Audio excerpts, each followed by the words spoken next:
Hello?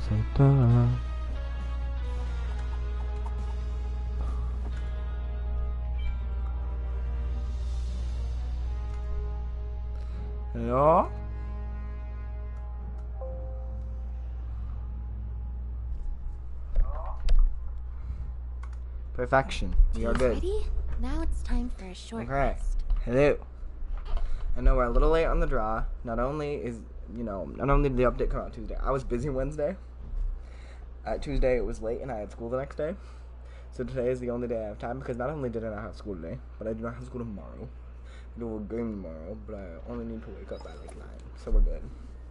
I wanted to stream at 7 so I'd be done at 10, which is now. So that I'd have at least like 3 to 4 hours to do stuff after this. But guess who got distracted by a random Netflix show?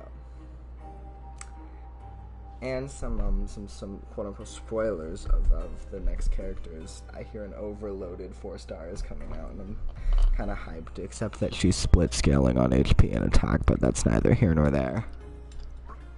Anyway, I wanted to get Farina. I have not gotten Farina yet because I didn't have time to save because I also wanted Elegy, which I got because I'm amazing. I got Elegy with like next to no wishes saved. I am very proud of myself.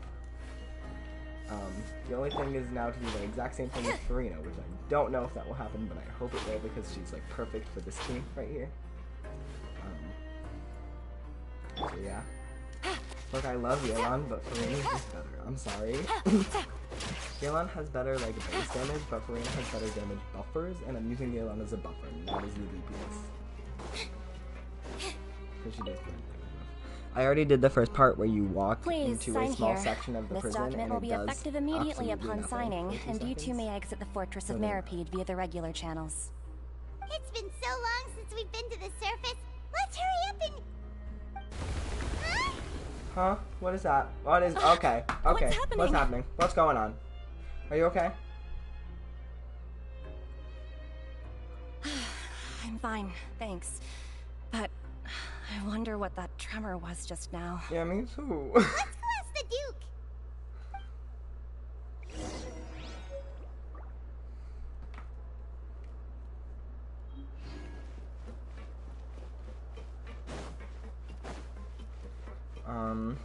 The Duke's office, yes. The only Fontaine character I've ever used that's built as one, so here we are. I also haven't gotten Charlotte yet. I really want Charlotte. I will say, from what I know about Navia right now, I am maining her the instant she comes out. The instant. I'm rolling for her weapon, and I am maining her ass, because she is amazing. Okay, I'm done. We're good. Everything's fine. I need it. Should be so great to have fucking sub DPS. So hype. Absolute hype. Hype to the 1000%. Your Grace? Ah, good to see you two.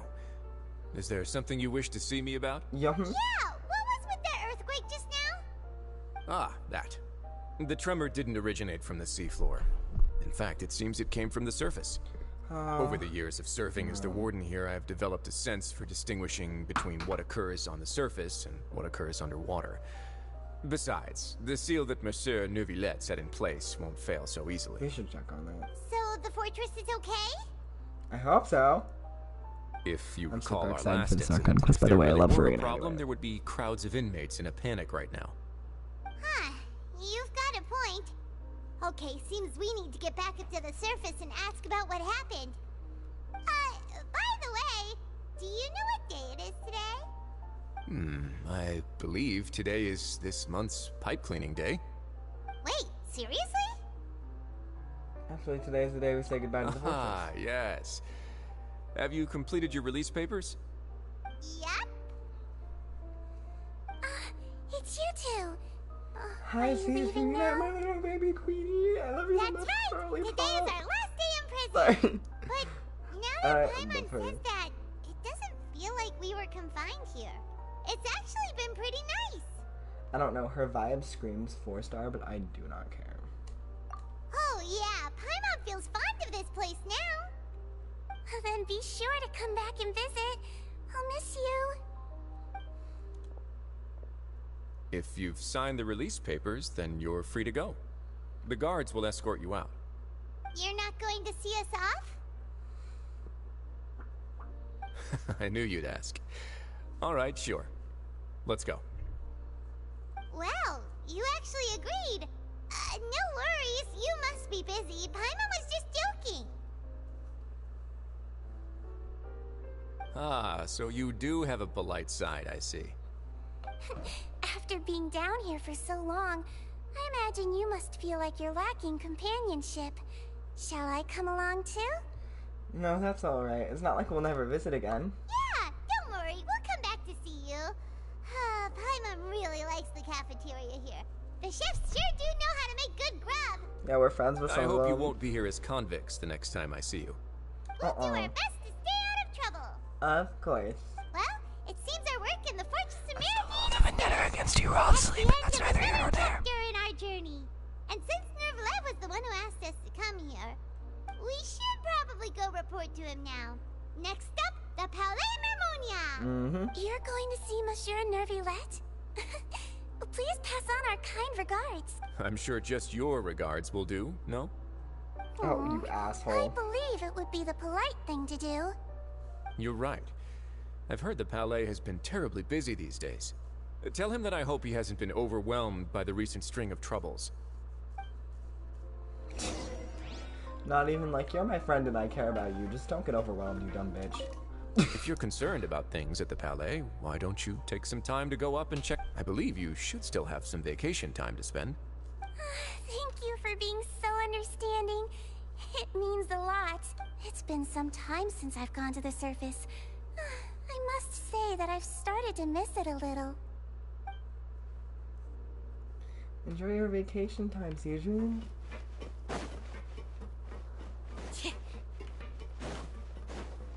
I'm gonna go check this baby out. I fell. I've fallen and I can't get up. Let me in. Let me in. This is bullshit.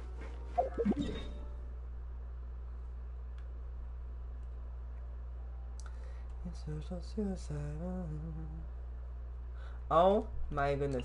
Wait, this boss has just been chilling here this entire time?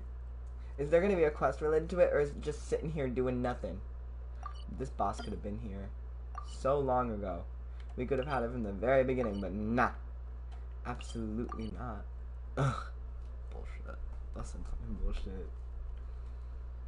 It's okay though. Why didn't they release this when Neuvillette was being released? This is a strictly electro boss. It only deals electro damage and gives electro things. Why is it going to Neuvillette, who is not electro? That's a little dumb. That's a little stupid. Should have waited for Claron. But whatever. Give your bag, I guess. I don't know, it doesn't even give you anything but like vibes. You could have also released it on Neuvillette because there's a weekly boss being released, so like no one's gonna care about the world boss. No offense, but like, why is my screen getting all fuzzy? This is a very important Archon quest. Like, one of the most important Archon quests I've ever streamed because it matters to me personally. If you fuzz up, if my PlayStation Plus streaming quality goes to shit right now, I will actually start throwing a fit. Do not do this to me.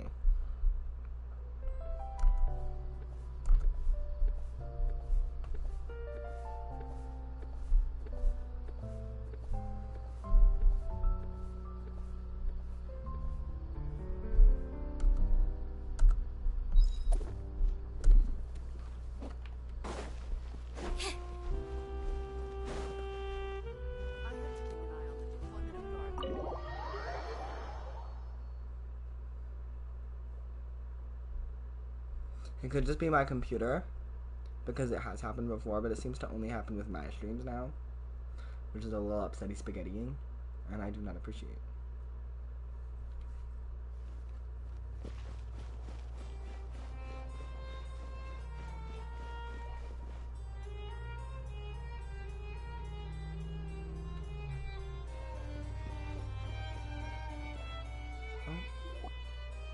The Palais Mermonia sure is buzzing with activity today.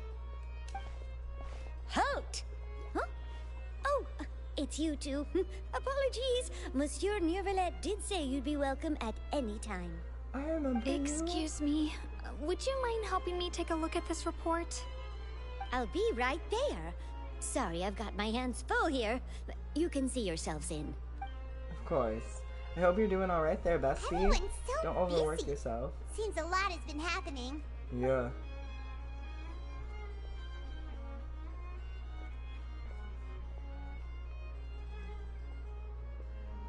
Neuvillette! Hello. You've come at the right time, but you'll have to wait for just a moment, as there are some urgent matters I must tend to first. In the meantime, please, have a seat. If you'd like to have something to drink, let the Melusine outside know. That's alright, we just ate. Very well, then. Let's take a break over there while we wait for him to finish his work.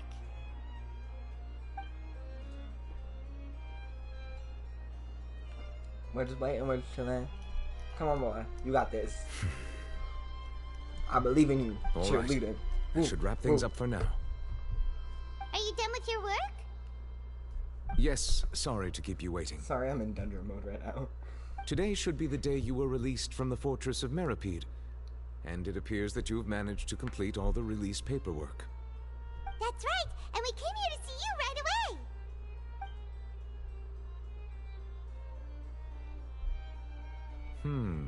A massive whale. Do you have any idea what that might be? Judging from your Talk to us about it description, that cannot have occurred in any ordinary waters, but rather something like the primordial sea. A we whale all of that suspected size it, and but shape tested it. cannot usually be found in the waters of Tevat. Therefore, we can only assume that Child is presently immersed in primordial seawater. Thank goodness he's just lying. Immersed in primordial seawater? But how? And is he okay? No, he's not from Fontaine. He's Most just people Schnozz wouldn't be lying. capable of entering in the first place. I'm not completely sure how he could have gotten there myself. There's something we'd like to ask you Yes? about. What is it? What was that tremor we Ah, saw? right! Paimon felt it too! We asked the Duke and he said it wasn't from underwater, so we figured you might know something about it. It turns out that I have just received a report about this particular matter. In fact, that's exactly what I was busy with a moment ago. The source of the tremor was here on the surface near Poisson. After the shaking stopped, the water levels in the Poisson area rose at an alarming rate. The water levels rose? Oh no! What about all the people there? Fortunately, the water levels only rose for a short period of time and have already returned to normal now. However, I still have a bad feeling about the whole phenomenon. Yeah, we If already the heard change about in this, water levels Nadia is connected and- with the leaking primordial seawater, then the situation in Poisson may be much worse than it appears. I feel bad for Nadia. Nadia should be in Poisson, right? We need to go check on her! Yes, Spina di I would also Rochula. like to go there as soon as possible, but I'm afraid I can't leave just yet. We must immediately formulate disaster prevention plans for the surrounding coastal areas to avoid potential catastrophes. I'll have to ask you two to go to Poisson first. I'll meet you there to check on the situation once I finish things here. Sounds like a plan. There's no time to lose! Let's get going! Of course. Please be careful. Obviously. Why would we be anything else?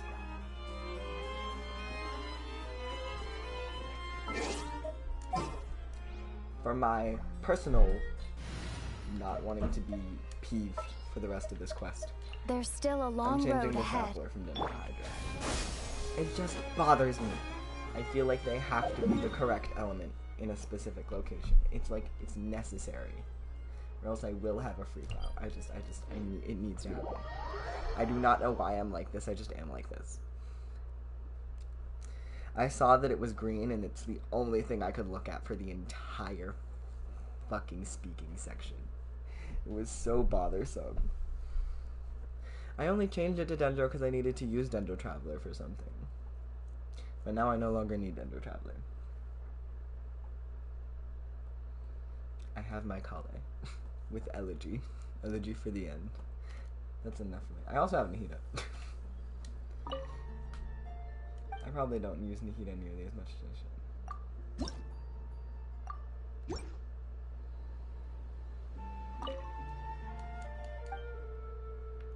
Let's meet with Hydra.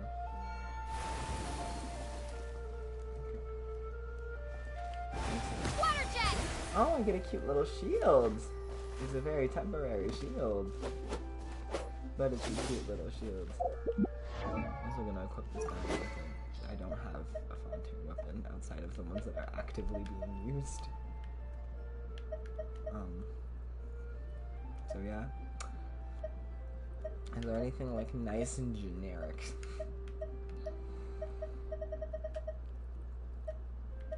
This one's nice and generic. Is it? No, it ain't.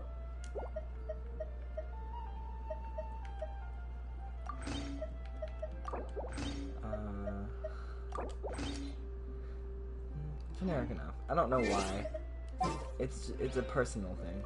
It's a very personal thing. See, if I had Farina, I could have Farina in this spot. I have Yelena. I could have 2 relevant Fontaine characters in this party. But no, it's okay. That's me lying.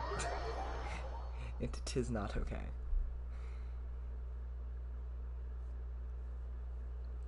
Quest time. Quest time. Woo! Woo! Cutscene?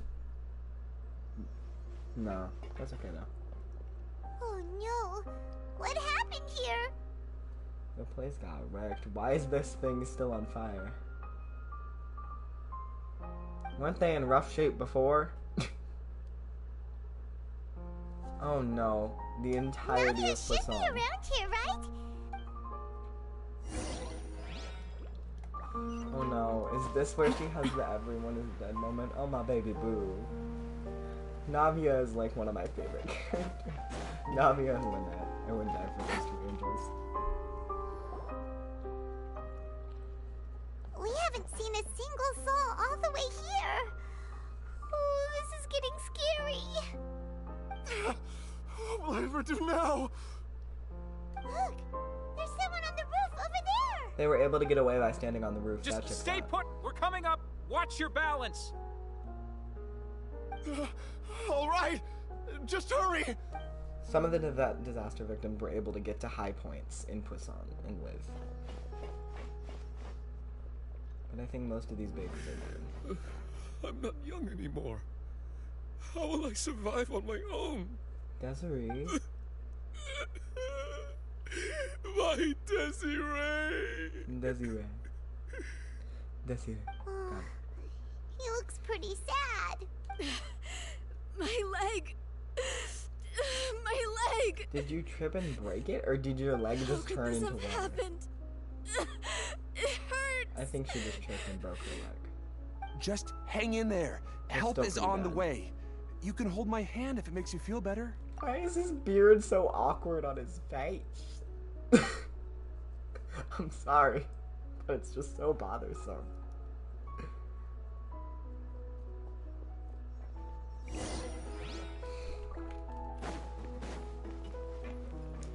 Genshin Impact was not made for facial hair. And that's okay. I think that just needs to be accepted. Feel bad for all these people. I'm a little baby.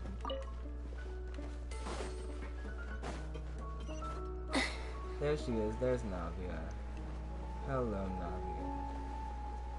How you doing? How you doing, Gully Pop? I know the answer isn't good. Oh, we start running from Navia, here. she's over there. Hey, Navia, are you okay?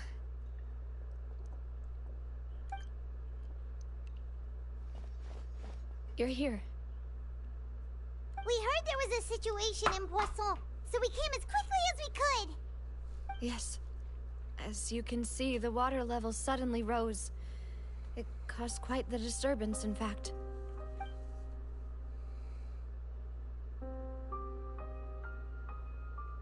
Sure, so many people. Demoiselle!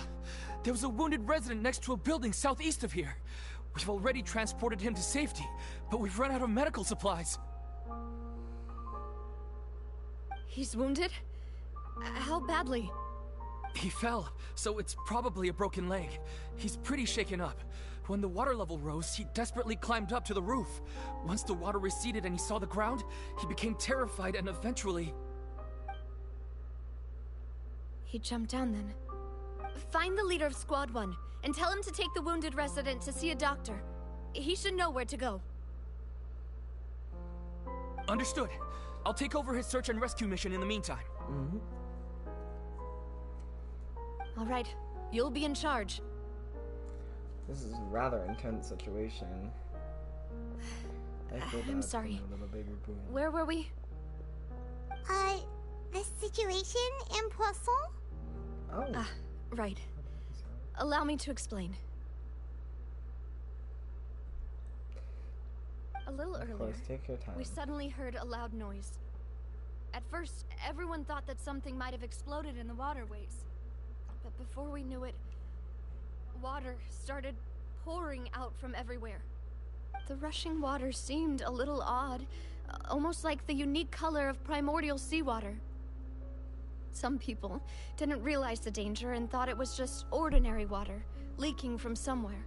Right. Everyone on the street who happened to be close to the water didn't have a chance to escape.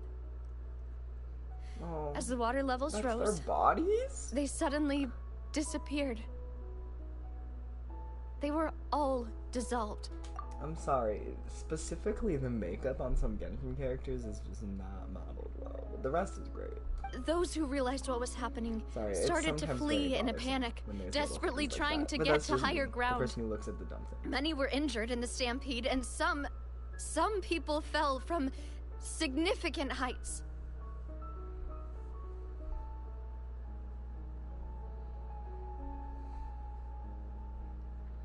The Spina di Rosula initiated rescue operations as quickly as possible, but there have been a lot of casualties. Fortunately, the water began to recede after some time, and the chaos came to an end. The water that flooded the area contained primordial seawater, so the lower levels of Poisson are still hazardous. No. To ensure everyone's safety, I've asked the people there to leave as soon as No. possible. No one knows if this could Sorry happen about again. my mom. All we can do for now is try our best to help evacuate the residents. We still haven't completed the head count, but we'll have some numbers soon.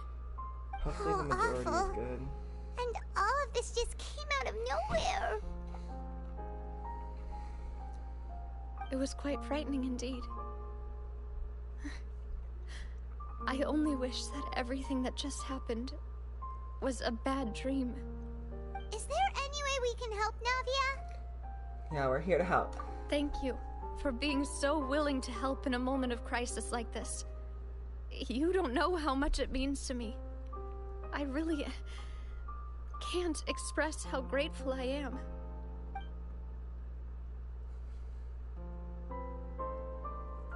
Don't say that, Navia.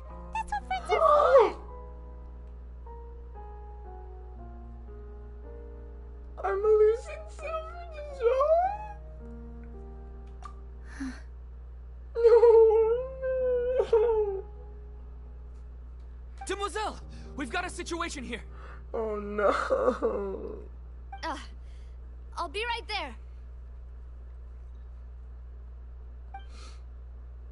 Sorry, I need to go for now.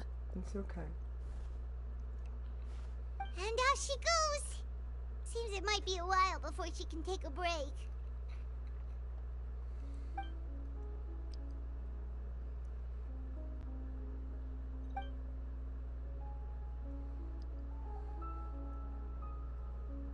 Okay, the wounded are being tended to, and we finished a preliminary head count.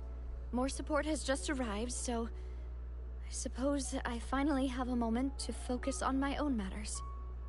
Of course, we should remain ready for anything, and continue doing our best to rescue others. I'll be sure to have everyone at the Spina di Rosula ready to render assistance. Traveler, Paimon, would you two accompany me to my father's grave for a moment? Huh? Right now? I understand. Thank you. Of course.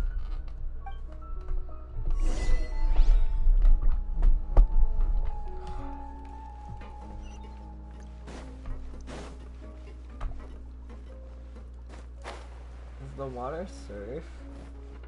I highly doubt the water is safe.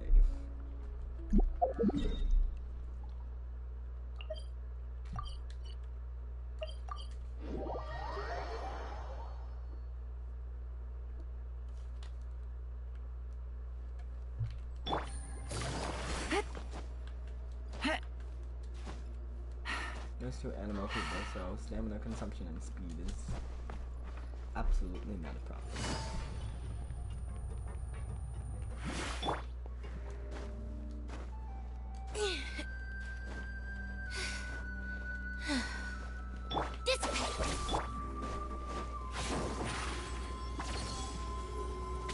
Over here!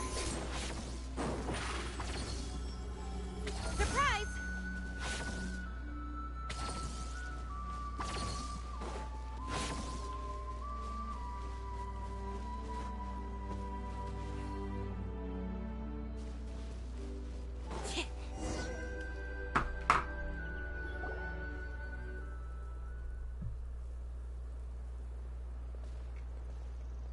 Not a lot of people here, huh?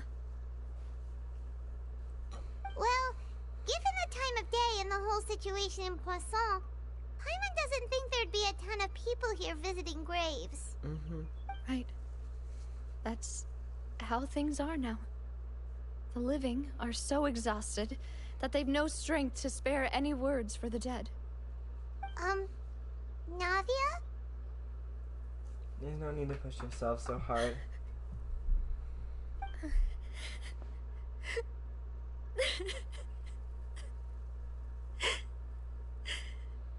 Navia, what's wrong? Sorry. I just... Malus and Silver. They won't ever come back here again. Oh. I like the addition of the new model animations. It's really fire how your verse, but why are you making me sad right now? What should I do, Papa? Huh? What happened to them? Navia. Everyone agreed on the rescue plan, but still, I was the one who initiated it. They were helping evacuate the residents, but they couldn't leave in time. And they were caught in the seawater.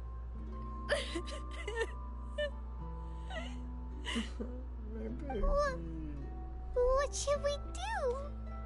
I've known them for so long. And I know they weren't afraid. But I could at least hold a funeral for my father. And I know where he rests. But as for Malus and Silver, they're just gone. I just can't.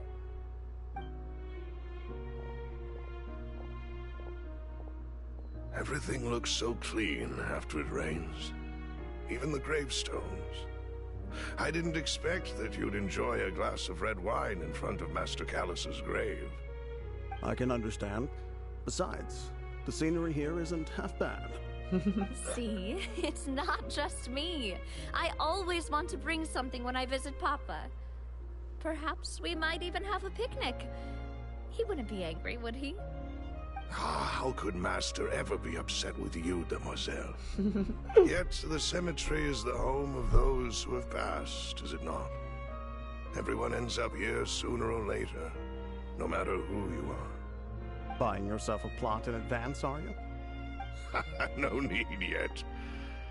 But when I do, I hope you'll let me be buried beside Master Callus, demoiselle. Hey, stop joking around. I'm quite serious. That way, it'll save us both the trip to see each other whenever you visit your father's grave. That makes sense. In that case, could I be buried on his other side? After all, besides you, demoiselle, the two of us could certainly be considered Master's closest companions, no? Personally, I believe we fill those shoes just fine. Why are you bringing this up all of a sudden? Seriously. All right. I'll remember your requests.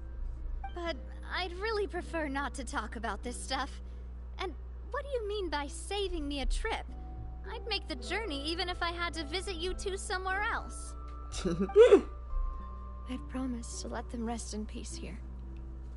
But here I am breaking that promise. I'm sorry for letting you see me in a mess like this. I don't usually cry, really.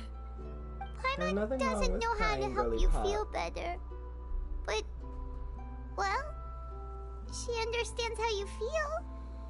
I had always thought I could make my wishes come true. But now that I think about it, that never solely relied on me.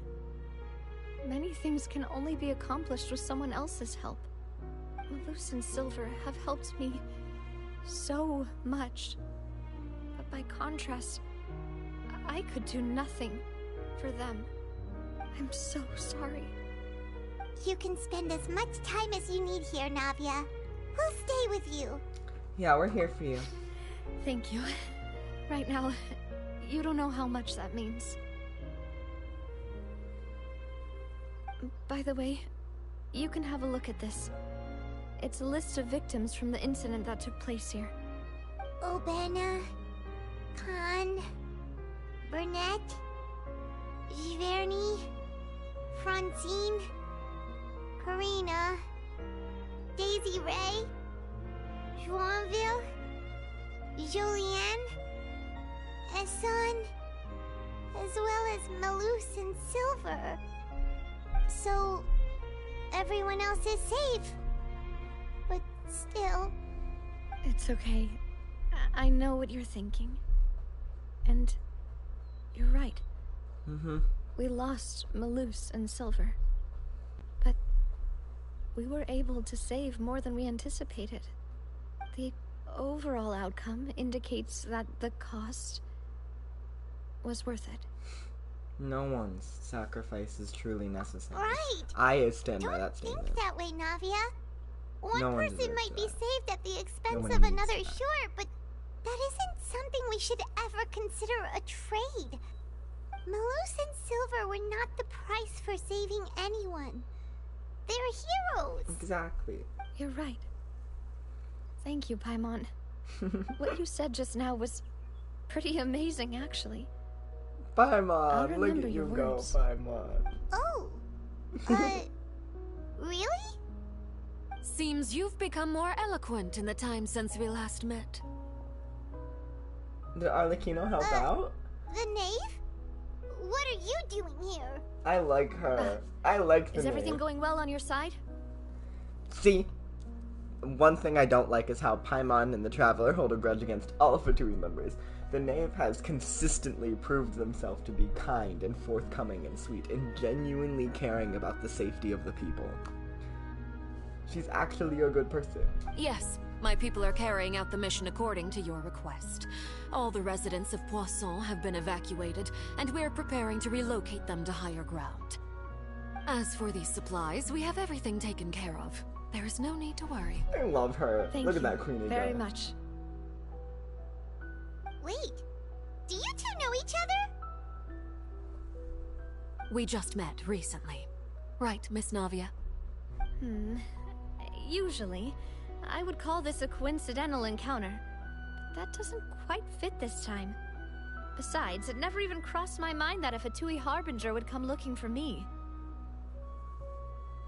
Thanks to the Knave, Spina di Rosula received generous support from the Fatui, which allowed us to complete the rescue and evacuation work so quickly. Mutual aid is essential to fostering positive developments. We were already in the area, in any case, so it was nothing. That said, I must say that you're a lot sharper than you let on. I'm sure you understand what I mean. I apologize for all the ways in which I tested you previously. We've never worked with a Fatui before, and it's extremely important for us to know who we're working with. My subordinates have reported that Fatui soldiers have been observing water levels and taking head counts in various locations. I hear that they've also prepared a large amount of emergency supplies. I'm quite surprised. This Look is at her nothing to go. brag about, nor do I intend to. It is simply the way of powerful organizations to act forcefully, whether they are doing good or ill. You've witnessed that firsthand, in any case. As I've told this traveler before, I know of the prophecy, and I intend to prevent the impending disaster. Lending your organization a hand was a natural first step in accomplishing that. As such, do not be troubled by this token of our sincerity. Perhaps one day, you'll also be able to help me in the same way. Without your help, there would have been many more casualties. I won't forget your kindness. Furthermore, I sincerely regret what happened to Malus and Silver. I only wish that my people could have arrived a little earlier to prevent this from happening. Don't say that. You and your subordinates did everything you could. Look at the name. Look at Arlecchino. I As love Paimon her. said, Malus and Silver didn't choose to sacrifice themselves for any specific person. And they weren't the price paid for other salvation. They chose to become heroes themselves. I've never liked hearing people put it that way. It's like trying to relieve pain by saying some noble-sounding words. But right now, there's nothing more suitable. They really did become heroes. You're right. I'm sorry for your loss, Miss Navia.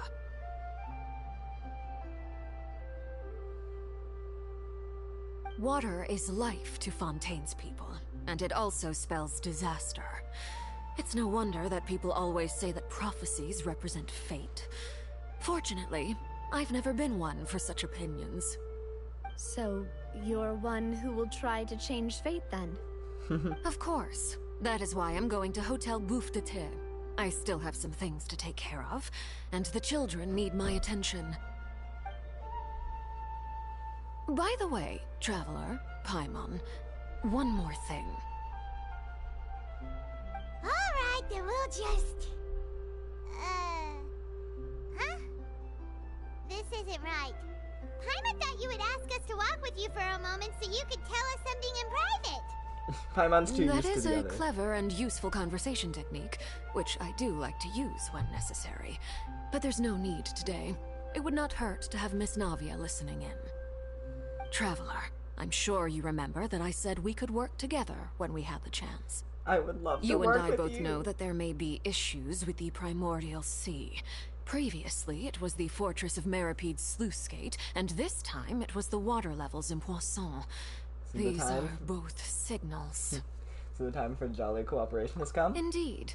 Allow me to share the latest intel I've received from the House of the Hearth's intelligence network with you. During some recent investigations, a child claimed to have discovered some ruins near Poisson.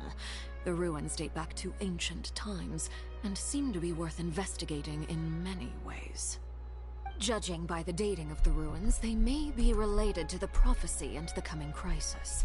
The situation is becoming more urgent, so any pertinent information will prove extremely precious. My people initially came to prepare for ruin exploration. Unexpectedly, this disaster struck, and at present, we're all busy prioritizing the rescue effort. So that's why the Fatui were already in Poisson. I wanted to take the children along, but unfortunately, Linny, Lynette, and Fremine have all been dispatched to higher ground to assist affected residents. Linny told me that outside of the house, the person they trust most is you. Which is why I want to give you this task. Are you sure this will be okay? The House of the Hearth's members see each other as family, but Linny, Lynette, and Fremine said that they also see you as such, even though you are not from the house. I'm sure you already understand how earnest they consider their friendship with you to be. Oh, that somehow makes Paimon feel kinda happy. Yeah. The intel I just shared about the ruins could fetch a high price. But since the children consider you family, it's only natural that I freely share it with you. Got it! So all we gotta do is go to some ruins, right? We can handle that. Excuse me, but may I tag along? Yes, you can, Navia. We love to you. Join, Miss Navia? But are you sure you're up to exploring some ruins? You need to rest. Well, I'm sad, yes. But I can't just go back and plop myself into a chair by the roadside and do nothing. There's no point in being depressed while we still have a disaster on our hands. As my father's successor, I must live up to the hopes he had in me. Besides, I'm also doing this for myself. I need something, a distraction, to keep my mind off Malus and Silver. I would like to let you know that that is not healthy, but if you want to, I will not stop you. Since you put it that way, I have no objections. What do you say, traveler? We'll go to the ruins together. All right. The ruins are to the south of Poisson. Here's the map. Okay, the three of us will handle it. Come on, let's pack up and get going. I love the names of her design is so cool! And her character! I will die for the queen. I actually am from the House of the Heart. Actually, have you know, I'm like relocating myself through the house, and you can't stop me.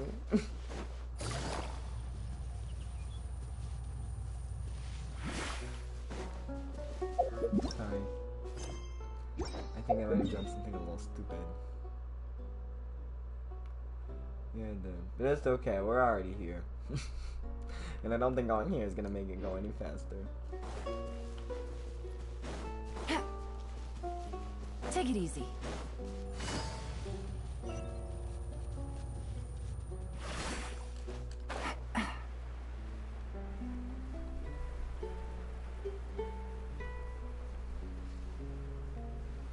Ooh, a rainbow rose.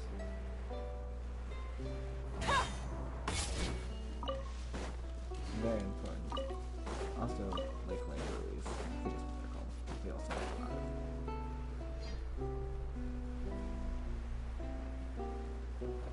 Ooh!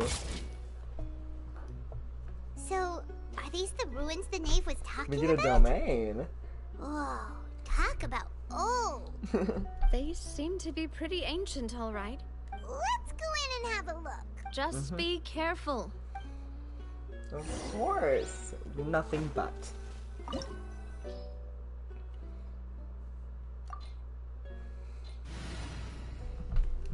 Yep, let's go.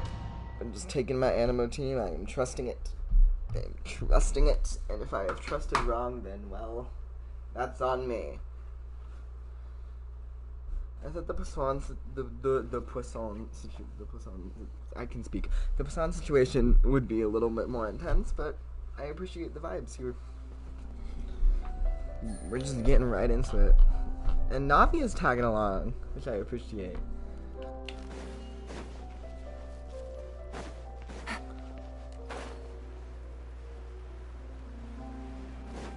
Take it easy.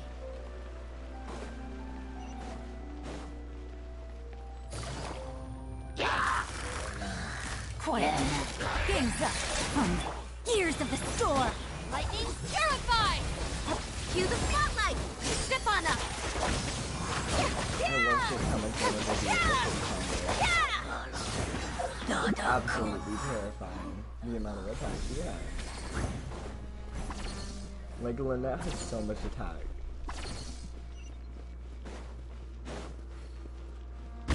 Watch it. The floor here isn't safe.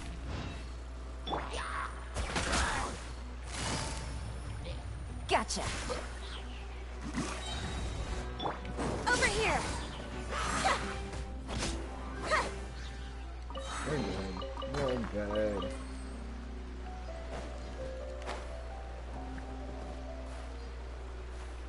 Make sure I didn't miss anything. Okay. I'm not diving into that water just yet. Patience.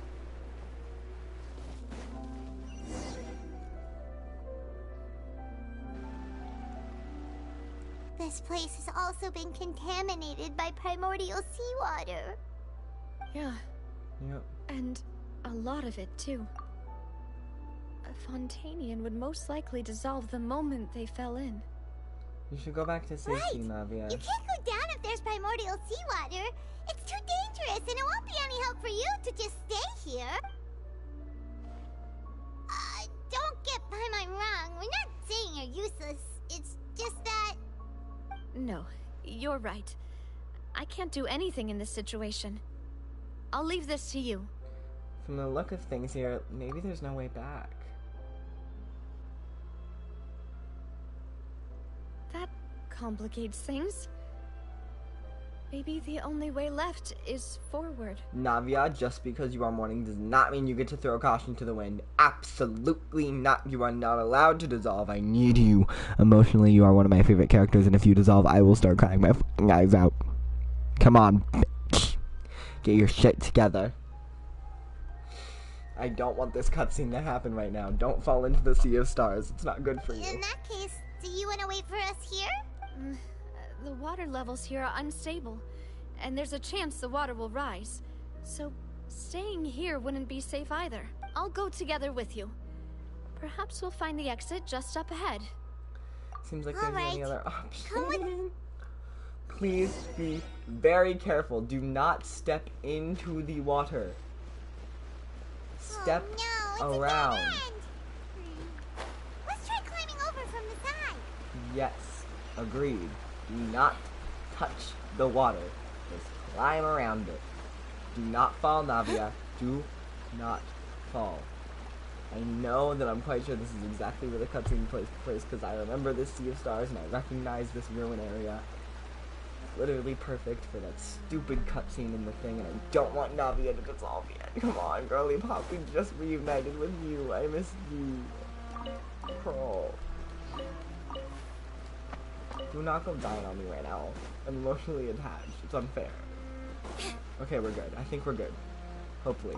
Unless we have to go back, in which case we are not good. But okay, that isn't where the cutscene is happening. We're good. Everything's fine. We were able to move around it. The cutscene is not happening. Everything is okay. Life is great.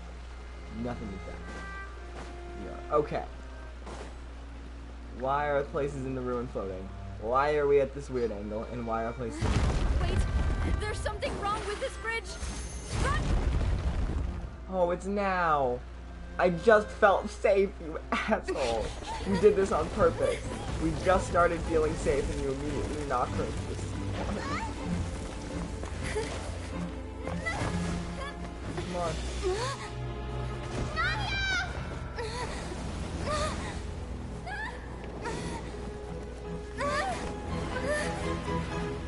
No!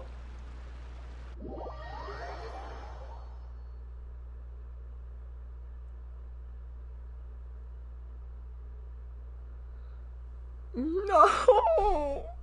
Come on! Don't do this to me.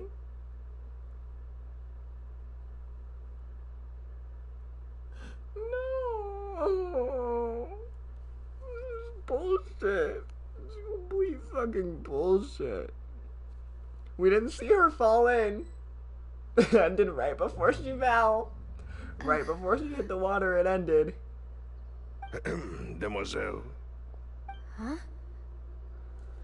Nope, she's dissolved.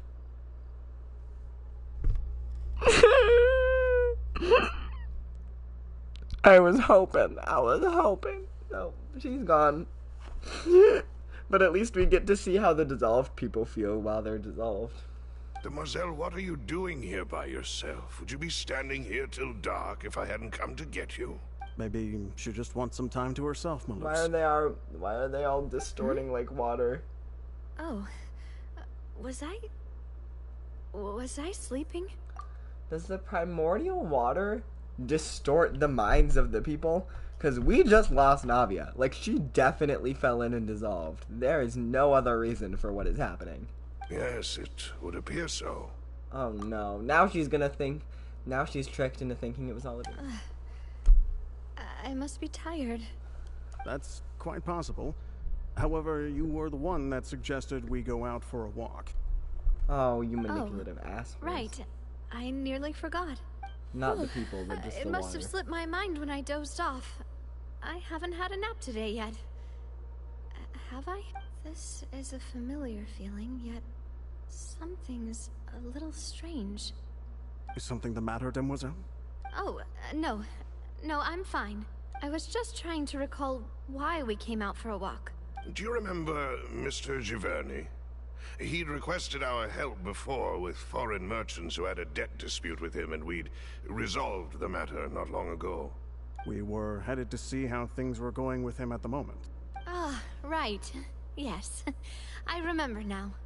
Oh? Miss Navia. Ah, Mr. Malus. And Mr. Silver, too. They also dissolved. It's good to see all of you. How have you been? I've been great. Thanks to your help, those bothersome merchants finally realized that I wasn't the one they were looking for. Why, I wasn't even the guarantor for that person. They were knocking at my door day and night. Even my neighbor, Obina, was getting fed up with them. Sometimes force is required to calm someone down and get them to listen to what you have to say. That's right. Oh, by the way, Burnett, what was it that you wanted to give to Miss Navia again? Oh, yes. One moment, I have it right here. Miss Navia, these are some flower seeds that I prepared. Please take them. They're a very good variety, and they'll become very big and beautiful once they bloom. I don't know what we would have done without your help, so this is a little token of our appreciation. I hope you won't refuse. Ah, did you cultivate them yourself? Thank you so much. I'll certainly take them. Malus, we do still have some empty flower pots at home, right? Why, we can have as many pots as you'd like, demoiselle. Perfect. In that case, we'll swap out some of the decorative plants for some of Mrs. Burnett's flowers. Very well. Wait. Something seems to be off here. Uh-huh. Excuse me, Think madam. about it. If I'm not mistaken, your name is Burnett, correct? That's right. Is something wrong? No, it's nothing. This is the first time we've ever met, but your name seemed familiar to me. I must have heard it when I was discussing things with your husband previously. I've heard this name before. Sometime recently, I'm sure of it. Uh-huh. And why are there so few people around here? Where did everyone go? We must mind the time, demoiselle. We still have important things to attend to today. Huh? We do? Well, now, did you forget? Miss Navia, here you are. I've been looking for you. Please, come to the Opera House. Your trial is about to begin. My trial? Wait, why would I need to go to the Opera House? Yes, she's right, demoiselle. It's just about time now, so we should get going. Oh? All right then. Huh? What is going on? What happens to the people that get dissolved?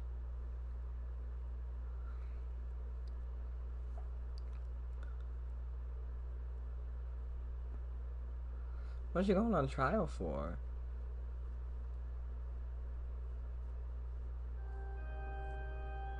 Look, it's Navia! She's here! And her two attendants are with her. Goodness, everyone's finally here. What? Is that I feel like that name feels familiar There to are me. a lot of people here to see the trial. And they all seem to be oddly excited about something. I even know some of these people. Karina, Desiree, Joyville, Jolien, Essen. Why are so many people here? Those are the names of the people that got dissolved. I Why recognize do I it have immediately. No recollection of this case. She's And figuring as things for out. The judge, huh? Where's Monsieur Neuvillette? Please sit in the defendant's seat. Don't worry, Silver and I shall accompany you. All right, but are you sure you can stand behind me? Typically, it wouldn't be allowed, but today is an exception. What is up? What is that?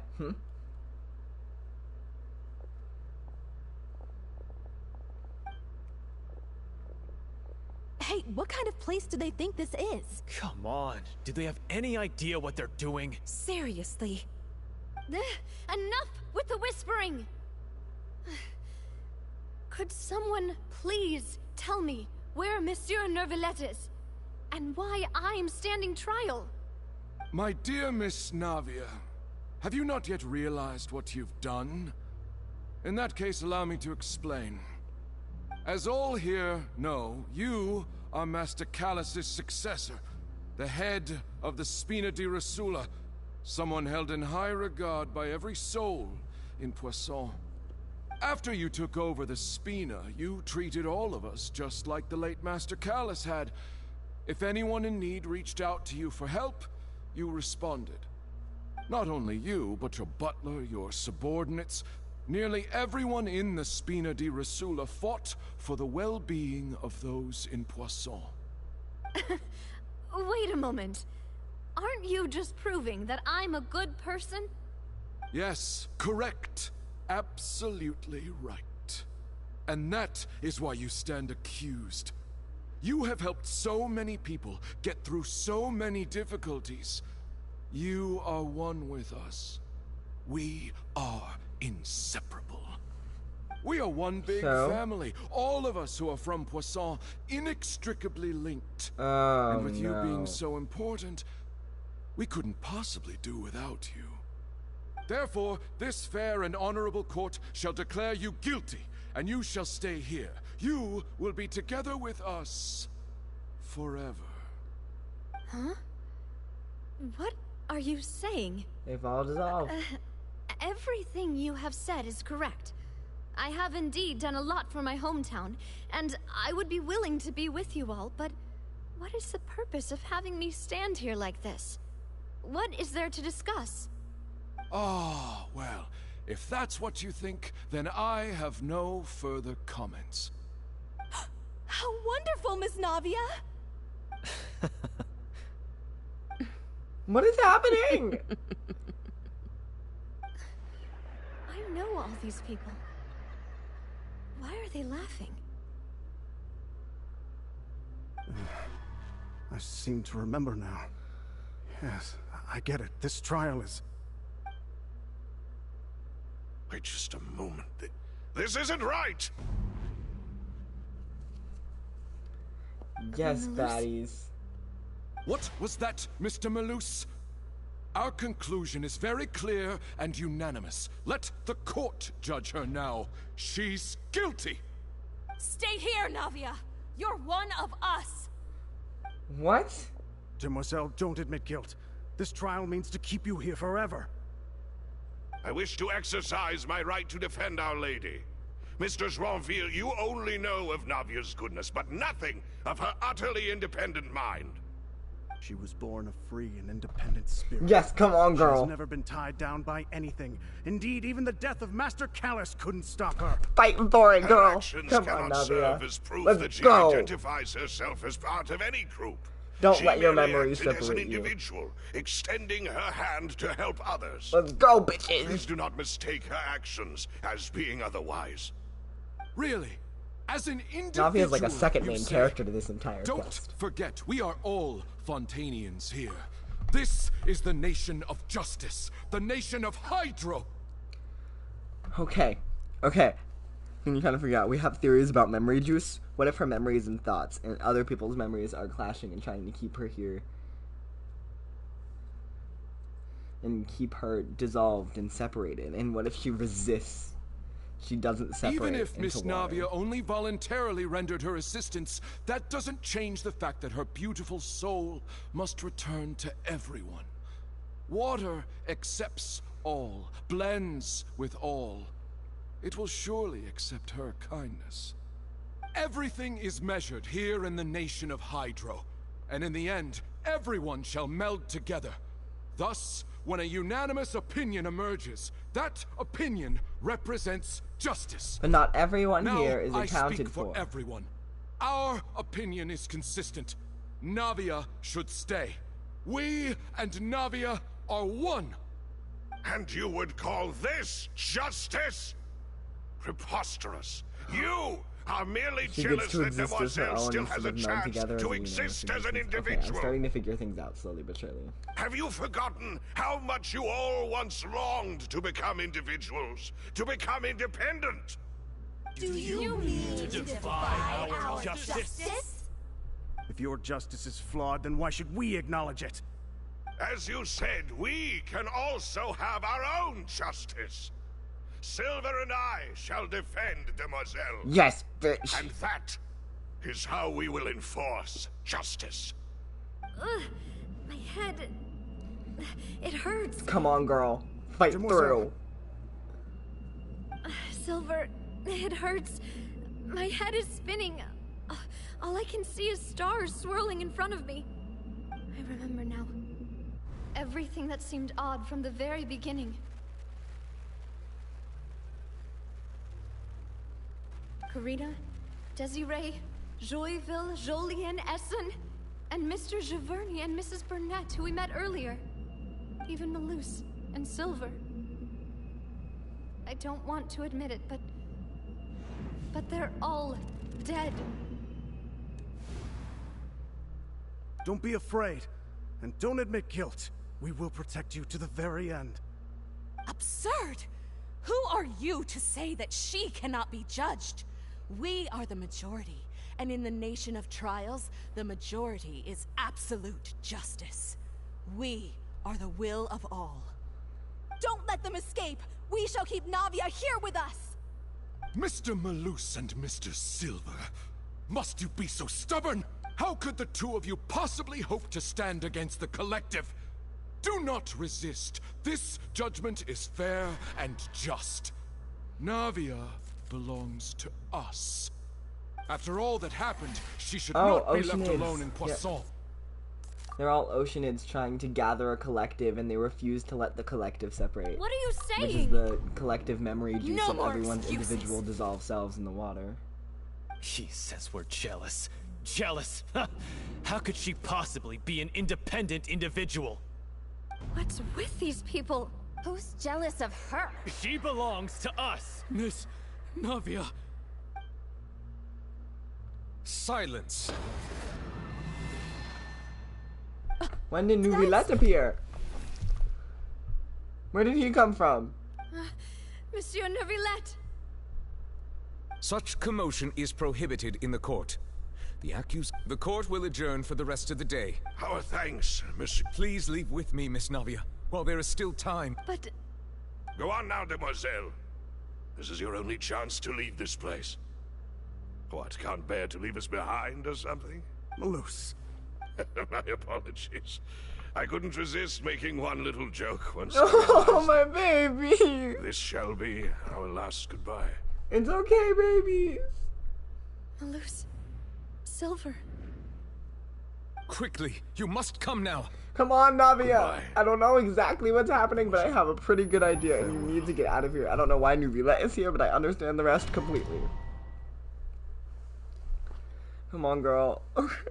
Oh my goodness, Melissa, Silver, why do you have to be such a sad, sappy assholes? I love you, but stop it. It's so sad. My baby, are you okay, girly pop? Cutscene number 2, please?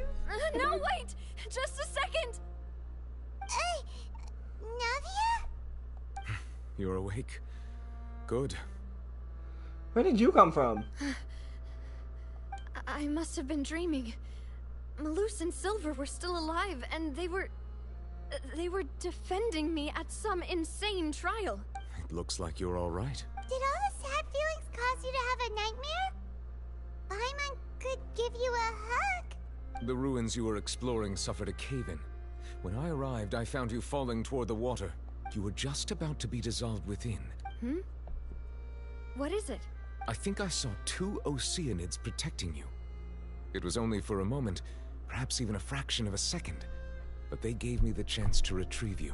Aww. Were it not for their intervention, I would not have been able to rescue you before your consciousness dissipated. Wait, did you say Oceanids? You mean like what happened with Vache? So people that are dissolved become Oceanids. Perhaps those 2 Oceanids were the people you saw in your dream. I always told them that they didn't have to protect me. To think that they'd keep doing so even after death. Please come with me. Oh, my babies. Neverlet, are you okay? Hmm? Oh, I am quite all right. Perhaps there's something we could chat about? Why do you look so stiff all of a sudden? Oh, Paimon knows. You're the type who feels awkward when there's nothing to... I merely thought that we should give Navia some time to herself. Huh? Why didn't you just say so then? Don't you think it's even more awkward to call us over like this and then have nothing to talk about? I suppose so. By the way, Sidrine sends her regards. Sidrine. I hope all is well with her these days. Her work in the Fortress of Meropide has not been too much for her, has it? She asks that about you. Don't worry. She's doing fine down there. She's an amazing head nurse. I see. Well, that is good. I have always worried that Sidrine would need a lot of time to understand the world of humanity, just as I have. Yes. Oh, and the Duke also says hi. Even though Sidrine made him do that. He hopes that you haven't been overwhelmed by all that's happened lately. Thank you. I have indeed been busy lately, and I also hope that everything is going well in the Fortress of Meropide. He still doesn't know what to talk about. Let's chat about something else then. You're the expert here, Paimon. So, Neverlet, you're probably quite the swimmer, huh? Yes, of course. This isn't going anywhere. Let's try something else. How did you find these ruins? Did the knave tell you? Yes, in fact. I had arranged to meet you in Poisson, but when I arrived, I discovered that the Fatui were helping the residents evacuate. They had even transported a large quantity of supplies to the area. Amid my astonishment, I ran into the knave, and we had a chat. She informed me that she had asked you to investigate the ancient ruins here. Yeah, we originally planned to meet up with you, but we thought you might still be busy with all those official documents.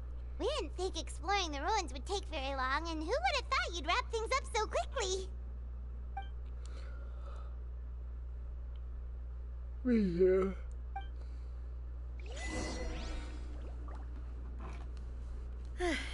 I'm sorry to have kept you all waiting like that. I'm feeling much better now. Don't apologize, babe. Guess we should get going again. Will you come with us, Monsieur Neuvillette? Yes, if you wouldn't mind my company. All right! Another one joins the party! Let's get going then! Don't apologize, Navia. You're allowed to be sad. It's okay. We got all the time. Well, no, technically, no, we don't. But that's okay. I really care about you. Why are you back? We'll see about that. Here comes the catch. Dare to mess with me? Have fun with this gift. Let the magic begin. Step on up.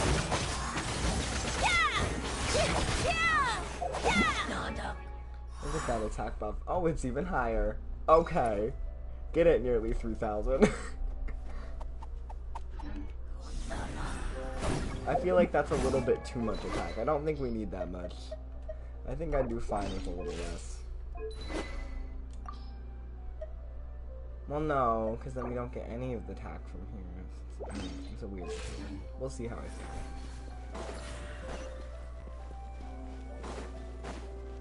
Not again. Don't do this to me again. Oh no, another unstable path. Watch your step.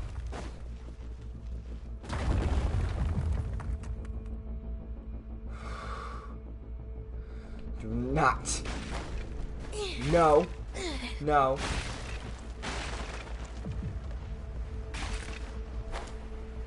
Shit.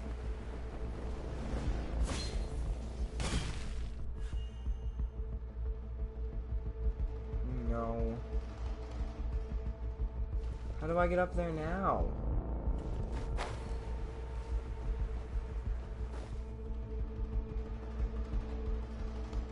Okay, there we go.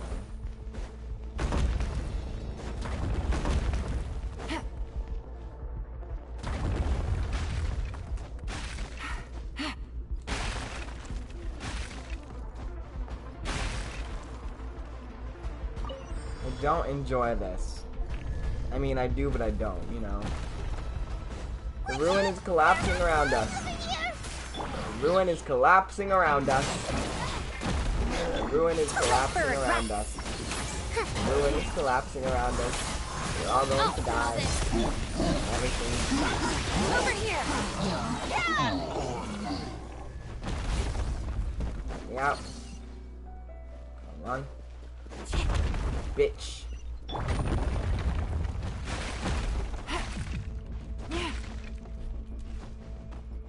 It seems we're almost at the top. Keep it up!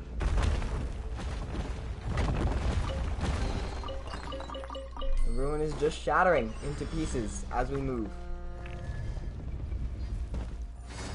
Yeah. You can. Game's up.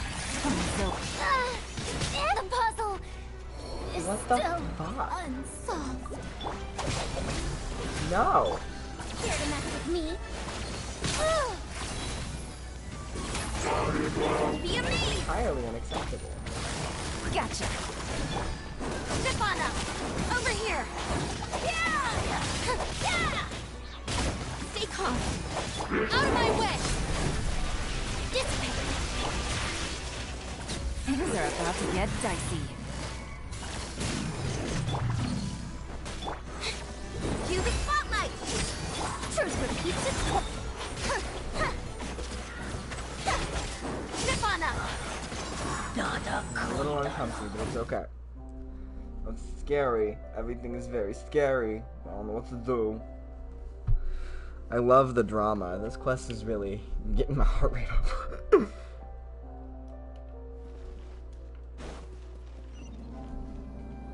Okay, this part seems to be a fancy special tower that never shatters. So that's nice. Vases. Vase.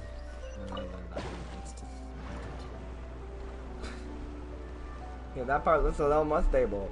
Or whatever the fuck that is. I will say, this domain is fleshed out. These really are like underground ruins. I don't know what that little 4 block represents. It looks a little Enkonomiya-y. Looks like we've reached the end. A lot of this looks a little Enkonomiya-y. This is the place. There should not be any other hidden spaces in the vicinity. Right.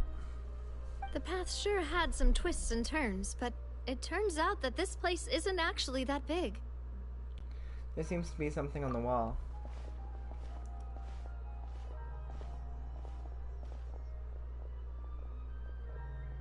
Stone Oh, these are the prophecies.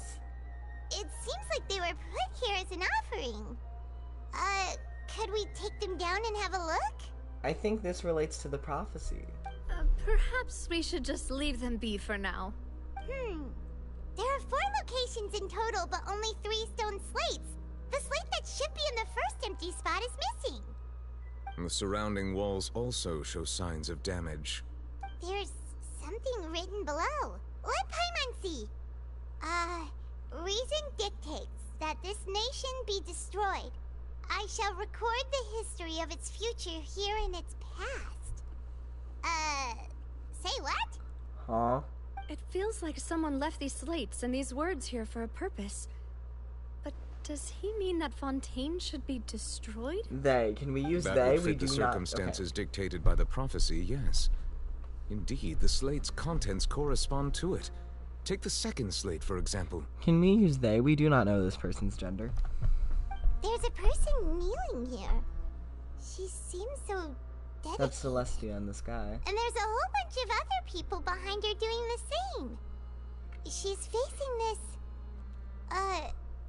what is this? Some kind of island in the sky? Probably Celestia. And is that Lady Farina in the third image? Did the Hydro Archon fall into the water? And is that a ring of people around her? Paimon doesn't quite get it. Are they all in the water? The fourth image. I know this one. This exactly matches the content of the prophecy. The people will all be dissolved into the waters, and only the Hydro Archon will remain, weeping on her throne. Yes, they do seem to match.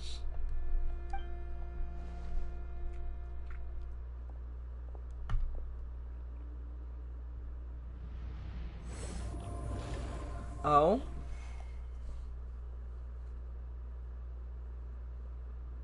More information should be hidden in these slates, but I fear I cannot easily uncover it, most likely due to us missing the first slate. I am very sorry. Don't blame yourself, Don't Monsieur apologize. It's not your Neuvillette. fault. Deciphering ancient stone slates isn't one of your duties. Ooh, the Paimon's getting the chills just looking at these slates. Me too, I'm This says uncomfortable. that it's the history of the future, right? That means the prophecy's sure to come true. I really hope it doesn't mean that. Still, Paimon feels like these images are kind of weird when you look at them together. Yeah.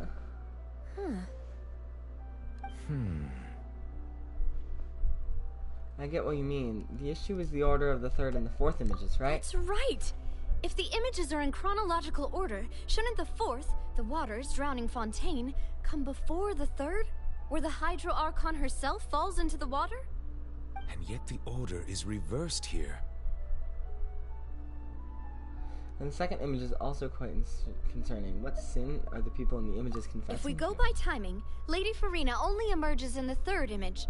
That means that the person in the second image might be the previous Hydro Archon. Yeah. Egeria, then. I had never met her, but her appearance here does match the records. The previous Archon kneeling before the floating island in the skies, as if confessing a sin. Did she herself commit that sin? And if not, why would she be in such a posture? Also, I'm still wondering why these ancient stone slates are here at all. Judging from their contents, could this place be the origin of the prophecy? Does that mean that someone, or some people, once saw these slates? Yeah. But who would have created these slates and left these words here?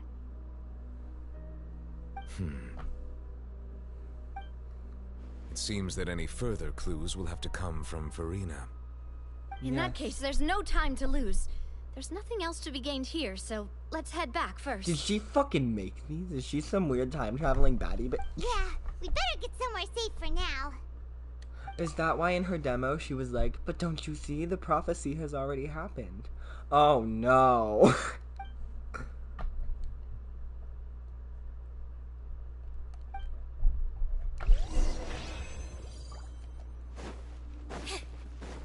I'm very concerned right now.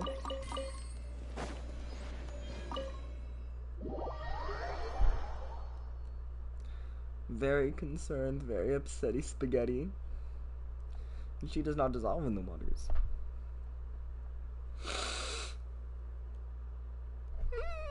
Very concerned. Very concerned. Very peeved. Very distraught. Let's split up here. I'm going to check on what's happening with the Spina. You know how it is. There's some things you just need to be there for yourself. You still have energy for that, Navia? Paimon's already beat. Just head back to the Fleuve Cendre and have a rest then. Thanks for keeping me company all this time. I'll depart as well. Thanks for your hard work today. Rest well, everyone. Traveler, I will go talk to Farina tomorrow morning to ask about the stone slates. I'm sure that you're concerned about this matter as well. If you have time, drop by my office. I will share the results of our discussion with you. Alright, see you tomorrow. Are you really gonna talk to her about this directly? Will that be a problem? Paimon's getting a little scared now that it's come to this. She has long been harboring secrets and will not give them up easily, which makes it all the more my duty to ensure that she understands the present situation. Alright, we'll leave it in your hands then. You're probably the best person to talk to her anyway.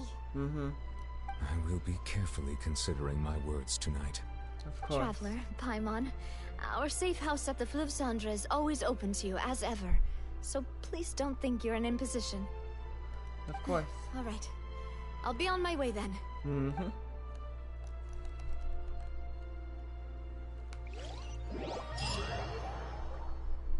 I'm very concerned, but it is okay.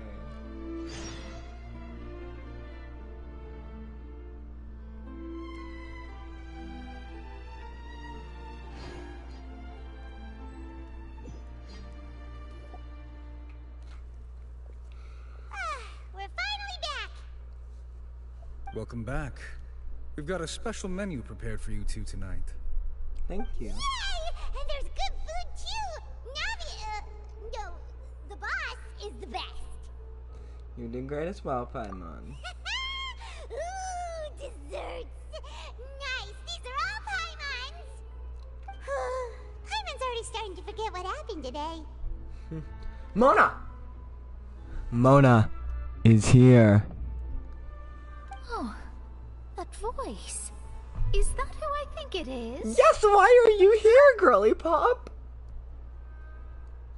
It's you two. What are you doing in Fontaine?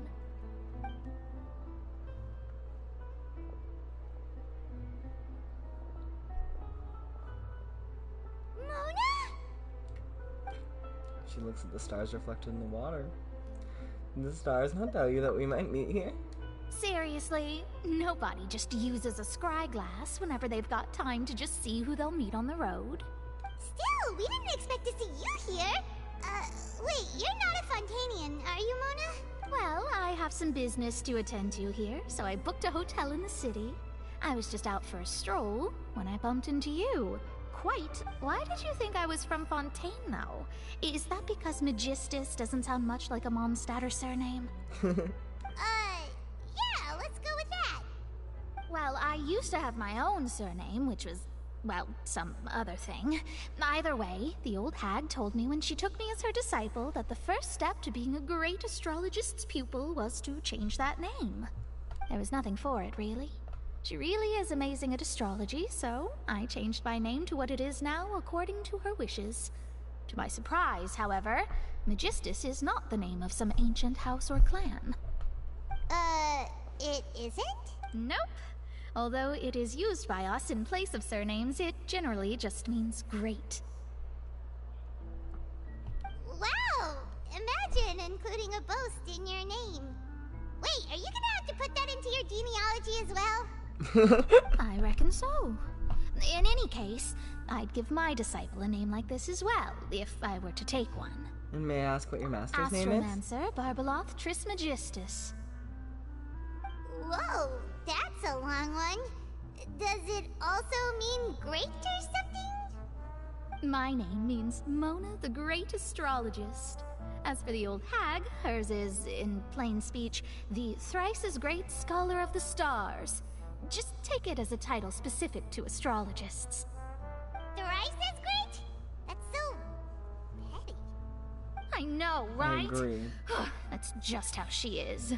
She used to call herself Magistus, actually, but when she took me in, she changed her name to Trismegistus.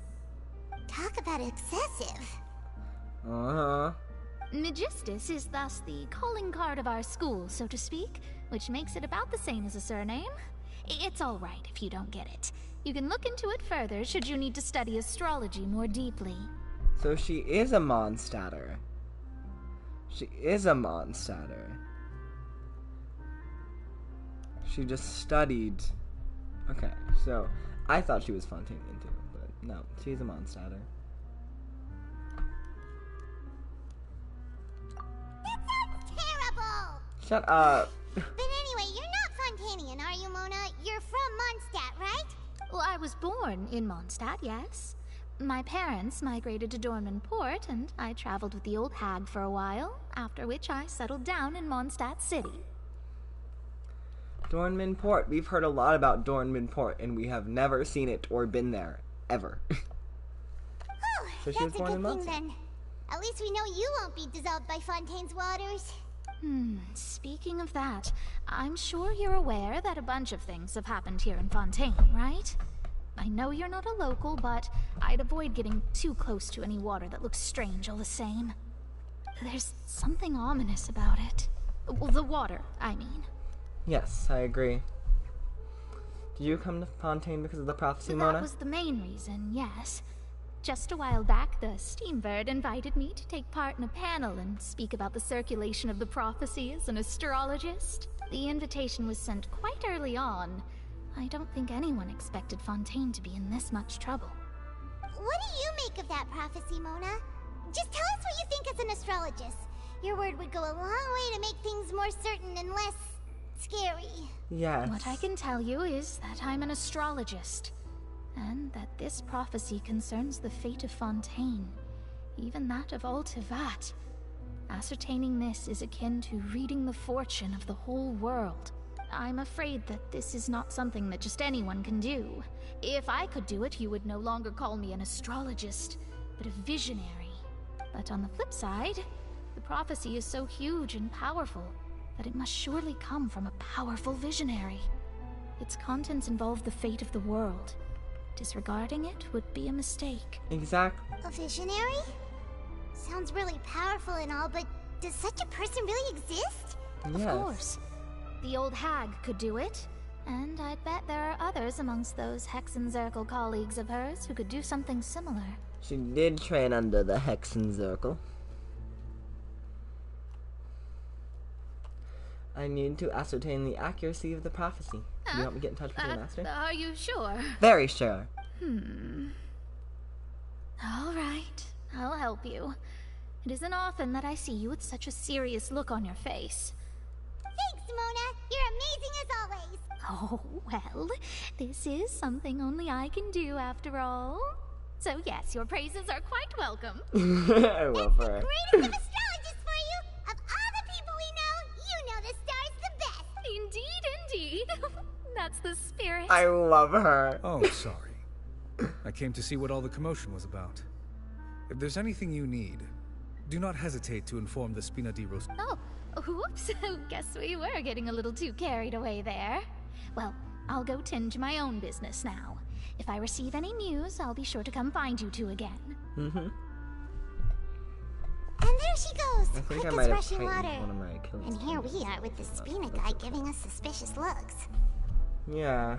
Well, we were making a ruckus. Try to keep it down next time. Bye, Mom. If Paimon hadn't spoken for you, it'd be you getting all the weird looks.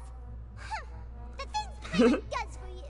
Alright. Thank you, Paimon. I'm sorry.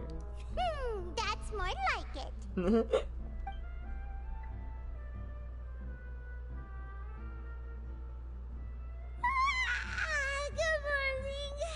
To be honest, Paimon's still feeling kind of sleepy. Yeah. But it's time to get up, traveler. We agreed to go see Novelette, so let's pack it up and get going. Go to Nouvelette's office.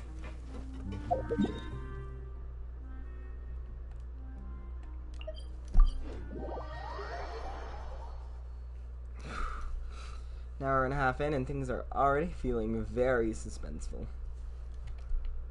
I also think we got some primos. We did. Not enough for a wish though.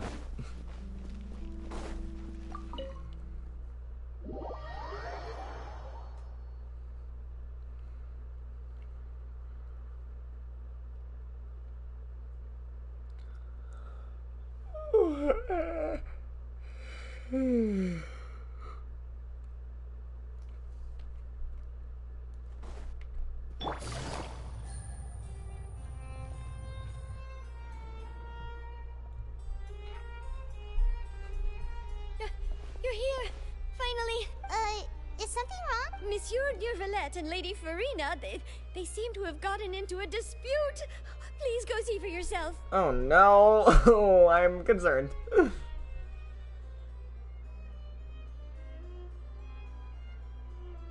Like I said, I've already explained everything. And yet the problem has not been properly solved. There is little space for excuses between us.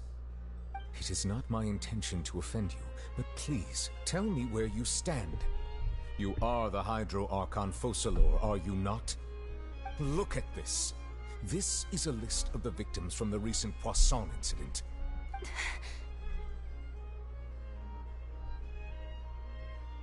You mean... they're all... We did not arrive in time to avert this disaster, and I will not have it happen again. I will say this once more. You must tell me everything you know. Yesterday, I found 3 stone slates in some ancient ruins near Poisson. Do you know anything about those? Seriously? You're questioning me like this is a court case now. I don't know anything about that. But you found them in some ancient ruins, you say? That's correct, which is why I came to ask you some questions. There should have been 4 slates, but one of them was missing. The other 3 feature different images that seem to correlate to the prophecy. The prophecy? The second of these slates depicts the previous Hydro Archon Egeria kneeling before a floating island in the sky, as if confessing something. Do you know nothing of this either? I don't. I've never seen such slates. I'll ask you again. Do you really have no information regarding the previous Archon? My deciphering of the slates indicates that the Hydro Archon Egeria once had to confess to, or apologize for, a certain sin. If anyone would know about it, it should be you. All gods don't have the same secrets, you know. She was herself and I'm me. Is it really so strange that I know nothing? I understand your concerns, but I'm sorry. I just don't have anything to tell you. Forgive me for saying this now, Lady Farina, but I have long known of your various secret investigations into certain matters. There are several indications that you have been investigating the prophecy on the sly. This is not strange in itself, considering that you are the Hydro Archon. But it is strange that you should also claim to not know any of Egeria's secrets, as well as do nothing following your inquiries. You have never been as superficial as you have presented yourself to be, nor are you a fool. And yet, your behavior is very inconsistent.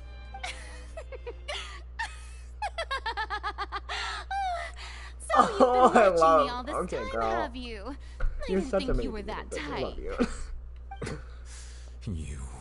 Well, since you know about my secret investigations, then you should know I'm actually working to take care of it. There's no point questioning or suspecting me. You're the Eudix, but you're still my subordinate. You should be following my lead. Just trust in me. You're Archon, and do as I say. Never mind whether you can truly convince yourself to or not. It'll all turn out fine. That's all I have to say. We do not discuss this matter again. Oh, the opera's about to start. Toodles!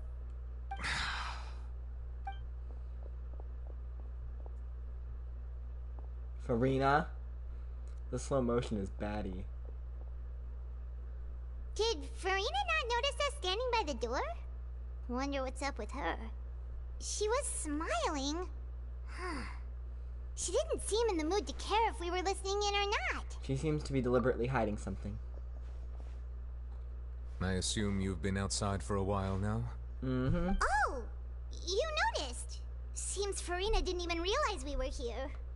She was in a great panic, though I cannot discern the reason. Our discussion reached impasses time and again, a state of affairs that we cannot allow to continue. Still, I do not understand. Dialogue is the basis for understanding, so why did she keep refusing to engage? I'm afraid questions alone might not suffice. We need to make her understand how dire the situation Everyone actually in is. her inner circle has noticed that she is hiding some secret. The issue is her attitude. I fear that she will not reveal anything unless absolutely forced to. We may have to create a situation in which she will have no choice but to speak. A trial? Oh? Like what? Normally, people will only reveal the truth when standing trial. Perhaps we must have the Hydro Archon experience just such a scenario. Yeah, we were thinking the exact Farina's same seen thing. so many trials, and she's really good at dodging questions. How do we make sure that she won't just slip away at the first chance she gets? We will need to consider this thoroughly, join forces with various parties, and then do what we can. We could have the Fatui and the Spina. we could have all three factions going against her. If at all possible, I would prefer to recuse myself from this affair, but we must prevent the prophecy from coming to pass. This may be cruel to her, but all Fontaine is in crisis. The information a god possesses is too precious, and so we must take a chance on this. In that case, we will need help. But who will lend us their aid to do such a thing? I think I know exactly who to call.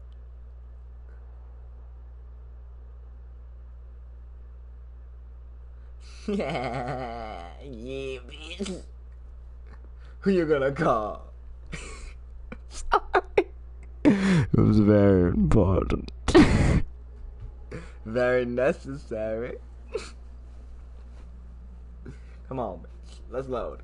You taking too long. Let's load. Come on. Come on. I am impatient. Let's go. Let's go. Let's go. Let's go. Let's go. Let's move it and let's go. Well, that's everyone, huh? Speaking of which, it was pretty smart of you to think of hiding here. Of course it was. I'm amazing. Poisson was just involved in a disaster, so it's presently devoid of people. That naturally makes it the best choice. And here you are drinking tea like it's the most natural thing in the world, huh? That's what families should do. Sit and enjoy a leisurely time together. It's nice to enjoy tea here, you know? Care for a cup? Lend me your ears, everyone. Or perhaps one of you might like to start us off. How about you, friend? Oh my goodness, we have the hearth trio of Fontaine. And Navia. Me? No, I don't think I can. Then, how about you, good sir? What about Lynette? I fear that I will cause the mood on this boat to become as somber as it is in court. Well then, I guess we're lucky we've got a local like me to organize things. Wonderful, the spotlight at last. I love that one. I guess I'll be facilitating things from here. That was a little long-winded, don't you think? Oh, you might be right. Anyway, to cut to the chase, our friend here, the Traveler, has brought us together to discuss something. Wait, why is Arlecchino not here? We have the Hearth Trio, Cloron, Navia, and Nuvilette. Why do we not have Arlecchino? As for what that is, well, let's start by saying that we'll be pooling our efforts together to create a series of traps. Oh, how intriguing. Well, it's just an expression, really. One that I just learned from Clorand, and used on the spot. So, let's invite her to explain in detail. A round of applause, please. Huh? Didn't you say that you would be facilitating this? You can speak, girl. Oh, come now. Your work doesn't involve much public speaking, right? This is a good chance to practice. You might even pick up some fancy oratory tricks to impress your boss with in the future. I love her. Navia's a queen. I see. And what does my boss say? He is glad that you consider him your boss. Do go on.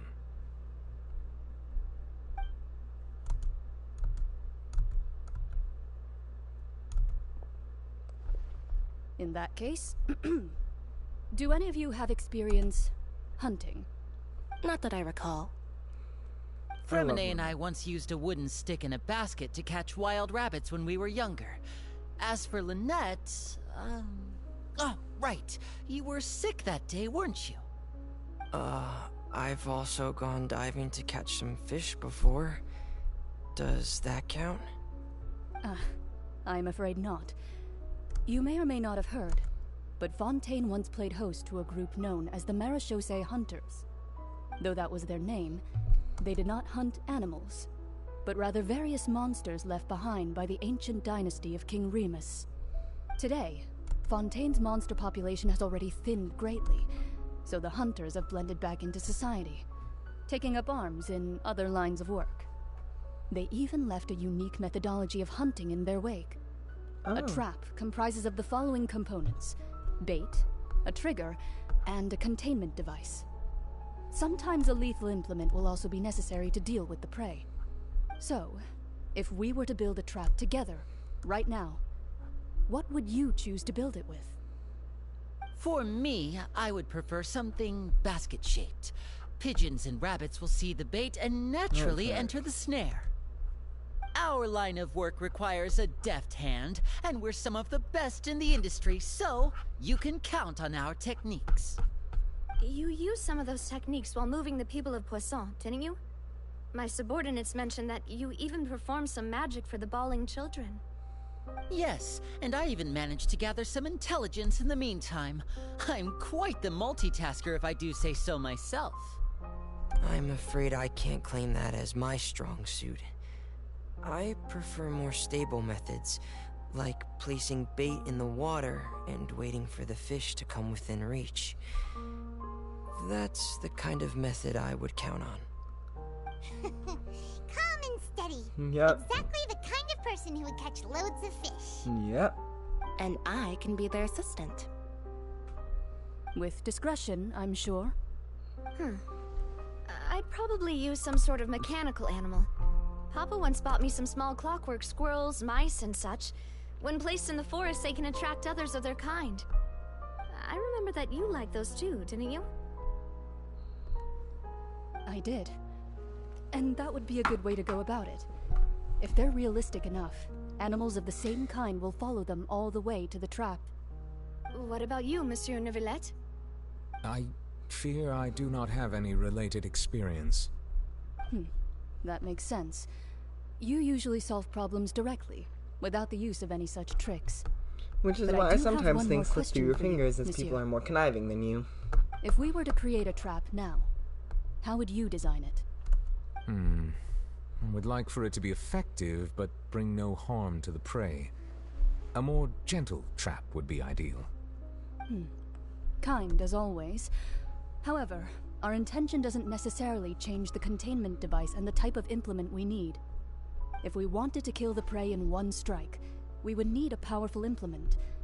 However, that also goes for prey that must be captured and safely contained. Wait, why is that? Only a hunter who's a true expert at subduing their prey can snare it without harming it. The line that divides life and death is often exceedingly thin. So, are we going hunting together?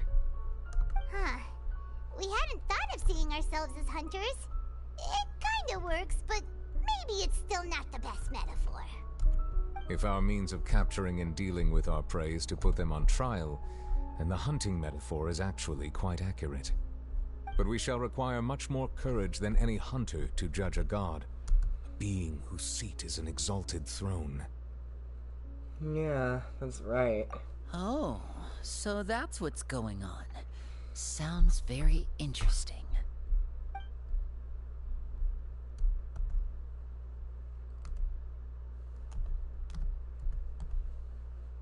Corin's hunting metaphor was just that, a metaphor.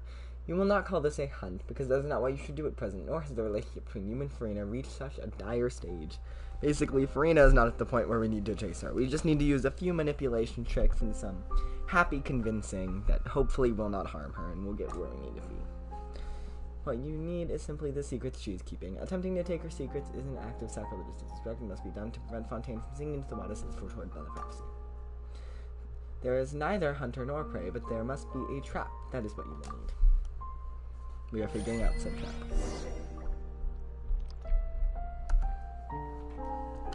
We are already here. Correct? Oh, we're going to Flousange? Could have just said Flouve.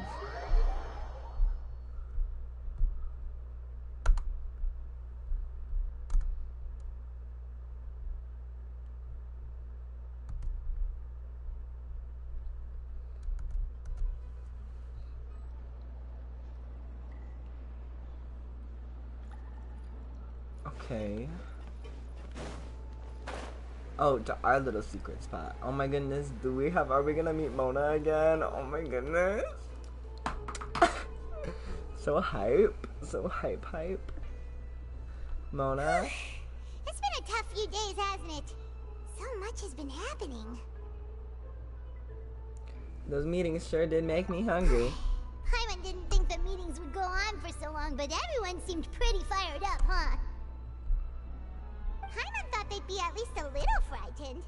Well, Fremine was, now that Paimon thinks about it, but everyone else just looked a little surprised.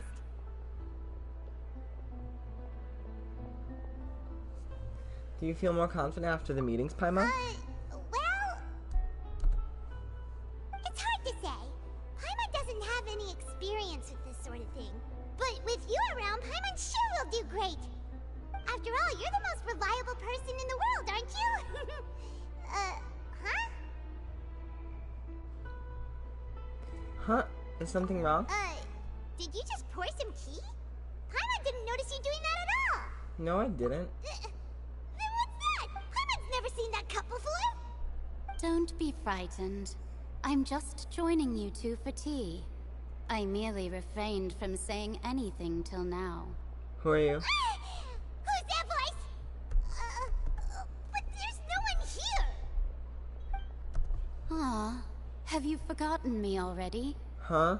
Wait, you are familiar. You're the voice we heard from the sky in Sumeru. Oh my goodness, you're the fucking Hexen Circle member. You're the Barba bitch. The Trismegistus. The voice from the sky, I fear that description is wrong. Though, not completely wrong. You're feeling lost now, just as you were feeling previously. I sensed that confusion and thus came to you. Guiding people is an irresistible hobby of mine, after all. Who are you, and what do you want from us? Consider me a passerby, just accepting a commission from my friend's disciple on a whim. Allow me to ask you, will Fontaine's prophecy come true? The prophecy. Yes, what has been prophesied will be fulfilled. You may view such things as the history of the future. So you wrote that, you bitch. Then is there any way we can stop it? I believe you have witnessed a failed attempt with your own eyes. Can everything in Teyvat so easily be changed? There it is again. Fate. Can there really be no exceptions? Ah, so you've caught on. Just as prophecies are usually only the future as seen from the perspectives of the gods, could things be happening in hidden corners where the gods' gaze does not fall? Are the things that you shall see different from the fate that the gods perceive?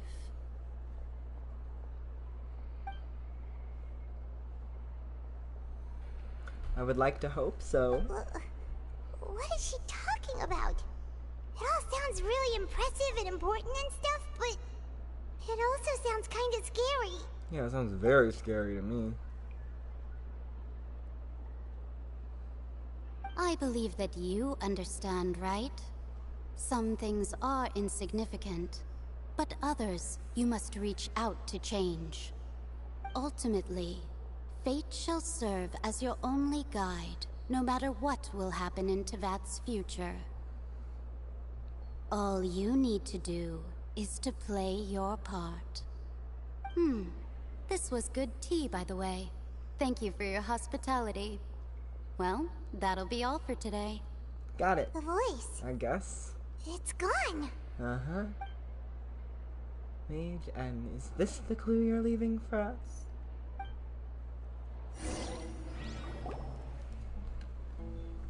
In feelings, you lie in bed falling. Sometimes when you wake up, someone seems to be outside. Magistus? Huh? I want to hear someone talking. Mona? Alright, coming. You're becoming more diligent, Paimon. It's you who's getting lazy, okay? Ow, asshole. Well, I see I've It is walked in Mona. on some lively banter.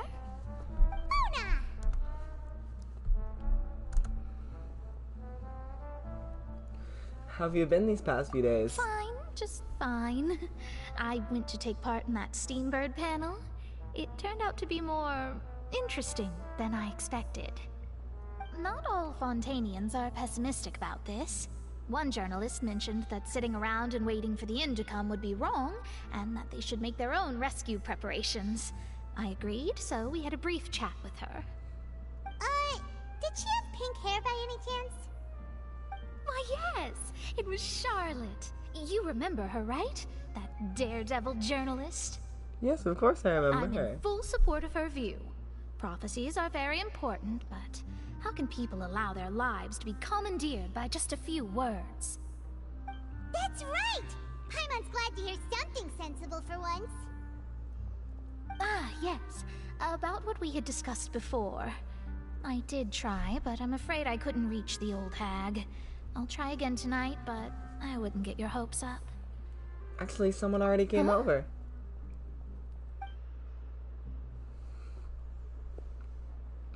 Goodness gracious. Are you serious? I believe she came to pass a message to us. She said that even the god's gaze has blind spots. Pretty bold if you ask Paimon. Most people would believe the gods to be all-knowing, right? The Hexen Circle members are certainly anything but ordinary. As for the mage named N, the old hag has mentioned her a few times.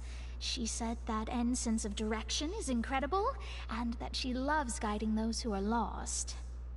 But I've never met her, and if she were still alive, she'd be...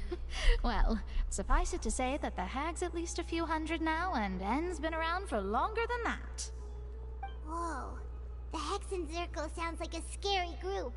They must really stay in shape to live so long. They're probably just Their mystical abilities alone creatures. are pretty terrifying.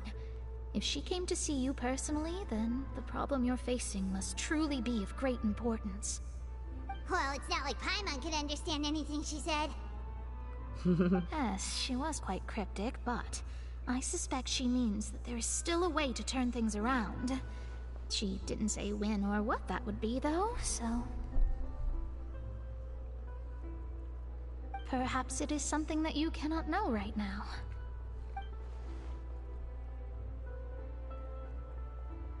Maybe. What was that the best answer that my question could have gotten? Traveler, Paimon, are you two all right? Yes, of course. Oh, we're fine. We're just a little down right now. It kind of feels like the end is coming, you know? Yeah. I see. It's not exactly I a feel happy that same feeling. sense of desperation, too. I guess you could consider me someone who has often witnessed fate, so far as I have seen it. Oh, sorry. Oh, I still hope for, and believe in, miracles. Astrology is eternal and rational, but fate may not be. Accidentally It is pressed the cruel, home button. Sorry for ruining this but it moment. can also be beautiful. Yeah. Perhaps that's what N was trying to tell you. Not to lose heart, and to believe that what you are seeing playing out before you is not yet set in stone. I did originally think of steering clear of all this, but I couldn't. Even if this is all futile, I still wish to help everyone. If we don't struggle to the last, then how can we face the end when it comes? Exactly. Huh. You do have a point. There I go, talking about astrological principles again. Sorry about that. The moment I start talking about work-related stuff... I need to get going. Don't worry about it, Mona, and thank It you. was worth trying to comfort you, even if only a little. I believe that you'll help those who are struggling in the same way I did. I suppose that might be why we always seem to meet by coincidence. Paimon feels kind of moved by what Mona said, but also kind of sad too. Yeah. Hey, Traveler, Paimon suddenly feels like going outside for a walk. Let's go. Mm-hmm. Let's walk around the city, shall we? There's a few spots we always like to walk by. Yeah. I'm so excited for Navi now.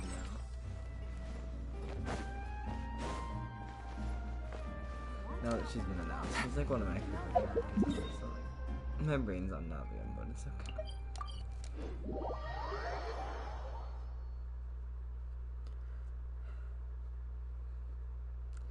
Still, this is rather intense. I don't know who Mage N is, but she must have been sending a pretty intense message. Mona has been quite kind. We need to set a trap based on the idea of hunters, and everyone has a different idea based on their personalities, and so it's very confusing that we can't seem to find unity when we really need it. Huh? Our names are written in this newspaper.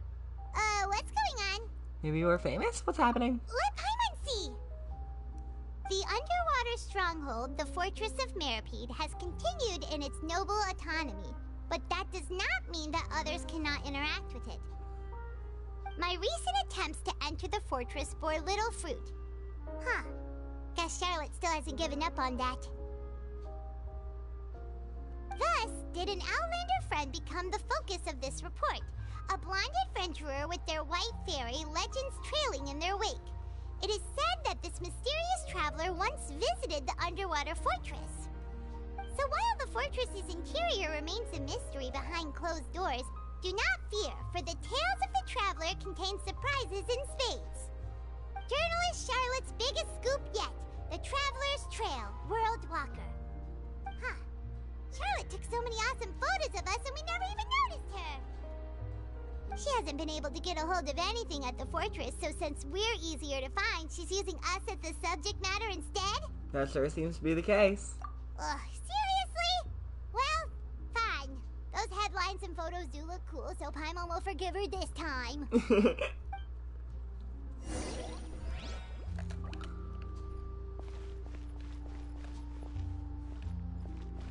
There was a thing, I saw it. There we go.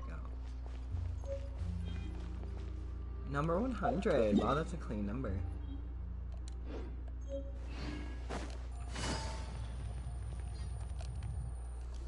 Clone? No.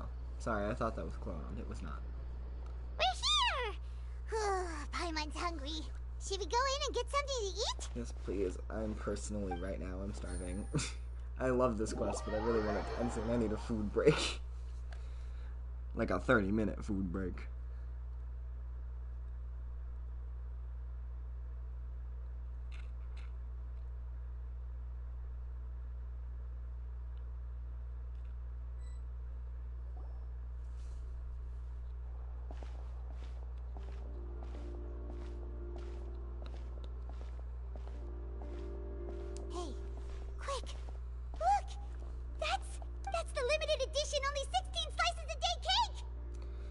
It hasn't already sold out for the day? It was so delicious the last time we tried it. Despite the tense situation we were in, let's give it another go. Paimon's sure it'll be great. You can't let anyone get ahead of us. One slice of cake, please. Someone showed up after all. That sounds like a... Oh, wait, you're the one from the Palais Mermonia. Oh, are you here to buy cake too? It seems Monsieur Nervalette was right. You really can eat. Wait, did he really say something like that? That's right. Even he has his own preferences when it comes to food. As for me, I love the cake and coffee here. Do you come here often? Usually every day. Every day? It's part of my daily schedule, apart from work. I shall have my cake and coffee. Then what if someone told you one day that this place would be closing soon, and you wouldn't get to eat cake here anymore? What would you think? But why would it close? Well, Paimon doesn't know either, but maybe the waters will rise tomorrow. You know, like in the prophecy. Oh, the prophecy. To be honest, I haven't paid much attention to that. No, still, even if there'd be no more cake tomorrow, that wouldn't keep me from having some today. No, it's the same for eating in general. You might not be able to eat tomorrow, but if you can do so today, then you should carry on. That's what people call living, you know. Huh. Don't be sad. Excuse me, could I have 2 more slices of cake to go? These 2 slices are for you. Sijuin said that this kind of expression you're making is what humans call being sad. Oh, you know Sijuin? I sure do. She was born before me, and she sometimes comes to the surface to teach us things about humans.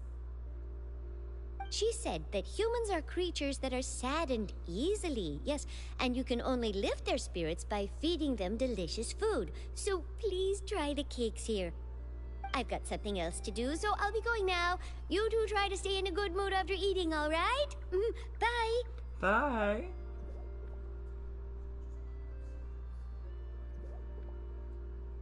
there she goes. Alright, let's dig in.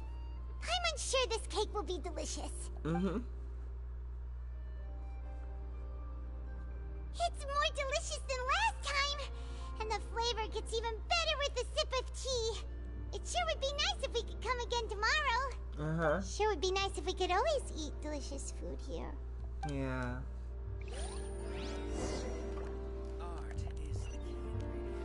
We're having an existential crisis, it's okay. And I'm very tired. I'm tired in a weird way and energized. I'm also feeling a little bit regretful because I usually always make my ramen when my niece is over, but I have been busy since 7. So I have not had time to make my ramen, so I'm hoping that when I go out she's still awake, so that I can make some ramen.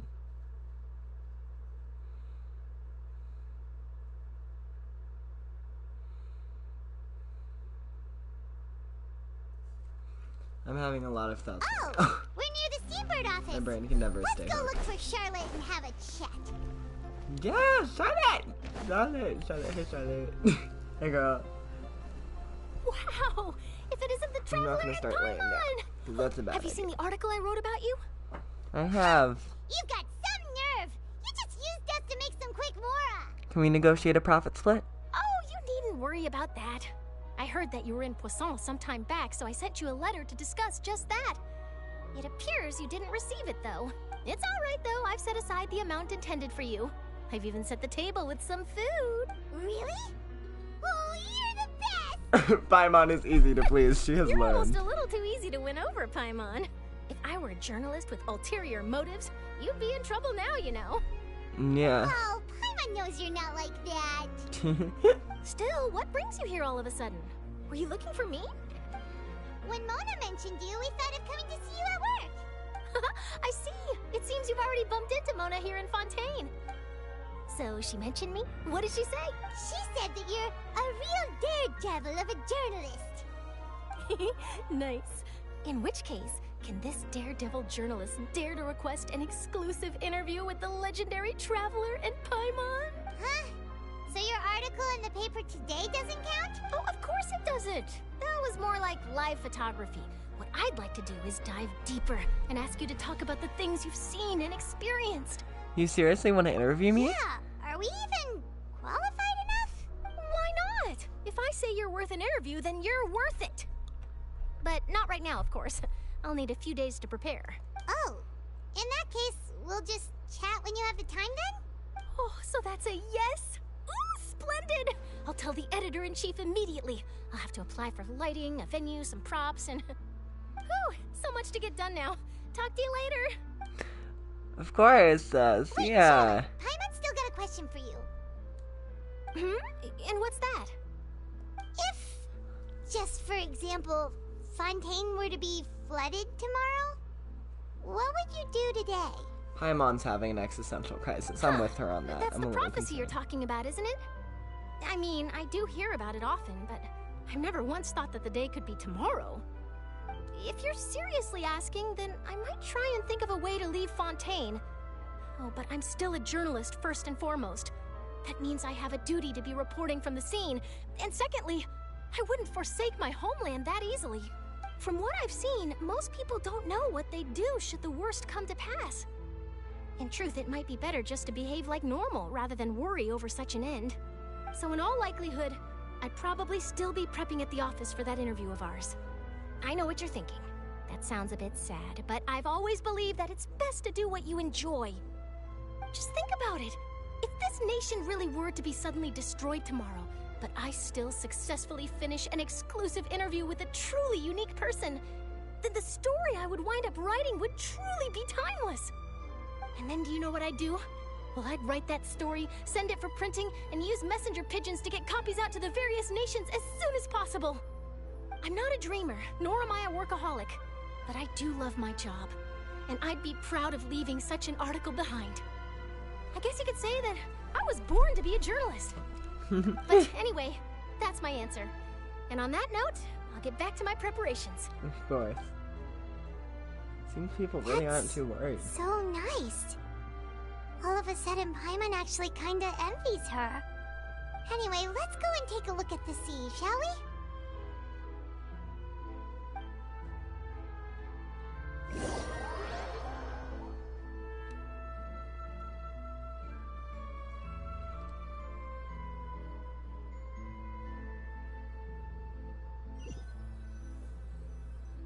Should I do this in halves? I feel The like sea I should breeze do and this in scenery can be a pretty soothing combo, huh? halves.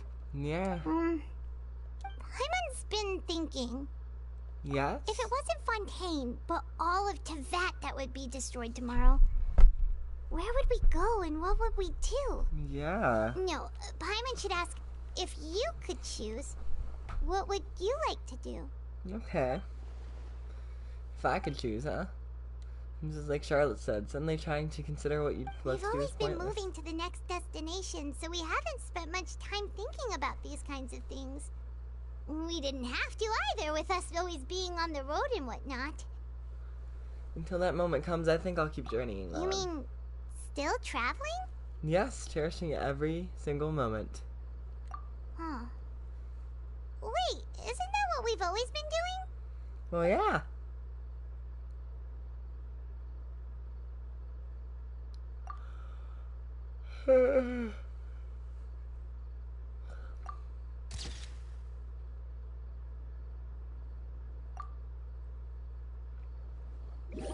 Sorry I skipped that so fast. I probably should have read it out loud.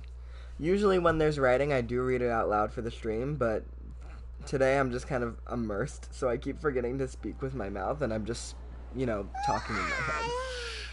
Feels like I'm sorry. I hope you can still read it. If you enough. can't, you can just pause the video. But it's still better than the Fortress of Mirapede, that's for sure. It's not only damp there, but salty too. Yeah. Ah, so the two of you are still here. Wonderful. Oh, you're from the Palais Mermonia, aren't you? Yeah, we saw you last quest. Yes, I'm Isadora. Monsieur Nervillet sent me to look for you two before. I heard that afterward you went to the Fortress of Meropide. Alright, so are you under the impression that we might be wanting to know? Not at all. I'm well aware that you're friends of his. Actually, I'm here to pass along a message from him. Let's hear it. Yes, inside the Opera House. The Maréchaussée Phantom has declared the incident a small-scale riot. A riot? Well, that said, I don't personally think it was that serious. Okay. Lady Farina was watching a performance at the Opera House, and while she was resting during an intermission, some other audience members suddenly started harassing her, loudly accusing her of doing nothing about the prophecy crisis. And before she could respond, others started to join in. The crowd continued to grow, and protests against the Hydro Archon started to break out. So people have started to put the blame on Farina. Guess they finally found an outlet for the pressure they've been under due to the prophecy. I agree. People will naturally rely on gods, as is customary. But the moment people feel threatened, gods are also the first to be blamed. So what happened after that? Is Farina okay? Seeing that the situation was spiraling out of control and that further argument was pointless, she claimed that she'd gotten tired of this and left in a hurry. The Maréchaussée Phantom had their hands full maintaining order and did not catch where Lady Farina had gone. Only when things had stabilized did we realize that she had gone missing. So, you mean... That's right. The Maréchaussée has dispatched many people to search for her, but we don't have any leads yet.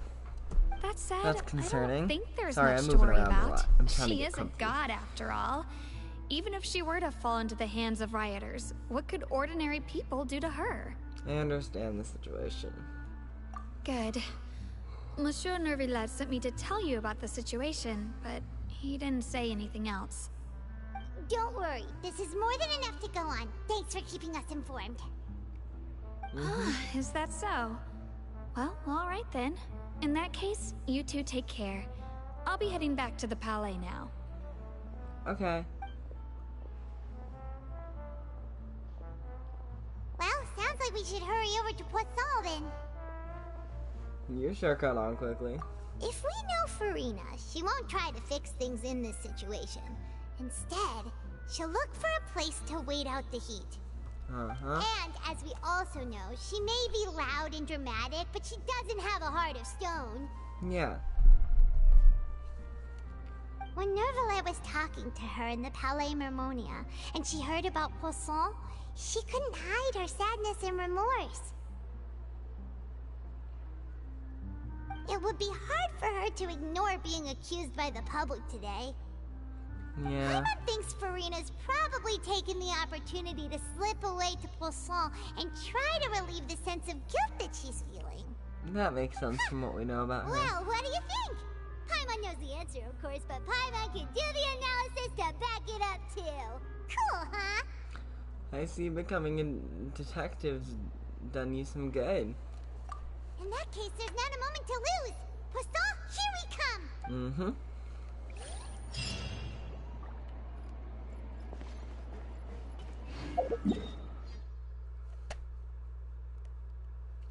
Super song.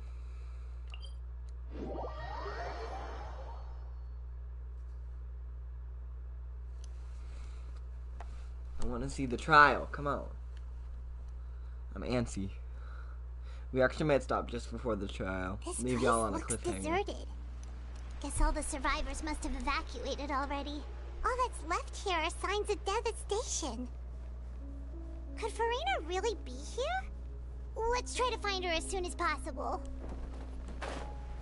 Probably gonna be ending the stream by like 12:45 to 1, somewhere in that range.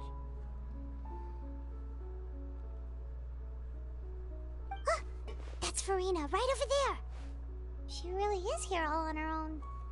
Stay quiet for now. Should I just give up? This is all meaningless. What was meant to happen did happen after all. Everyone's dead. Everyone's dead was Farina. I'm sorry. I'm so sorry. Give up, Farina. There's no point in holding out. I'm sorry. But what can I even do other than to repeat meaningless apologies over and over? Farina. Who's that? Don't worry, Farina. It's just us. So it is you, blonde traveler from another land. Why, I almost thought you were someone from that mob of my ignorant subjects. Come to kneel and beg for my forgiveness. Farina, you were crying just... What do you mean, tear stains? Oh, I remember. The show at the Opera House earlier this morning was so moving. I'm still trying to process it. Who did that uncivilized rabble think they were, disturbing my enjoyment of the arts? They even dare to tout their Archon. I must teach them a lesson. I can just imagine their twisted and frustrated faces once they realize that I'm nowhere to be found. Oh, and I'm sure Nouvellette and those people from the Maréchal say Phantom are freaking out right next to them, too. Stop trying to act tough, Farina. You're actually beyond devastated right now, aren't you? Of course not. Hey, there she is! The Hydro Archon's over there! Quick, after her! Farina, those people seem to be after you. They are? They're just some rabid fans who want to cut the line because they haven't been able to meet me in person, aren't they? That's against the rules. I can't let them get their way. Farina just ran off. Okay, are we chasing her? Quick, we have to catch up with her. We're chasing her. Okay, we're moving. Let's go. Come on, Farina.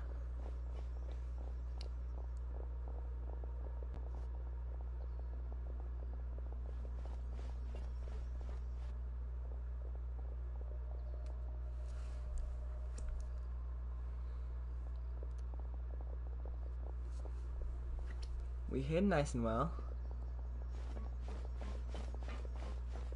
This should be the place, right? Hey, Farina! There's a good hiding spot over here. Quick, come to Paimon before the rest of them catch up to you. Yeah. What is this place? Hurry, they're almost here. Fine. I suppose haste is warranted. Lead the way.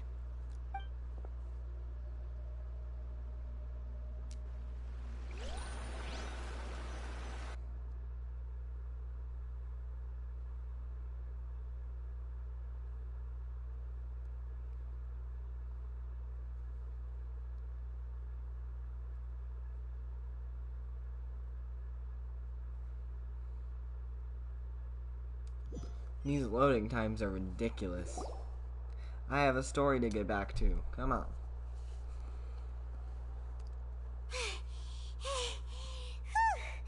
Everyone's exhausted.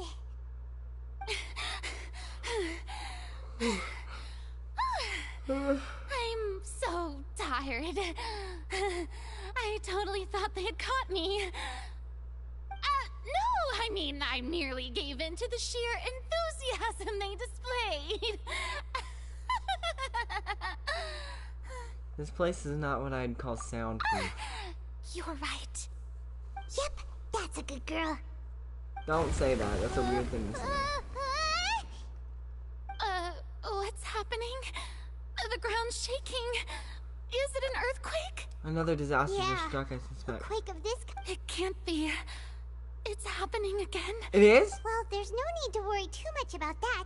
Neverlette's made some emergency plans, so the evacuation should go a lot smoother this time. Yeah, I hope you're right. But the people of Poisson, they've already... Farina finally reached her limit. Now that she's talking about her actual feelings, she's starting to look far less stiff. It's true. I've been investigating the prophecy for hundreds of years. I once had informants all over Tevat, searching for clues and feeding information back to me. I've tried all kinds of ways, too, to hold back the sea. Anything to keep the coastline from advancing. But all my efforts proved to be futile in the end. Really, the truth has been clear to me for a very long time. We cannot make an enemy of the divine. No matter what we do, the will of the heavenly principles will have its way, and the prophecy shall be fulfilled. But even then, you still haven't given up, right? Give up. I do love the sound of that phrase. It would mean finally coming to terms with fate, but also for me to finally be free. That would also mean that all hope would disappear. Indeed. I've thought about giving up so many times, especially after we almost lost Poisson. Fate is really unreasonable, isn't it? It has no heart and obeys no rules. The prophecy has only just started to come true, and so many people have already lost their lives. Yeah. But just now, it all became clear to me. I still don't have the right to come to terms with fate on behalf of everyone else. Exactly. As long as the final moment hasn't come, it's still not too late. Right. Don't worry. I will keep hope alive for everyone until the very end. I love her. She's such a queen. Well, that's enough for now. I got the impulse to play the stricken maiden, but honestly, considering my rank and station, that wasn't a good fit at all. She really knows how to play a part. Don't take any of what I just said seriously. How could I possibly let Fontaine fall to the whims of trivial prophecy?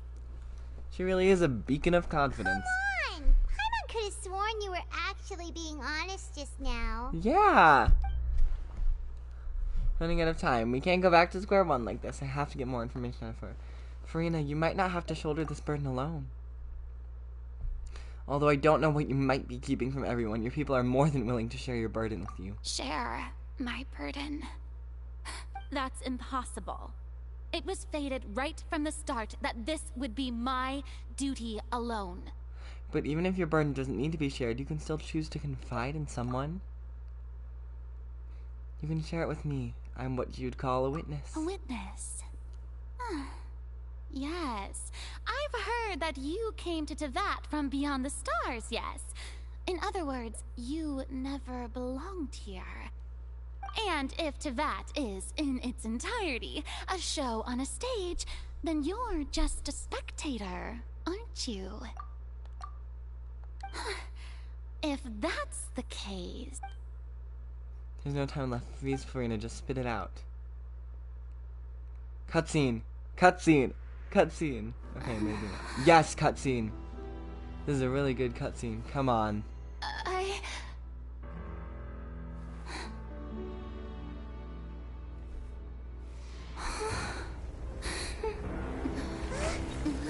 Not now! Come on, we were just about to get something out of her.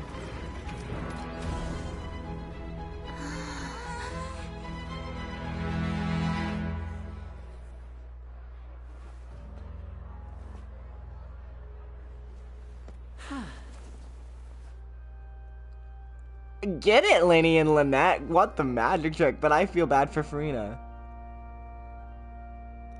I just feel especially bad for Farina. This concludes my opening performance. I just feel especially bad for Farina because she was just starting to feel comfortable with us, to confide in us and tell us about what has been troubling her truly and reveal her secrets. And now we're putting her on trial. She's gonna go from completely open to sharing her secrets with us because she trusts us now that we've earned her trust, to being completely defensive and thinking we're traitors. Now, without further ado, we may proceed to the trial of our god. So this is what it is. Yes, you deserve praise for the effort you took to raise the dramatic stakes. Do not forget, however, that I am Focalor, the god of justice, the embodiment of justice itself. Does it not strike you as even the least bit absurd to bring the very concept of justice to trial? May I interpret these words as your refusal to stand trial? In that case, you will have the opportunity to defend your honor through a duel. Oh, okay. You would draw your blade against a god?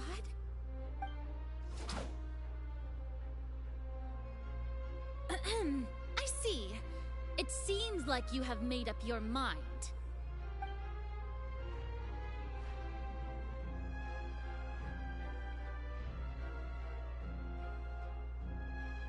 Paimon can't believe it. She just surrendered. What the heck is going on? Did I just see an Archon surrender to a human? Wow, how utterly humiliating. Lady Farina, what is the meaning of this? I love her drama. It would seem that there has been a misunderstanding. To be clear, the raising of both hands is not always an indication of surrender. Looking for excuses again, huh? I raised my hands just now to indicate my acceptance of the trial. No duel shall be necessary. I will admit that I've been running away for a long time. I'm sorry, everyone. I was unable to protect the people of Poisson. It is my duty to stand trial for my crimes. You are not the only ones to be disappointed in me. I, too, am exceedingly disappointed in myself. But now, it is time for the Hydro Archon to show you her courage and resolve. Cutscene. Farina, will use this trial to show the world the true meaning of justice. Okay, get it, This girl. time, I'm rooting for her. Will protect you. I am rooting for her. Applaud and rejoice. One of the most outrageous and fantastical arcs known to the opera epiclese is now unfolding before your eyes. Oh, I am absolutely Mark rooting for my her. words. This shall be one of the most exhilarating and brilliant shows ever to grace the stage of Fontaine. The trial of the Hydro Archon, Focalor, will now begin! Woohoo! Oh, now we're making history. Fuck yeah. I'm into this. Why does it feel like Farina just took over the whole thing? Like, come on! Didn't she just get forced to stand trial for her crimes? I think she was ready Also, for even though this. she's still acting super dramatic, she is taking this seriously this time, right? I presume. All right, then. Who will be my opponent in this trial? Yes, trial The does court require asks the a prosecutor to prosecution. please take the stand. Hello. Thank you, Your Honor. That so. Very well. Then please speak, witness of Tivat, my accuser and fated opponent. As always. We were so close to getting her to tell us the truth and it still turned out like this in the end. It's okay though. As long as we can defeat Farina in court, we still have a chance to figure everything out. I am into this. I am so into this. Also, please allow me to ask, as a final question before the trial begins. Of course. Just how much work did you do to force me onto this stage? Well, we did do a lot of prep after the meeting that day. I can go over the tasks assigned to the Spina di Rosula, since they were rather straightforward and easy. Navia, the president of the Spina di Rosula.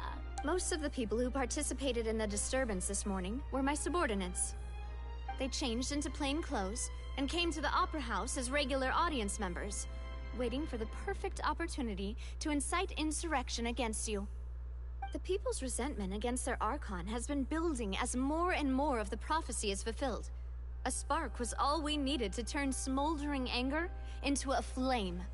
Moreover, according to our understanding and analysis of you, when something like that occurred, you would likely flee the scene and head to Poisson by yourself.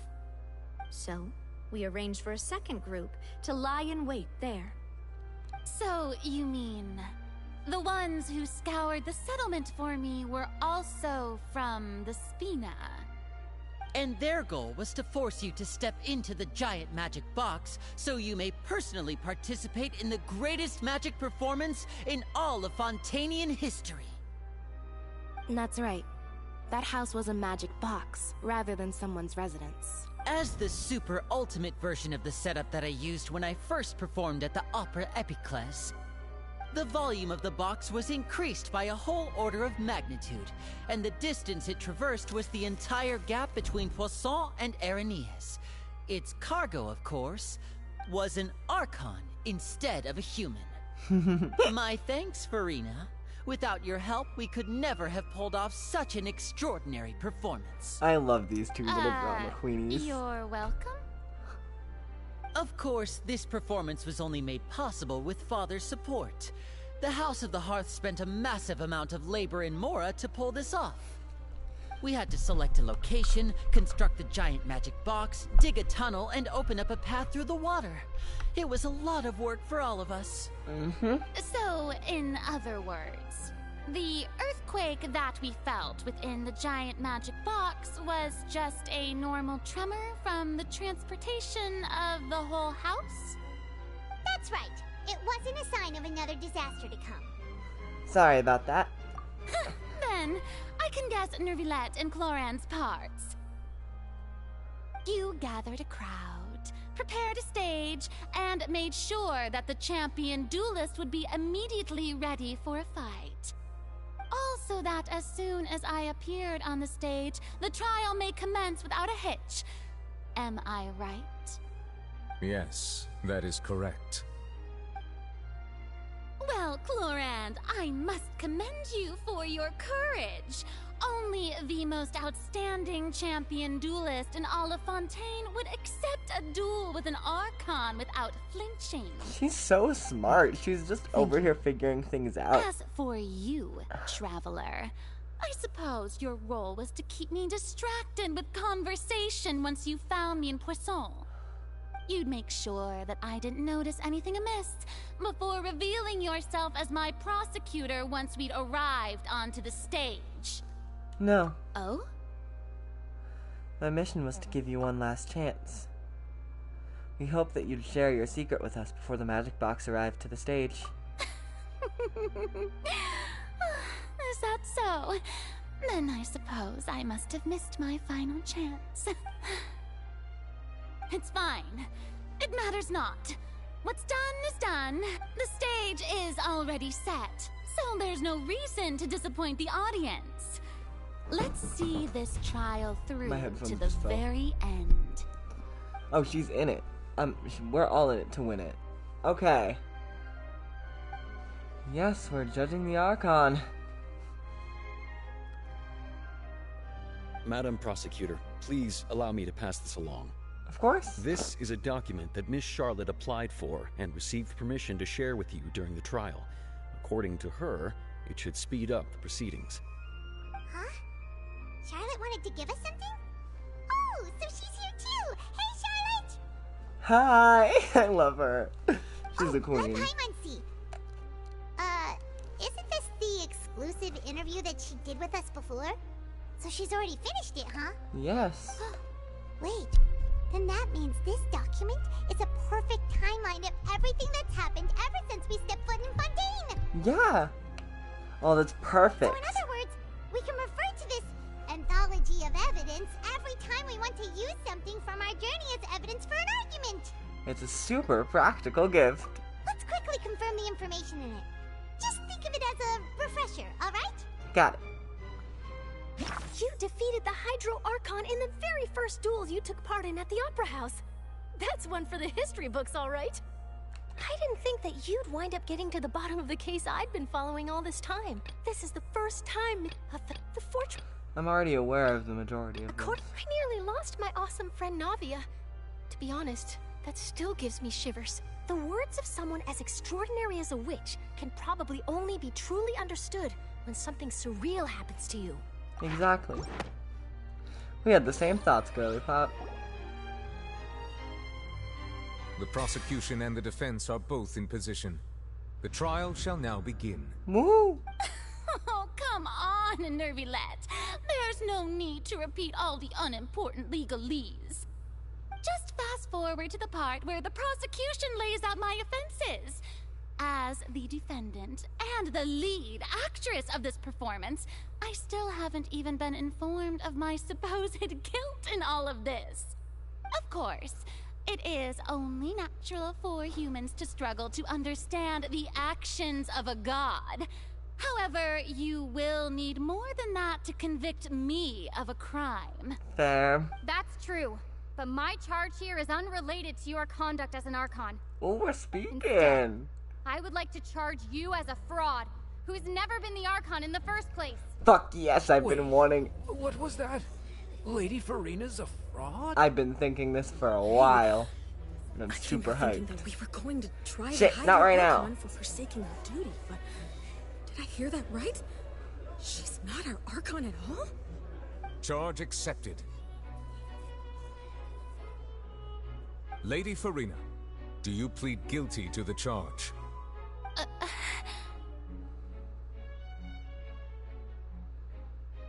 Lady Farina. I plead not guilty. How can I be guilty? There is no way that I, Focalor, otherwise known as Farina de Fontaine, a member of the Seven and the Regina of all waters, kindreds, peoples, and laws of Fontaine, could be anything other than your true Archon. Yeah. Even though Lady Farina can be rather eccentric, isn't it going too far to doubt her very identity? Well, we'll see, won't we? I've never questioned her identity either. Sure, Lady Farina can be super irresponsible, but what grounds does that prosecutor have to make such a huge claim? You'll find out. I have cause to believe that common sense will prevail in this case. Many of the members of the audience have known me as the Hydro Archon ever since they were born. There would be no fooling their memory. But that's just a title, sweetie. Even the Oratrice has decided to show me its favor. Are you sure you want to commit to a charge that will never be upheld? Yes, if you wish quite. to drop the case, I can promise you as the god of justice that you will not have to face trial for making a false accusation. We will treat everything that's happened as a dramatic spectacle and move on with our lives. What do you say to that? No. An argument with near impossible odds, huh? You have to not only refute Farina's claims, but also overturn the long-held beliefs of the people. The people only see you as their Archon because that's their long-held belief. Well, I tried to give you the chance to surrender. If you must persist, then let me ask. If you believe I'm not the Archon, then what manner of being do you think I am? And if I was not the Archon, then how did I manage to live for over 500 years? What do we know to be special about Farina exactly? Well, her age. For one. Meeting with the knave. I agree with that. Quite irrelevant.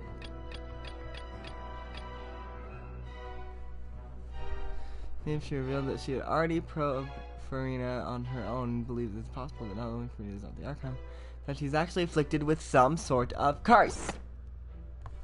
Yes!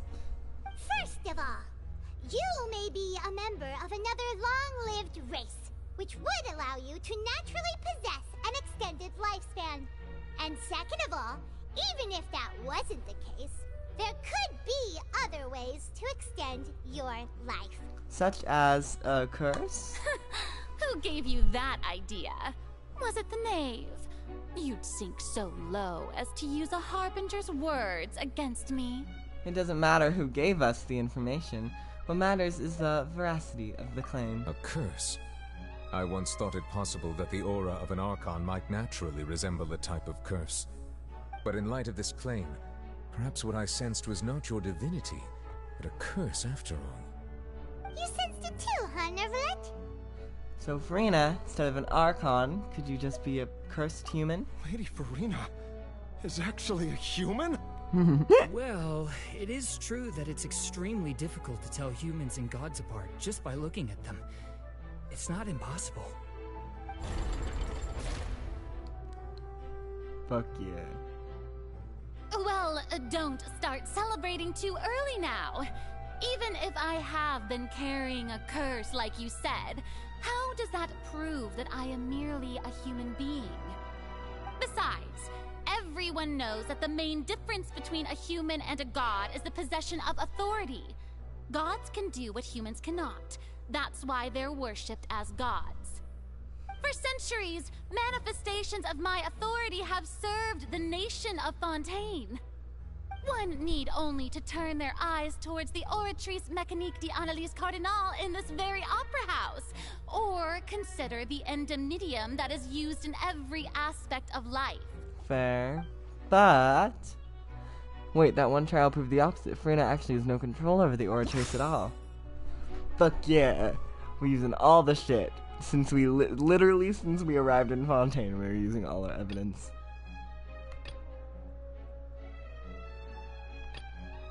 Child conviction. Easy. The easiest decision I've ever made in my life. You tried to reference the Oratrice. But weren't you as confused as all the rest of us when the Oratrice declared Child to be guilty without any proof? Otherwise, you should have come up with a good explanation for that by now. Which we haven't heard. Didn't I make myself clear at the time? The decisions of the gods are naturally difficult for humans to comprehend. There is no need to provide an explanation. Lady Farina, I believe a reminder of your current circumstances is in order. While the court is in session, the principles of justice and the law must come before all else. While you are an Archon, you are also first and foremost the defendant in this trial. You will prove yourself unable to defend against the prosecution's charges if you continue to withhold vital information against the rules of the court. I never thought you'd use that kind of rhetoric against me. That was no trick of rhetoric, Lady Farina. I've merely reiterated the rules of the court. Rules that all should respect and follow. Yep. You neither knew why Child was declared guilty, nor did you understand the structure and operations of the Oratrice. Exactly. Instead of having been created by you, the manifestations of authority you mentioned have been made by the real Hydro Archon, haven't they? The real Hydro Archon. Well, now you're really losing me. It is true that I did not know why the Oratrice gave out a guilty verdict that day. Honestly, I appreciate it. The Oratrice handed out that verdict unilaterally, and it has been operating independently ever since it was first created. You can't argue that just because a divine creation is flawed, that the god behind it must also be no god at all. She's still throwing out all kinds of excuses. Seems like she's confident that we won't be able to produce proof that she has no power over the Oratrice. Sure, we can put the Oratrice aside for now, but then, Miss Farina, could you give us a brief demonstration of your power as an Archon? My power as an Archon? There are many ordinary citizens in the audience. How can I just carelessly demonstrate the formidable power of an Archon? If Don't need to that be poses a careless concern, about it. Just be I'm honest. prepared to extend my protection to the audience. You don't need to go that far. A brief demonstration of your power over Hydro should be quite harmless.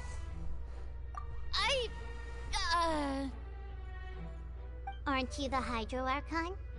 Or is it that you can't even wield the power of Hydro, much less the authority of a god?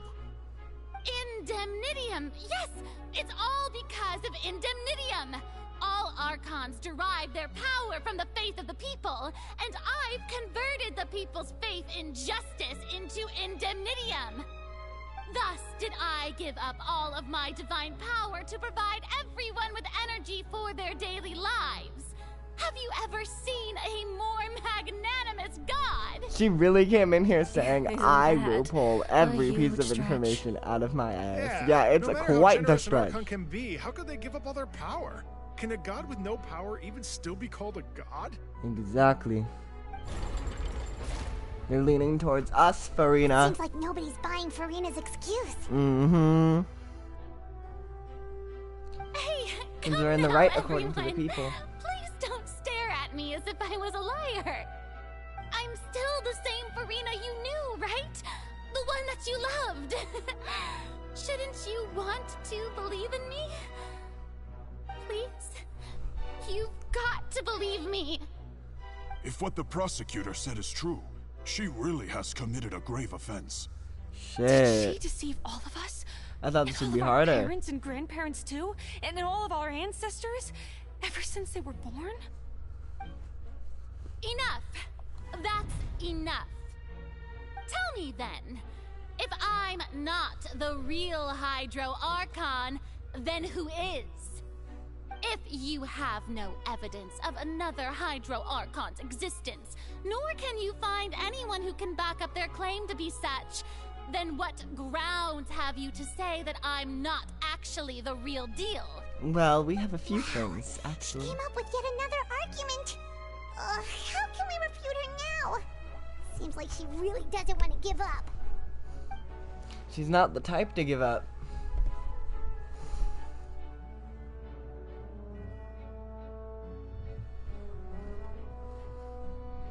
Mm-hmm. Come on, think it. If she's only human...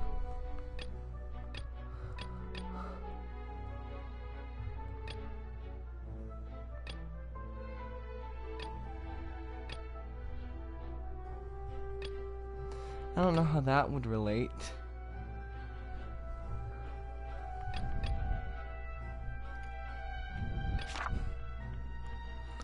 Are we actually gonna argue Neuvillette? I'm not against it.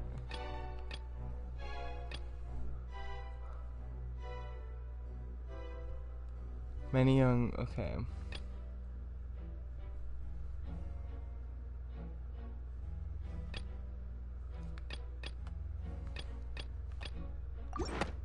Oh. Nice. That felt like the only one that had grounds. Paimon doesn't think this clue can be... Oh, never mind.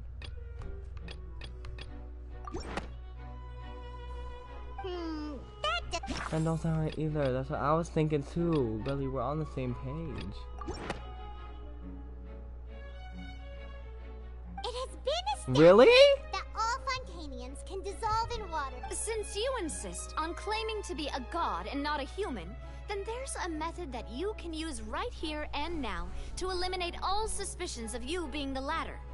Miss Navia, please apply to serve as a temporary attorney for the prosecution before addressing the court. Though you act in partnership with the prosecutor, you must still adhere to proper procedure.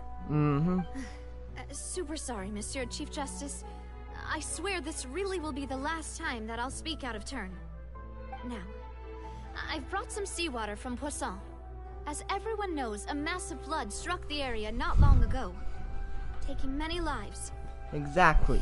Including those of some of my closest friends. Oh, my baby. Miss Farina, would you dare to touch some of the seawater?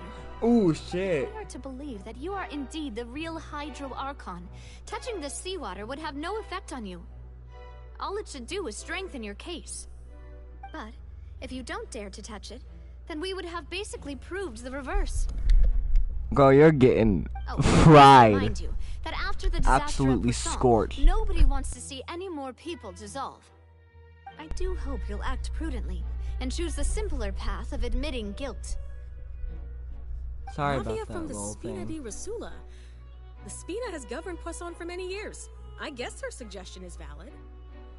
I think her suggestion is very If Lady valid. Farina is indeed just a human, she's probably Fontainian like all the rest of us. Would she really dare to try? Oh, is she going to? Come on, girl. Farina? Lady Farina, this test has been unilaterally proposed by the prosecution. As it falls outside the realm of standard court proceedings, you possess the right to decline participation. Well, of course he had to tell her that. But refusing to participate is basically the same as a confession of guilt. She's just staring at the water without saying a single word. It really does seem like she's quite terrified of it. That could only mean... Farina. Is she really planning to... that's not what we thought she would... Due to the inherent risk of the test, Lady Farina, you may...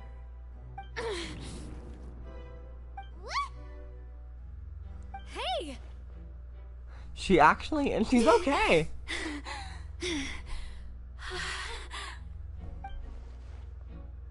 I'm fine. Look at me, everyone. My hand is still here. I haven't been dissolved.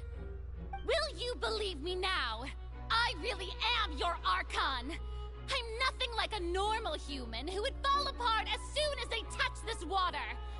Really, was this not the most obvious thing in the world? Miss Siegewin? If you're present, Miss Siegewin, please come forward and attend to the defendant. Siegewin?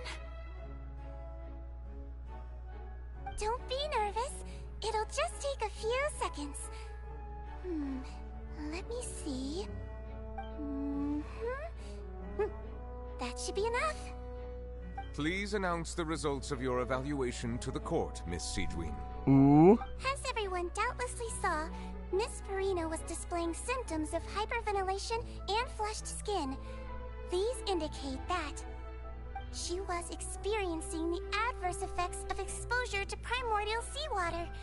The extent to which she was affected is the same as other humans when exposed to primordial seawater of a similar concentration. Thank you, Miss Siegewin. Lady Farina, you may return to the defendant's stand. Ooh. Oh, wait. What did she just say? I didn't get dissolved. Shouldn't that be enough to prove my innocence? Well, considering your tendency to run from your problems, we did originally prepare a direct sample of the seawater around Poisson. However, after extensive discussion, we exchanged it for a sample that is not concentrated enough to dissolve an actual human. After all, on the off chance that something entirely unexpected might occur, we don't want anyone else to lose their life to the sea. Yeah, so out of regard for Farina's life, you secured a low-concentration sample and asked the head nurse to serve as an expert witness. It's a great thing that the direct sample wasn't actually used. Farina could have...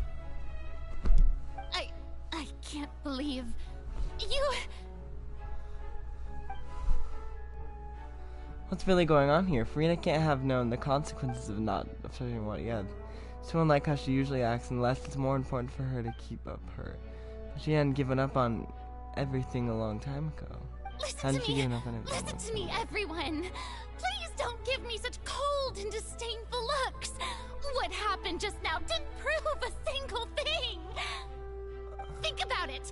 How can you conclusively prove that an Archon can't also be affected by the primordial seawater? Also, if I was really just a human, why would I dare to just put my hand in that kind of water?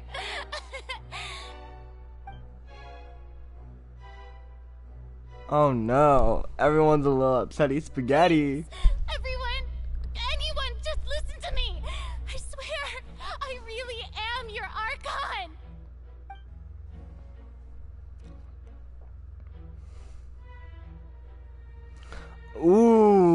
getting the cold shoulder, babes.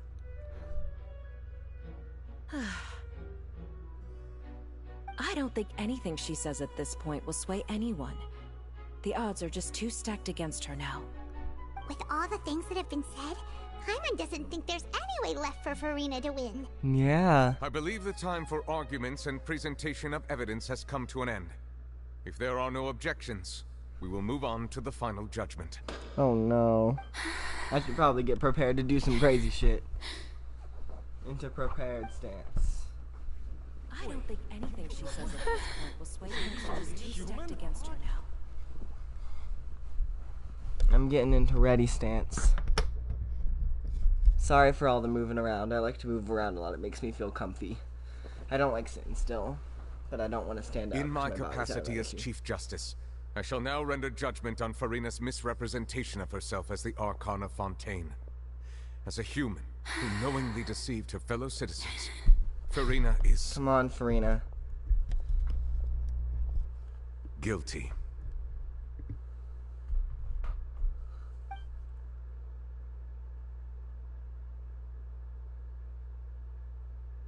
Cutscene?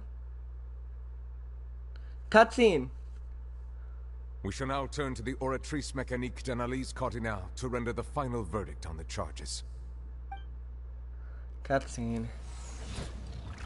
Oh no.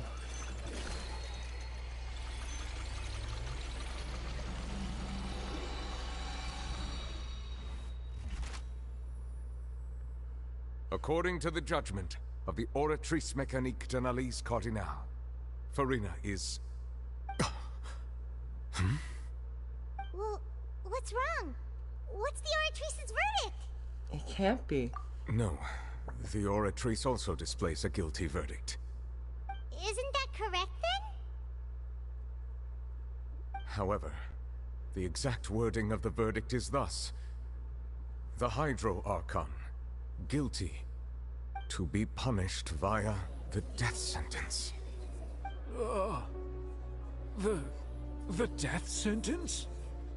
That's actually one of the available sentences? I've always thought that it was just a myth. Okay. The only time the death sentence has been handed out at the court, and it's been given to the very person we've worshipped as the god of justice?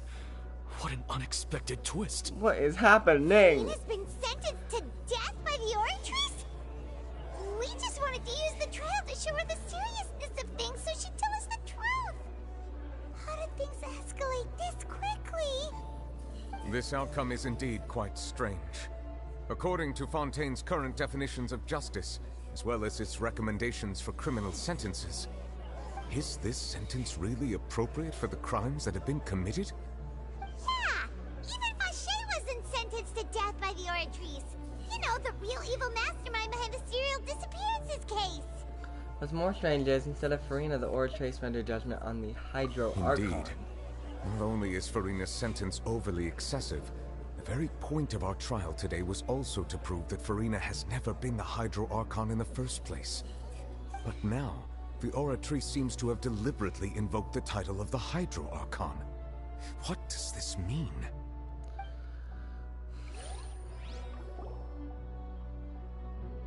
Cutscene now, I assume. Excuse me, if I may interrupt. Of course, Fremine. Is the trial still going? Fremine! You finally made it. I I'm assume this confused. means you've completed your Did mission? we miss a cutscene? Mm-hmm. Any mission Father assigns to me will always be top priority.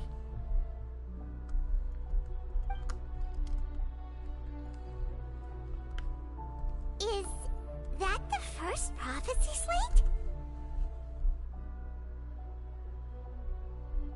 Huh. So the knave privately arranged for Fremine to try and find the missing slate. I looked Yes, everywhere and finally found it at the bottom of the sea. It took me a long time to get around some dangerous stretches of water. But has the trial already concluded? Then doesn't that mean I've come too late? Oh no. Father will be disappointed in me. Don't worry, the mystery hasn't resolved yet. It's not too late for you to shine. Thank you for your hard work, Mr. Fremine. Please allow me to review the record left on the slate. Traveler, I believe that you have already seen the other existing slates. I would like you to come here and confirm I'm their moving contents. even more. It's getting intense. Huh? So what do you see? What is it? This looks like the previous Hydro Archon releasing their divine power, turning Oceanids into human beings. Is Ashtakai's theories correct? It has to do with Fontaine's lost history. Huh? Isn't the Hydro Archon just guilty of deceiving her people?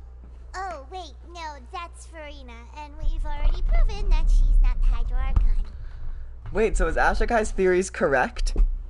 That Farina, that the previous Hydro Archon Egeria caused the humans of current day to, like, are just actually Oceanids and Hydroidolons transformed into humans? Because if that's right, Ashika is going to be the smartest person on planet Earth without fail. I do not care who you speak to. So when you say Hydro Archon, I already thought it was convincing, but my goodness. In truth, everything that you've encountered in Fontaine up until this point can be traced back to the contents of these stone slates. Ooh, okay. However, I'm uncertain as to how much sense they currently make to you. An association between the contents of these slates and the events in real life. Okay, let's try to recall the contents of the other 3 stone slates. Paimon will do her best to help you remember. No, I think we got this. We got this down. Sorry about... Basically, I'm sorry if me moving around made a lot of noise. My bed is very springy, but I was moving between my bed and a chair because I didn't know which would feel more comfortable because I'm in a very unusual body situation right now. So yeah. The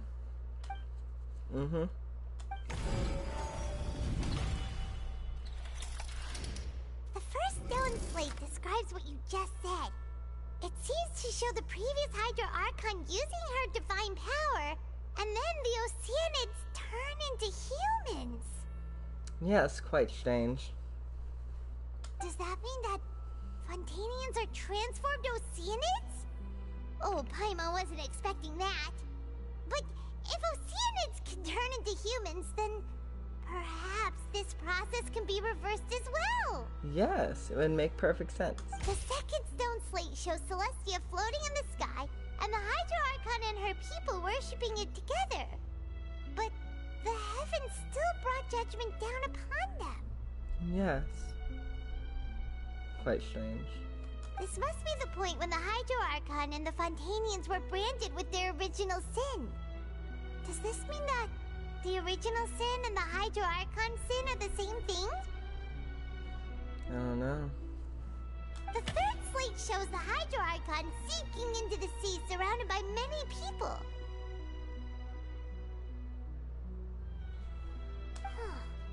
That reminds Paimon, didn't we also watch that happen to someone else? Who? Well, the fourth slate is the prophecy the Fontainians have been talking about. People dissolving into the sea, the Hydro Archon crying on her throne, and so on. We didn't believe that such a crazy disaster could happen at first, did we? But after that incident, it was just a question of when and not if.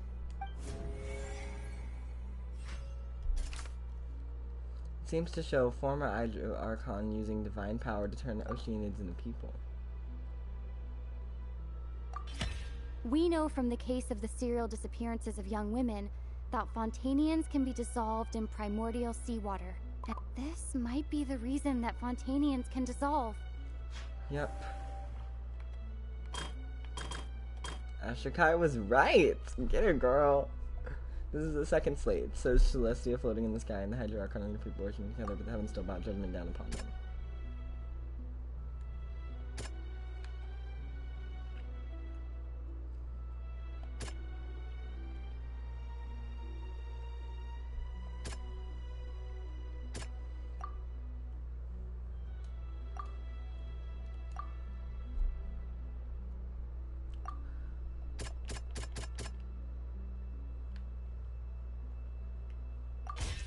Yep. Perhaps what is about to take place has all happened before. With the sin previous of the Hydro Archon Archon. that Nervilette mentioned, and the original sin cast down on the people of Fontaine by Celestia, as recorded on the stone slates.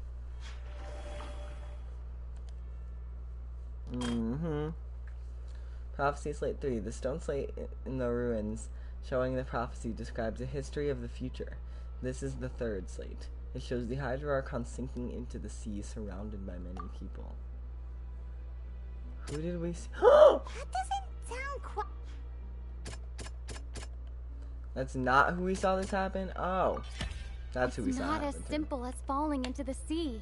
The stone slates show the people And now gathered we found around the sea Hydro consciousness was Archon in the subjected to sea. judgment. Stone slates show how the that be people a gathered link to around the the Hydro same Archon thing? in the sea. Yep.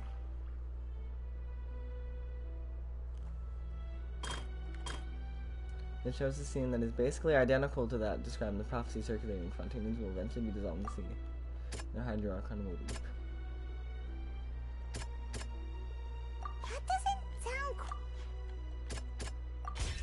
The prophecy from the stone slates found its way into society, but not many people believed it at first. If we hadn't dealt with it I in keep time, skipping the middle part. things could have gone very badly. I'm sorry, I keep skipping the middle part. I don't They'll mean to. dissolve into the primordial sea, but won't cease to exist. Their essence will flow in the seawater, converge, and take the form of an oceanid. The Hydro Archon was sentenced to death in court, shocking everyone present. Perhaps this means that her sin was actually Fontaine's original sin. Navia fell into the water inside those ruins, and she nearly dissolved. She was surrounded by the people of Poisson in a court within her consciousness, and was forced to take part in a trial meant to make her stay. The eruption of the primordial sea at the fortress of Meripede was the surest sign that the prophecy was about to come to pass no matter what. The prophecy's contents can all be verified by recent events. If we combine what we know together, loads of truths should come to light. Okay. Whew, this explains a lot. Oh my goodness, this is so suspenseful. There's so much going on. I'm at the edge of my seat. I just want to know everything. This is probably the craziest Archon quest we've had in the best way possible. I love it to bits.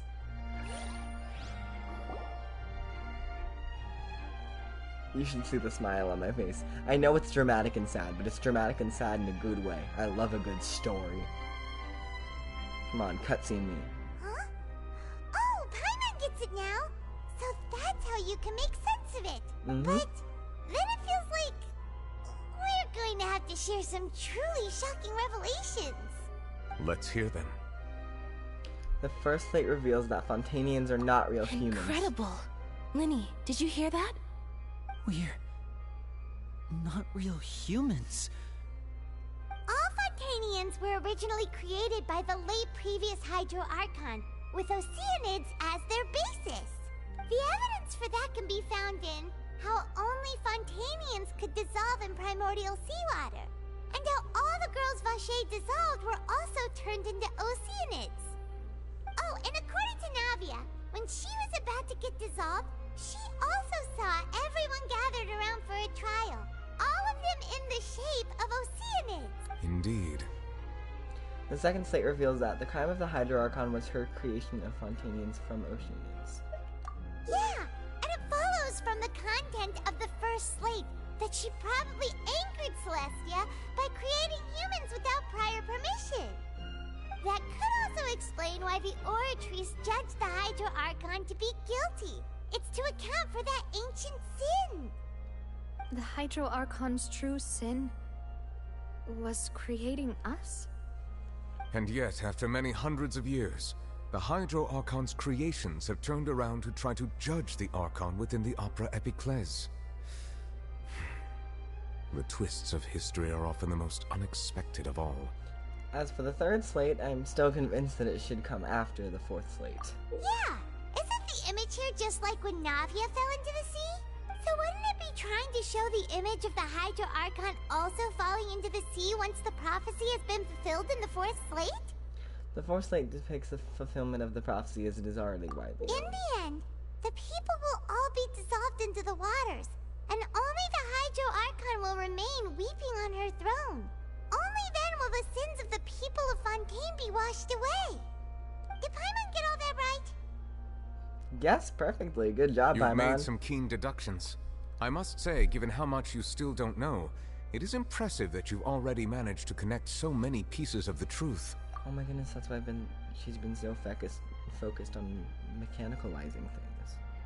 Sorry. However, while you were able Some to things decode in my all brain the are finally information on clicking. the slates, they've also been etched with an additional layer of hidden information using a different power source. When we were at the ruins, I tried to decipher the hidden information recorded in the slates. But since we only had 3 slates at the time, I was unable to come to a full conclusion. Now that the slate collection is complete, I shall make another attempt to decipher the narrative recorded within. If everything goes well, we should finally be informed of the unadulterated truth. Okay.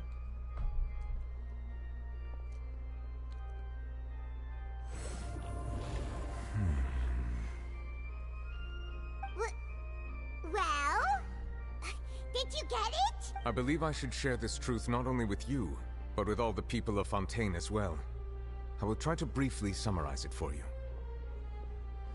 Okay. Your hypotheses regarding the origin of Fontainians and the sin of the Hydro Archon were both correct. In the Fontaine of old, the previous Hydro Archon sensed the yearning of her Oceanid familiars for life on land. The Oceanids were enamored with the beauty and romanticism of human beings, and wishing to have those experiences for themselves, expressed to the Hydro Archon their desire to become of a similar kind. However, even though water as an element is intricately linked with the power of life, the Hydro Archon, as one of the 7, did not possess the authority to create a new form of human life. Right. Fair. Not one to give in, she eventually found a way to create permanent humanoid bodies for her familiars by appropriating the power of this planet's primordial sea. She poured primordial seawater into the Oceanids' blood vessels, creating humanoid mimics in the process. But if Fontainians were to ever come into direct contact with water from the primordial sea, the power within their bodies would escape these artificial restraints and return to the sea. As a result, their forms would collapse, and they would be reverted to their original forms as Oceanids. Great, this all makes perfect sense. Of course, the Hydro Archon never received permission from the heavenly principles to create a new human race. And thus, the Hydro Archon and all of her creations came to shoulder the original sin of appropriating the power of the primordial sea. That is the true history of how the people of Fontaine first came into being. So we were all Oceanids before we turned into human beings? That's way too much information for me. Sorry, I I'm, think I'm just tired going to and pretend that I never processing. heard a single thing. I know this is probably the worst time, but I need a little breaksies. So I'm gonna...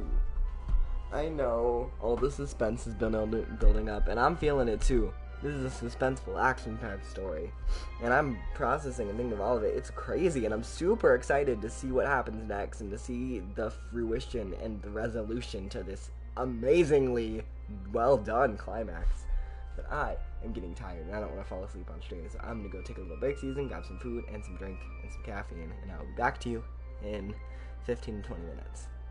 I know, bad time for the break, but honestly, a cliffhanger feels good sometimes. And I wanted to break earlier, but I ended up getting swept into the trial when I was least expecting it, because they surprised me too. I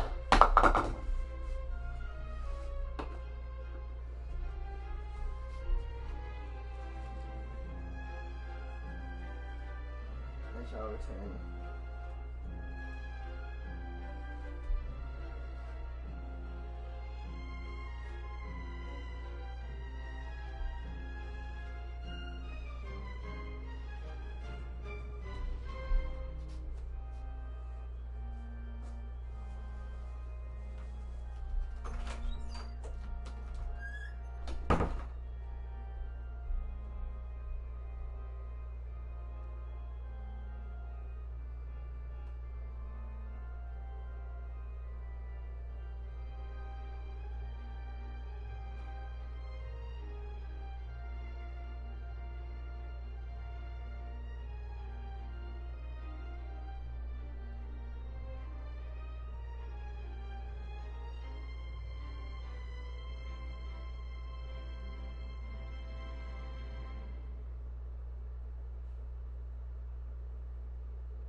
So, I returned from the suspense. Thank you for waiting, my lovelies. I'm sorry for keeping you in suspense. I truly am. I truly, fully do apologize for leaving you and taking a break at the worst moment. I was just feeling really tired and exhausted and hungry, as I did not eat before I came to stream.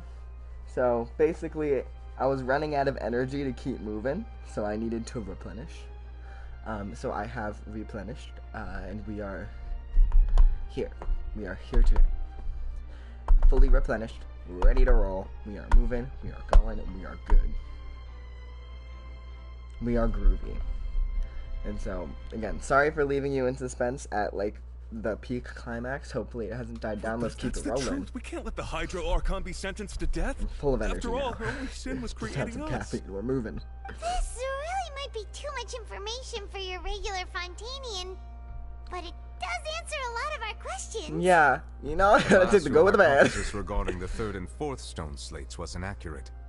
The slates' respective positions are, in fact, correct. They are in the right order. What is the third slate supposed to represent then? A key point of the visual on the third slate is how all the individuals depicted in the water are humans rather than Oceanids. They have not been dissolved, which implies that the water depicted in this slate is not water from the primordial sea. The nation of Fontaine is the nation of Hydro, as well as the nation of Trials and Justice. Instead of being the literal element, the water in the scene symbolizes judgment and justice. You may also recall Navia's experience. When she fell into the sea, her consciousness was surrounded by that of many others who intended to hold a trial to determine her fate. Therefore, the meaning of the third slate is that the people of Fontaine shall try the Hydro Archon at the court of justice. It can't be, so we're already fulfilling the prophecy by just standing here. Yes, it refers to our present situation. So we're all collectively I think I'm following now.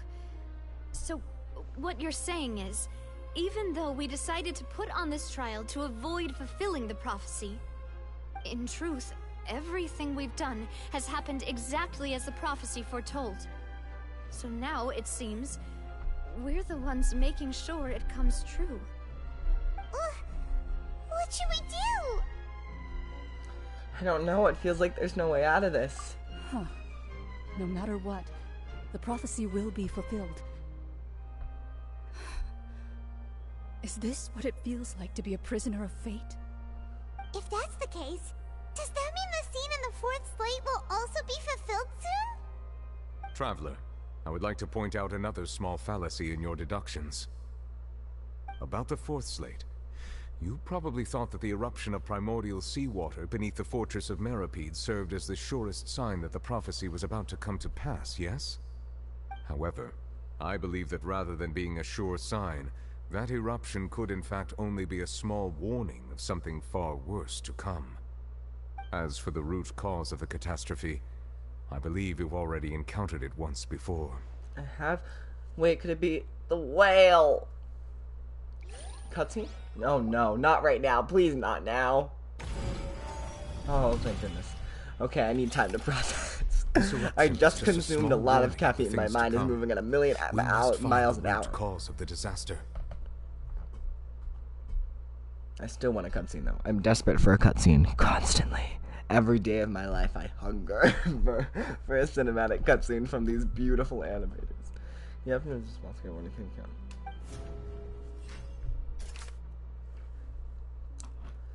So it will likely. Yep. So it will likely spread from here.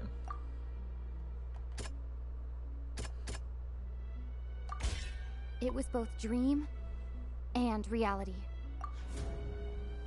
We're fucked. Officially fucked. Flailed in the ass. True culprit, that could only Getting be poured that up. thing inside the primordial sea, right?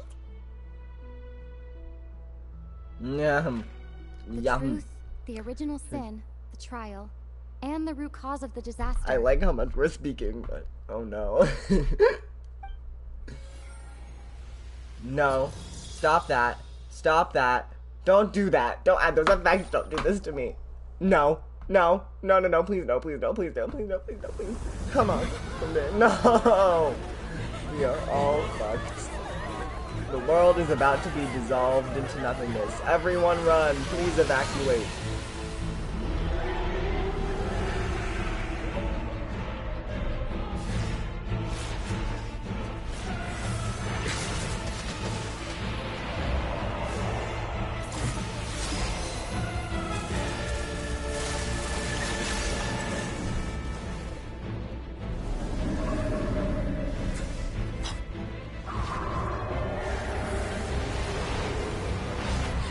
No!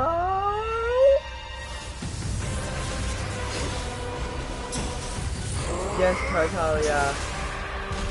Kick that whale, sweet ass. I love Tartaglia. He is fighting that whale. He is kicking that whale. He is picking it up. Come on, work together, babe. He literally came out of that whale's mouth and said, "No, get back in your hole."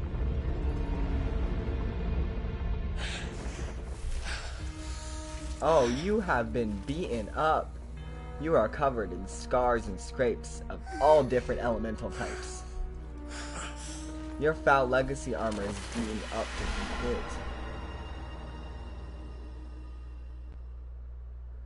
This whale just ripped a giant, shattering, crackling hole. That was way too close! What the fuck? Just burst into the opera house! Wait, was that the huge whale you saw in your dream? That thing just ripped a giant, gaping hole in reality. That's right, I'd wager that it's also the one that Tartaglia saw when he was young. So we've met it at last. I understand very well why it has chosen to make an appearance here. That whale does not belong to Teyvat. It is a monster that has traversed the stars, weeping all the while. It has been greedily consuming the energy from the planet's primordial sea, using it to grow. That is the main cause for the rising sea levels.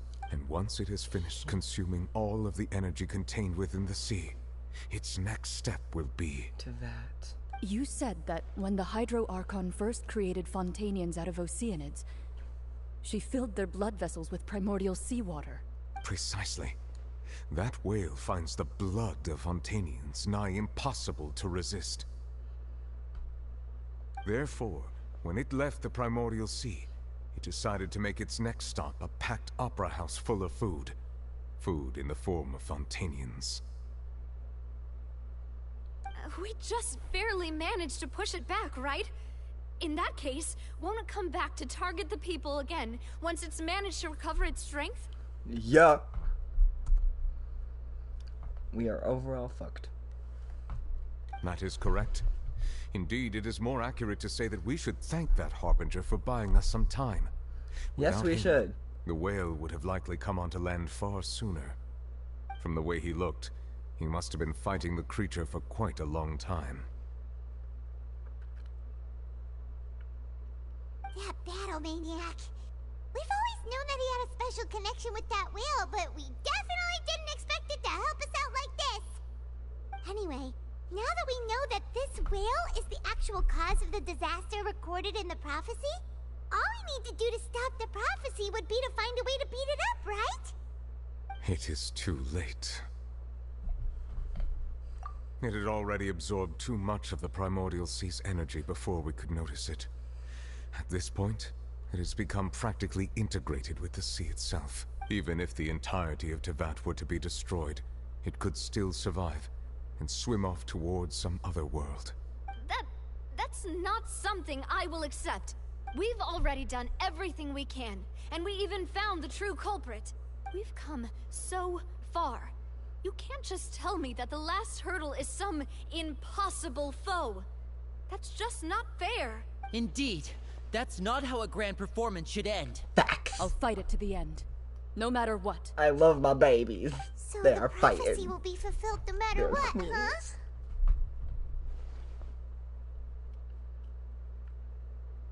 Nope. The prophecy. Yes, what has been prophesied will be fulfilled. You may view such things as the history of the future. Everything We can't. We can. Do never say we can't. Just as prophecies are usually only the future as seen from the perspectives of the gods. Could Other things be fucking happening worlds, in hidden bitch. corners Conry, where the I'm god's a fucker. gaze does not fall? Yeah. Ultimately, fate shall serve as your only guide, no matter what will happen in Tevat's future.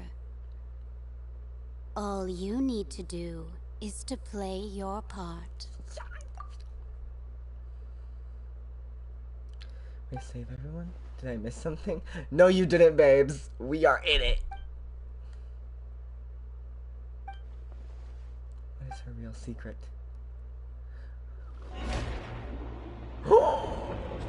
Cutscene number 2, baby boo! What's happening with the oratories? I believe it is preparing to carry out the death sentence.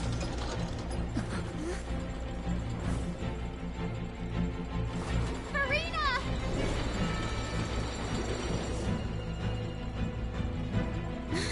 No, I still need answers.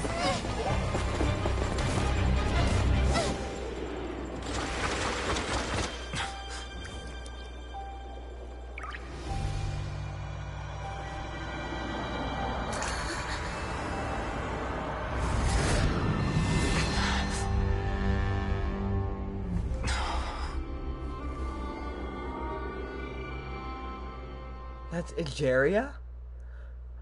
Are you fucking kidding me? Are we getting a 3D model for a former Archon? We've never gotten that. We have not gotten a 3D model for the former Archon since Inazuma. They have all been 2D. This is the shit. Or they've been copies of the old Archons. Good about it with Nahida. Anyway. Well, I'm hyped. Wait, or is that Skirk? I immediately assumed it was Egeria. It's Egeria. Oh my goodness, that's amazing. We have... Okay, never mind. I retract a bit. It is not a 3D model of the former Archon. Well, it half is, half isn't. The torso up part is really weird. It has Farina's face in a weird torso chest area. Sorry. It's very confusing. That shocked expression on your face is just too amusing. I couldn't help myself. Yeah, I feel like they might have rushed this model and it looks kind of genuinely just bad. It's not even like unique, it's just badly done. And it's really distracting from the intensity of the moment. Like, this is a really intense, important moment. And you couldn't put the effort in, I'm sorry. Farina. Who are you? Not to complain. The sweet this sound game of is beautifully animated and modeled. Marvelous. I just feel like this is a a very sign weird that my time attempt to to not put deceive your best everyone foot was a forward. resounding success.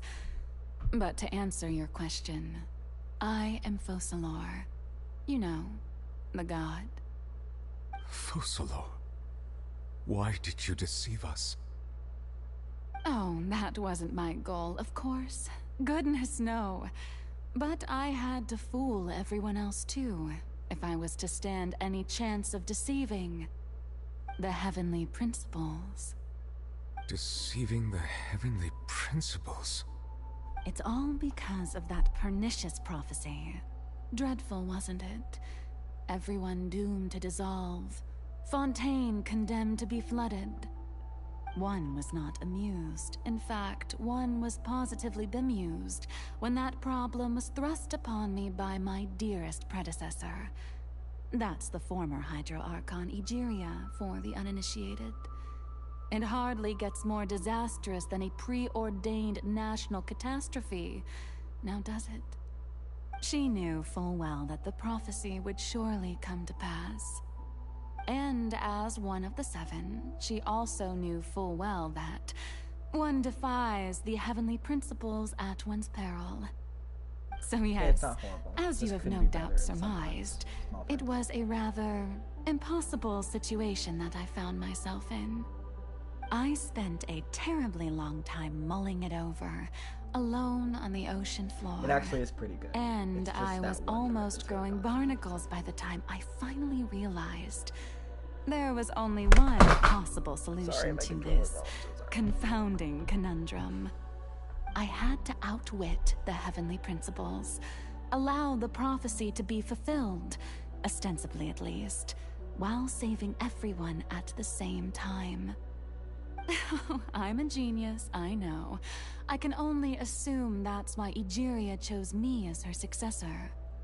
Although, looking back now, it was hardly the inheritance one dreams of. Between the task of saving the nation, the quotidian duties of the Hydro Archon, and not to mention the original sin of creating a new race of humans, I dare say she left me quite a colossal mess to clean up. But one can only play the hand one is dealt. I did not choose this, any more than I chose to be one of her Oceanid familiars. So you were also once one of the Oceanids, transformed into a human by Egeria's hand? Yes, I was. I always dreamed of becoming human. And I still do, even now. In my eyes, to be human is to be part of the greatest opera ever known. After becoming a god, I separated my divinity from my body and spirit, leaving behind only a self that was as naive and bewildered as my past self on her first day as a human being. The me you see before you now is that divinity, and the human counterpart I left behind, I named Farina. She could feel joy, sorrow, and everything in between. She could be as vain and conceited, or as meek and vulnerable as she wished. Her strengths were of a kind only a human could possess, as were her shortcomings. But in my eyes, Farina's humanity was what made her perfect. She was perfectly human in every way. The person I always wanted to be. Anyway, so then I cursed her. All part of the plan, anyway, of course. The plan goes. to deceive the heavenly principles. Do you still remember the final scene of the prophecy? The Hydra Archon alone, weeping on her throne. In order that the prophecy might appear fulfilled, I invited Farina to be an actress, to play the part of the Hydro Archon in the prophecy. Under the curse I placed on her, so long as I, Focalor's divinity, continued to exist, she could not die. But nor was she free to live her life in the pursuit of happiness. Instead, she was forced to take the stage in the opera house, to embrace the role of leading lady, to forever play the part of the god from the prophecy, all to create a deceitful appearance of that prophecy coming to pass. I suppose now you probably understand why your court is called the Opera Epiclese. But Farina is only human, isn't she? Even though she has had a long life, her mind is no stronger than that of any other ordinary human being. I cannot begin to fathom what she has had to endure. It must have been torture for her. It has indeed. And although she is, in a sense, me in human form, I most definitely owe her an apology for it. Yeah. It's been You do. 500 years. Yeah. And all 4 more along, hundred than she was supposed to. She's been playing her part in the most unimaginably long, unbearably lonely, and agonizingly painful opera of all time. Yes, she has. And it sucked ass for her. She needs therapy and a break. A long ass break. Maybe retirement from now till the end of time. Being strongest motion. Thank you, Lynette. Thanks, Girly Pop. It's like what I did with that ocean at the founding of the scene. Ooh, yes, girl. Wait, could this be Farina's inner world? Oh. Farina, what's she doing on stage? Wait a moment, that probably isn't Farina. That's likely a reflection. If I can speak directly to myself, might be able to easily get what I wanted to know. And so either way, this opportunity is not to be missed. Let me try talking to her.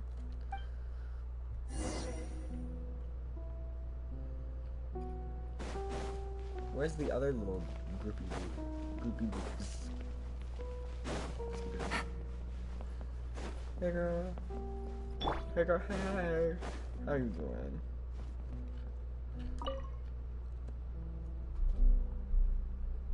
Oh? Who permitted you to come onto this stage?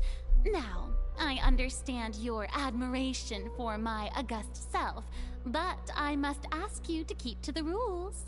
Come on, it's me. All right. It is not my intent to reprimand you. There is no need to state your name. Just be off with you. Do not distract me from my performance. But I don't see an audience here. Oh, do not jest. Can you not feel it? I am Focalor. The eyes of countless Fontainians are upon me. I must, at all times, display the utmost elegance and nobility. We can see her inner thoughts at the top, and that's so sad. My little baby. She's still playing the role of the Archon. You have to find a way. She is strong. Dear audience, the performance is experiencing a technical difficulty, but worry not. The guards shall resolve it soon enough. No, they will not, because I will be kicking your sweet ass.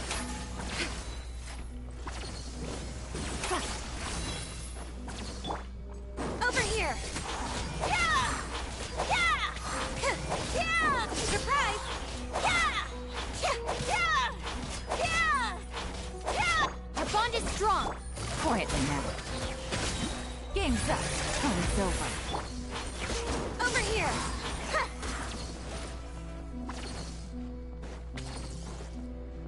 Hey, what gives? The audience is still watching me, you know. Guards? Wait, where are the guards? Guards! Here to mess with me? Be me! Zip on up! Yeah! Yeah! Yeah! Yeah! Over here! Yeah! Ooh. Is that her true voice? A ticket? When did that end up in here? Are we going to a new performance? I'm excited. Take a seat, babes. We're here to see Farina's true performance. Looks like the show is about to get in that case. Show me how you truly feel, Farina. I'm excited. Cutscene, cutscene, cutscene. Scene 1. Perform me, Farina. Cutscene, cutscene. Come on, girl. Cutscene, cutscene, cutscene, cutscene. Get it. Go get it. Ooh, kind of cutscene. Oh. Oh, babes. She's in her Rocio form.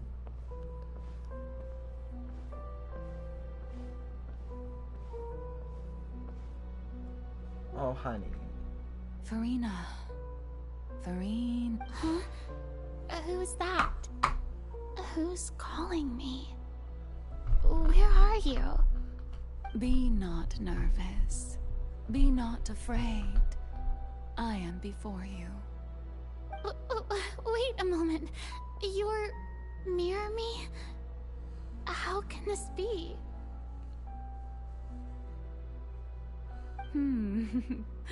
Mirror you, huh? You know what? That's not bad. Let's go with that. Mirror me? What do you wish to say? The prophecy. Have you heard of it? What prophecy? Wait. I know. I think. I don't know why, but it's in my head somehow. The people will all be dissolved into the waters, and only the Hydro Archon will remain. weeping on her throne. Only then will the sins of the people of Fontaine be washed away. Oh, very good. You know it well. What's going on? I can't seem to remember anything clearly. The only thing I know for sure is this prophecy. Will it really come to pass? Yes, it will. And that is why I've come to you. Disaster will come to Fontaine sooner or later. Things will develop just as the prophecy declared. There is no escaping it. But doesn't that mean everyone will die? I'm a Fontainian just like them. Will I dissolve too? Oh, don't worry. Magical meetings exist in this world precisely to give people a chance to turn things around. It is the reason why you met me today. I will tell you how to save everyone, but you may have to suffer somewhat. Oh, so there's still hope after all. Goodness, you frightened me. You spoke so much and with so much certainty. As for the suffering, well, I will admit that the first thing that came to mind was, why do I have to be the one to suffer? But if the prophecy will come true, I'll also die anyway, right?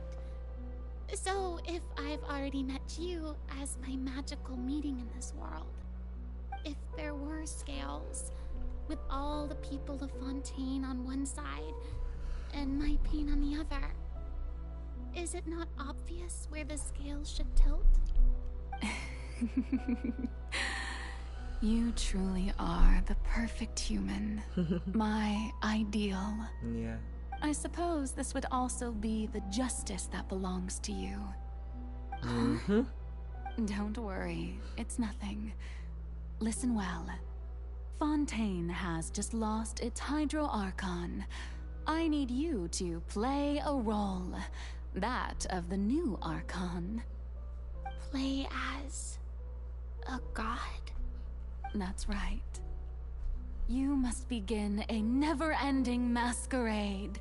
You must never let anyone suspect your identity. If you can keep it up, then I shall have my way of defying this prophecy. But should your identity be revealed, then all hope will be lost. But how will I do this? A human assuming the role of a god without being exposed. Don't worry. What you must do is not to turn yourself into a real god. You simply need to play the role of a god as humans imagine them to be. Being a human yourself, I'm sure you already know what such an entity would be like. Remember, your true challenge will not be pursuing divinity, but contending against humanity. Yeah, humanity is a pain in this. I'm still not sure I understand, but I'll try. I'll try to do this. So, how long am I going to have to play this role? To accomplish this mission, you will have to stay on the stage for many, many years. You will endure and not grow old until your task ends. But I promise you, all will eventually end in a magnificent and dramatic trial, and everyone will be saved. A trial, huh? How exciting. I'll be looking forward to it.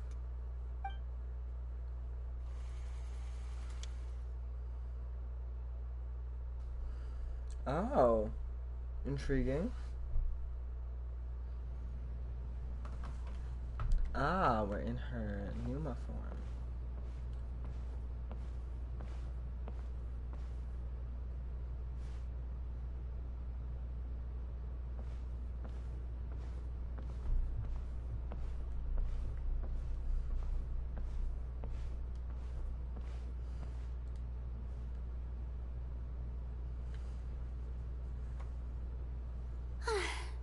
the Maison Cardinalise has announced my accession, but this is my first time facing the people.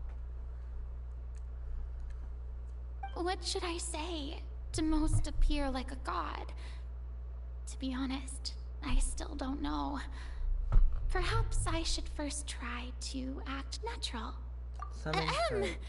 Ladies and gentlemen, good evening, and welcome to the Opera Epiclese. I'm sure you've all heard about how I have taken on the role of Hydro Archon. Indeed, I am Farina de Fontaine, your new Archon. In truth, I know little about becoming a nation's new god, but it will be my honor to guide you all. As the god Focalor, the god of justice, I shall do all within my power to lead you into an age of fairness and justice. Close politely. Once again, thank you all for coming. If you should have any questions or suggestions, please send them to the Maison Cardinalise. Sorry, the future of Fontaine will require us to work together, after all. This should do it. It should. I thought I might Good job, stammer, girl. but thankfully, I was able to convey my thoughts just fine.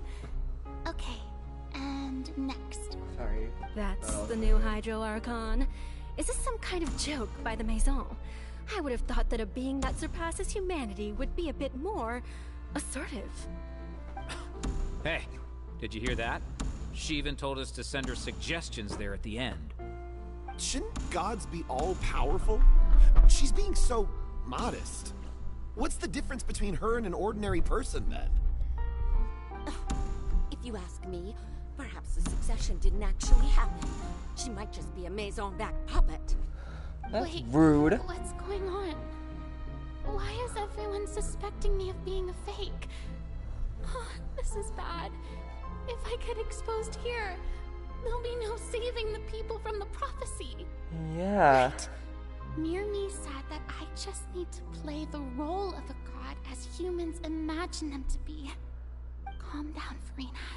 Think. What do the people want? How would they imagine a god to speak and act? Assertive, with a strong sense of presence. One who can dispel all doubt. That is the character I'm fated to play. Yes, get it, Queen. I feel so bad for you. This must have been horrible. Oh, very good, my people. Only ones such as you are deserving of my rule. Now, I was wondering if some weak puppet were to one day come onto the stage and claim ownership of this opera house, would the children of Fontaine follow them? Well, it seems that you would all see right through them. Having passed my test, you are qualified to witness wondrous trials alongside my august self, here in this opera house. Look at her go. You may Sorry about that. consider my previous act a door gift of sorts. I thought it was a debut that suited the atmosphere. She's such a queen. Now then, a legend. let us be Absolute legend. reintroduced. Ah, so that was just a performance. How could I have forgotten that we were inside an opera house? Her personality. It's quite shocking, to be honest, but I suppose it's a better look than before. Such a fascinating and bold deity. How wonderful. Our future may yet be bright after all. It seems I've turned them around. Best follow this flow and restart my accession speech.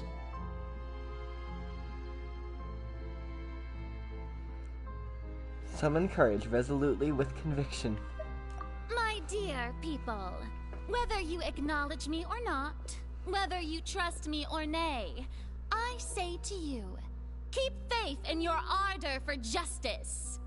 We have heard it said that this nation's sins can no longer be washed away.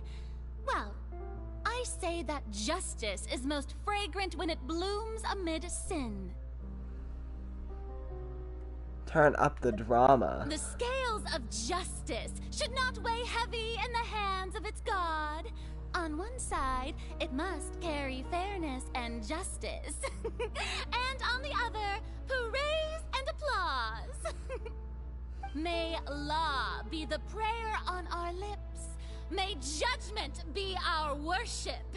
Let us light the fires and drink to the future of Fontaine! And the speech emphatically.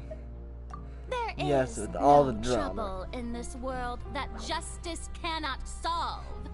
All that is needed is for you, my people, to believe in it, heart and soul. So long as I, the Archon Focalor, stand within the Opera Epiclese, so long as I stand before the Oratrice, I shall even judge the gods of this world!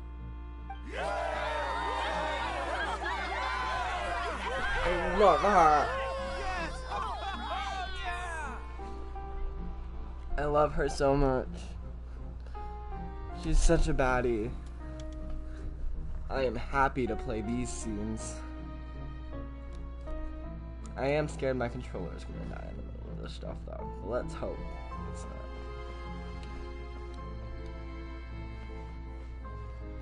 Oh no. Intrigue Lady gets Farina, concerned. here are today's case reports, as well as a summary of the follow-up for your perusal. Come now. Was I not just at the Opera House in person? Leave these kinds of things to Neuvillette. Besides, none of these trials were the one that I'm looking forward to the most. If I may be so impertinent, what kind of trial are you truly looking forward to? A magnificent, dramatic, and wondrous trial. A trial to end all things. How could you hope to understand? That's true. I fear I lack the ability to grasp your divine thought, Lady Archon. No need for fright, and do not take what I said before too seriously. Go now, do your duties. The trial I await.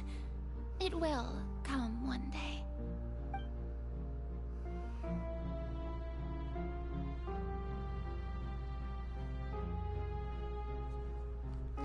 Apologies. I'd merely gotten a slight bit distracted. We are still on track. Lady Farina, I don't know what to say.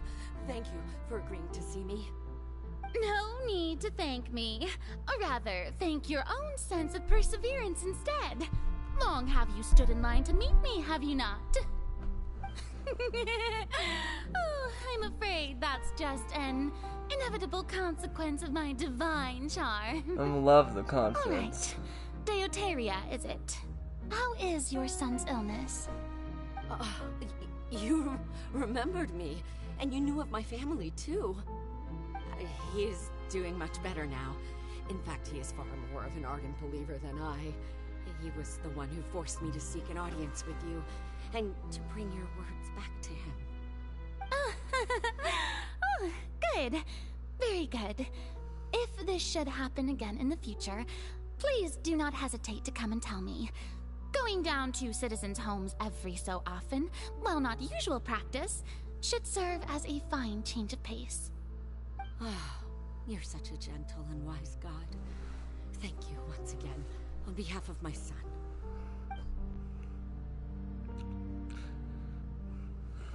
She really is out here, like, drama queening it up.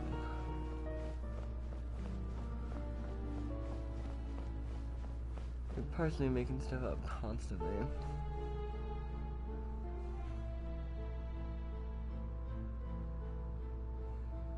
Lady Farina, here are the latest hydrological reports. As for the specific parameters you asked to take note of, I'm afraid things still don't look good. I see. It's as I thought, then. As your god, I did already expect this, but I wanted to see how far your human wisdom would allow you to analyze it.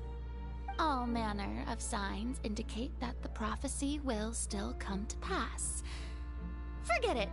That's not something you need to worry about right now.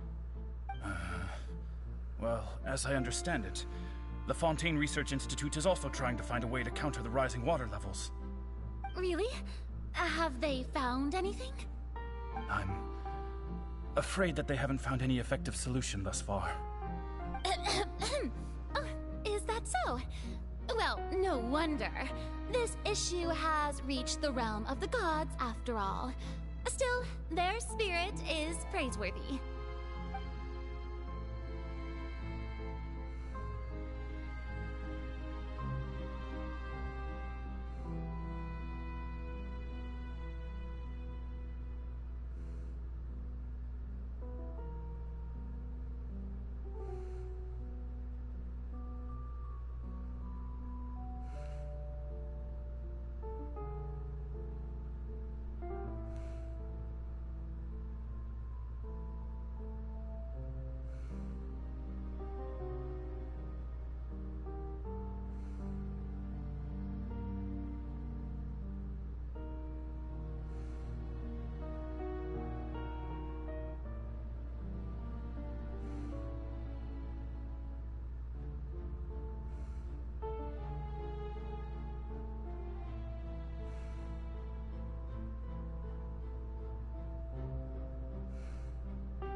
Controller connection error. Oh no, not now.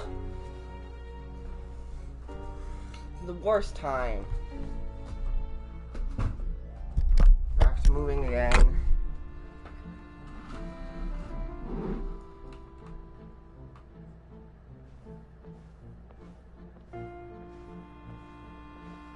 Sorry I spaced out a bit there, but I'm back to normal.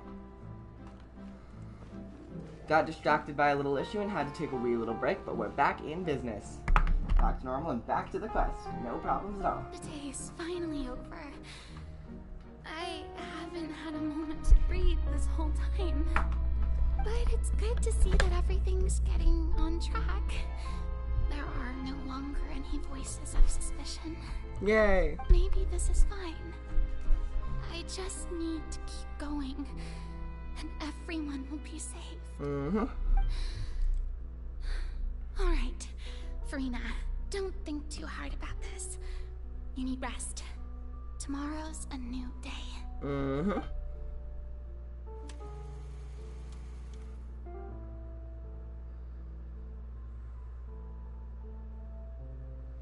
Oh my Lady goodness, Farina, everything's here are the new just trial not going reports great. for the latest The cases worst as well timing. as a summary of the follow-up. There'll be no need for that. I've seen them already. There's no need to go back over scenes I've witnessed in person before. Lady Farina, I've waited so long for this chance to see you in this manner. Indeed, my dear, loyal citizen. This joyous moment is an honor for us both.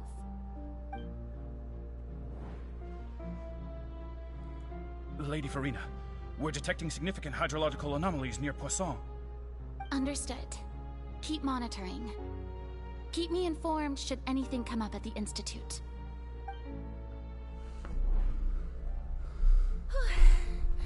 I don't think I let anything slip today.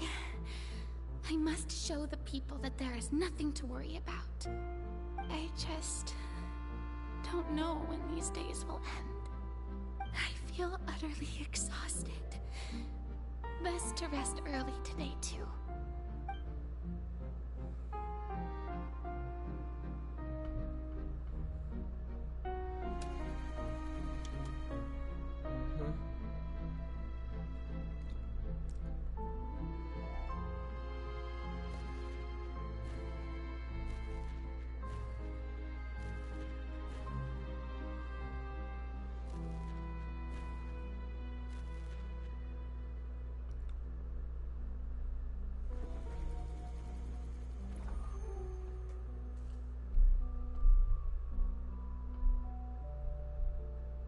Lady Farina, it's like a dream being able to speak with you up close like this.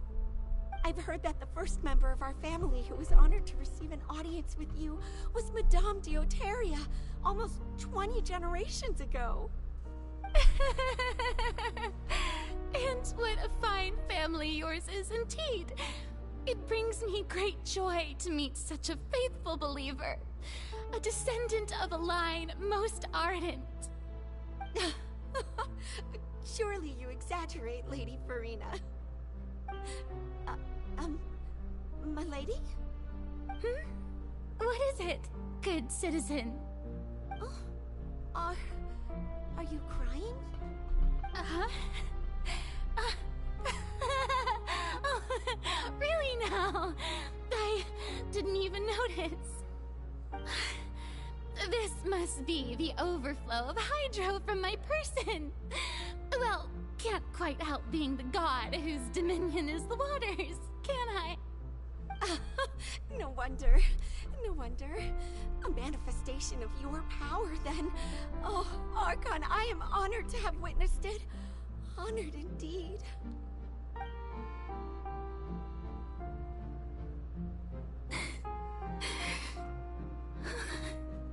So interminable. So lonely. Just how much longer? Hundreds of years must have passed by now. Perhaps The show must go on for hundreds more. I never imagined that it would hurt so much. Have I reached my limit? No. Perhaps I reached it long ago. Oh, baby. Today I didn't even notice my own tears. I want to tell someone, anyone, sweetie. about this. But would that not destroy all I've done so far? I've conducted so many investigations across the centuries. But there's not even a sliver of hope that we might break the prophecy. All I can do is keep heart. I must maintain this act. It is the only way to save Fontaine. Please, mirror me. You have to succeed. Come on. Sorry about getting a little sleepy there and needing to take a break. I just needed to take a break to just replenish my energy. And it was less than 10 minutes, so it shouldn't have been a big deal anyway. Sorry if it was a little awkwardly quiet. Farina, you don't have to shoulder this burden alone. Although I don't know what you might be keeping from everyone, your people are more than willing to share your burden with you. Is this the scene from when we were in that giant magic box? Oh my goodness. Share my burden. That's impossible. It was fated right from the start that this would be my duty alone. But even if your burden doesn't need to be shared, you can still choose to confide in someone. Just share it with me. I'm what you'd call a witness. A witness? Yes. I've heard that you came to Tevat from beyond the stars, yes. In other words, you never belonged here. And if Tevat is, in its entirety, a show on a stage, then you're just a spectator, aren't you? If that's the case... She's right. I could confide in her, couldn't I? But if things don't play out as expected, the people of Fontaine will be the ones to pay the price. No, Farina. You shouldn't be selfish. But what if it's really alright? Oh baby, you just needed someone to talk to. You were holding all of this in for so many years and you really just needed to be a person. It would be okay to put yourself first for and not put on this act. You needed to be truly human and you weren't allowed to. Is it such an outrageous thing to do anyway? To find someone in whom you can confide your frustrations and sorrows? Surely it could not hurt. If you let this opportunity slip through your fingers, it might never come by again. Think about it long and hard.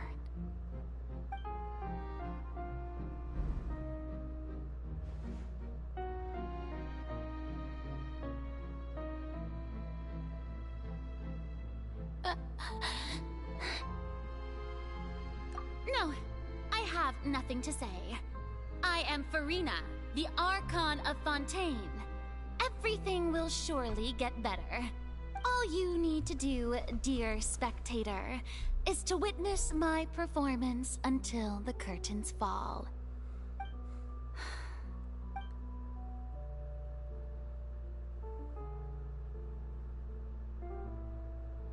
Fine.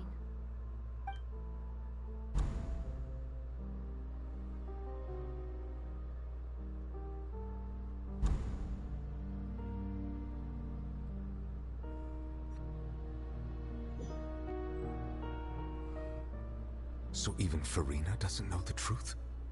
You've never once let her in on the full plan? Yes, it had to be done. To deceive the heavenly principles, you must first deceive yourself. She did very well. If she had let her resolve falter even once in these 5 centuries, Fontaine would have been doomed to the most tragic fate. It seems that trusting humanity was the right decision after all. I believe that I understand how your deception works, but that is only half the truth, is it not? Good how observation. would you build on this foundation to save the people of Fontaine? That is the most important thing. Ah, good, good. Of course, the Iudex of Fontaine has pinpointed the crux of the issue. I'm sure you've long sensed that the Oratrice is no simple machine, yes? I've always suspected that it had its own consciousness. And Lenny did mention that he heard a human voice within the core chamber. It now seems that that person was you, hidden within the machine all along. Am I right? And then I became one with the Oratrice, taking Fontaine's gnosis with me. Yes, it would seem so, wouldn't it? Alas, your understanding of this device still lacks sufficient depth. In truth, it is no enactor of justice. It is, in fact, a device created to kill the god of justice. Oh, no. I beg your pardon? Elaborate, please. You have it. And to be more precise, not only will the Oratrice take down the god of justice, it will also take down the divine throne upon which she has been placed. I mean, did you think I would be the sort to enjoy peaceful repose while Furina suffered? My work over these last 500 years has been to constantly accumulate indemnitium within the Oratrice. But really, some have already discovered that only a small fraction of the energy generated by the device was ever used to provide power to Fontaine. The vast majority had to be accumulated to enact this death sentence. Yeah. It was all a part of your plan then? Both the trial and the sentence? Indeed.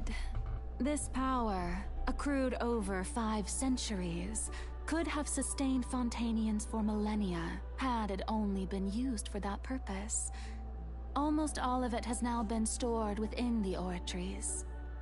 But only power of this magnitude could hope to destroy the Hydro Archon's divine throne, shaking the rules established by Celestia and breaking through the institution that is the Seven.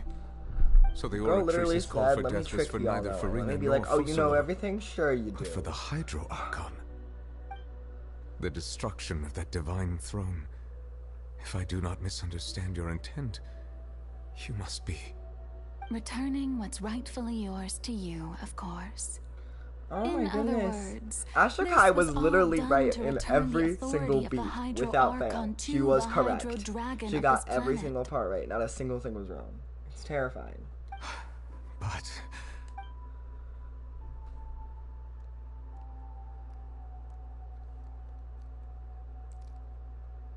Oh, what? Getting sad again, are we? Oh, The authority of the my ancient baby. dragons shall soon be yours once more, O Hydro Dragon Sovereign. And this is the face you make. all you've done throughout the years is just so you can sacrifice yourself at the very end. I've never quite seen it that way, you know. Even now, I'm quite pleased at how well my deception worked. At least she's confident.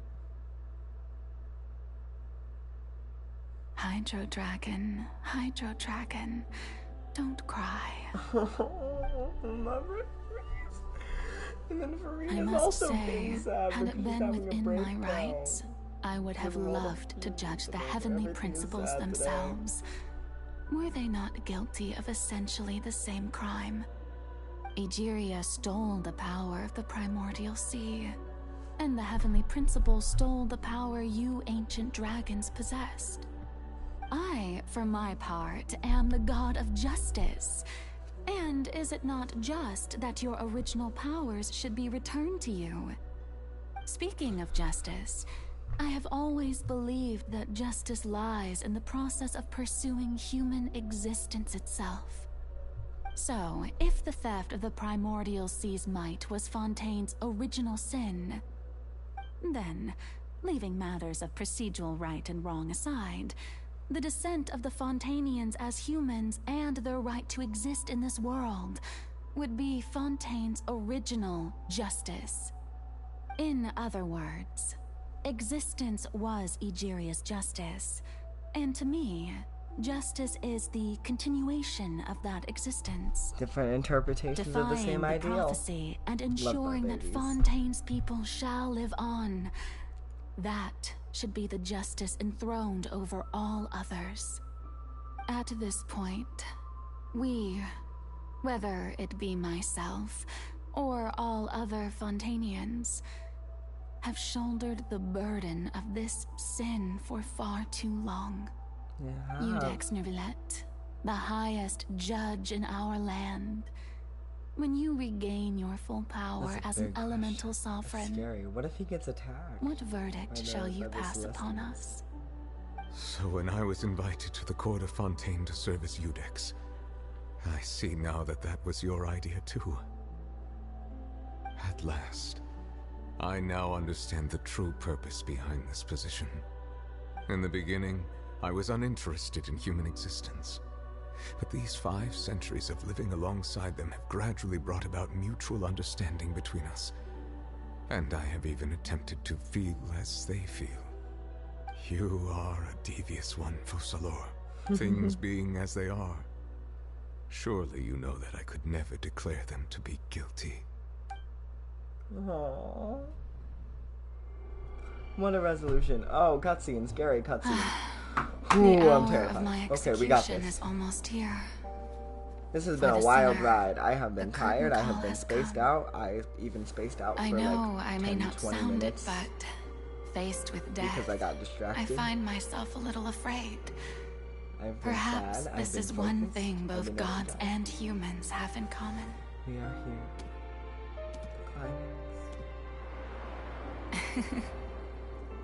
Farewell, Neuvillette. I hope you've enjoyed the part you played these 500 years.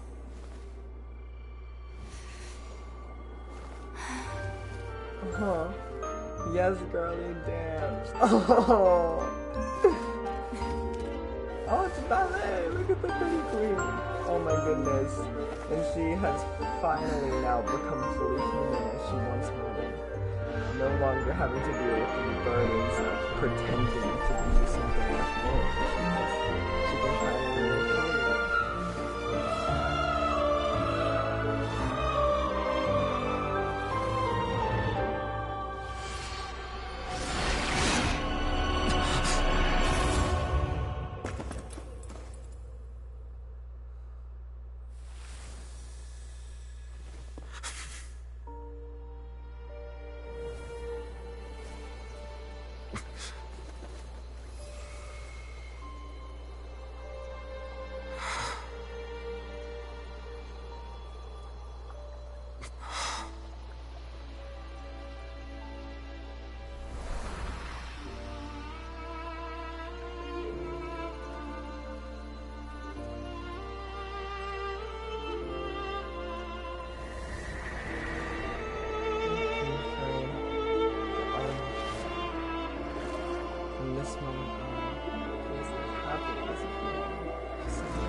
And unexpected. She truly isn't the Archon, but something much more intense and unique in comparison.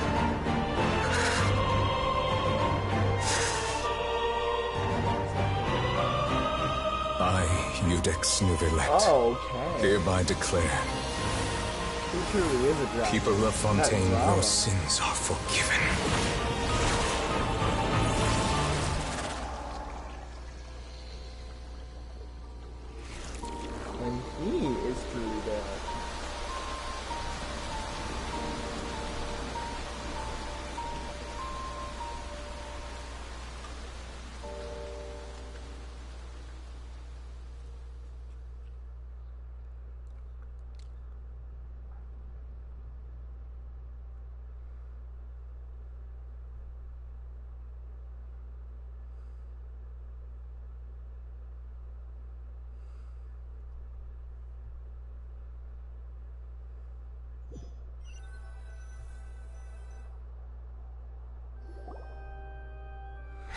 That is quite the sucky situation to be in there, bestie. What just happened? Has the death sentence been carried out? Was that bright light some sort of misdirection? I have a feeling that something huge just happened. But since we're all still alive and haven't been dissolved, I assume whatever happened was good for us. It's time to end this. We must mete out punishment to that beast. But didn't you say just a moment ago that it can't be defeated? I have gained the strength sufficient to deal with it.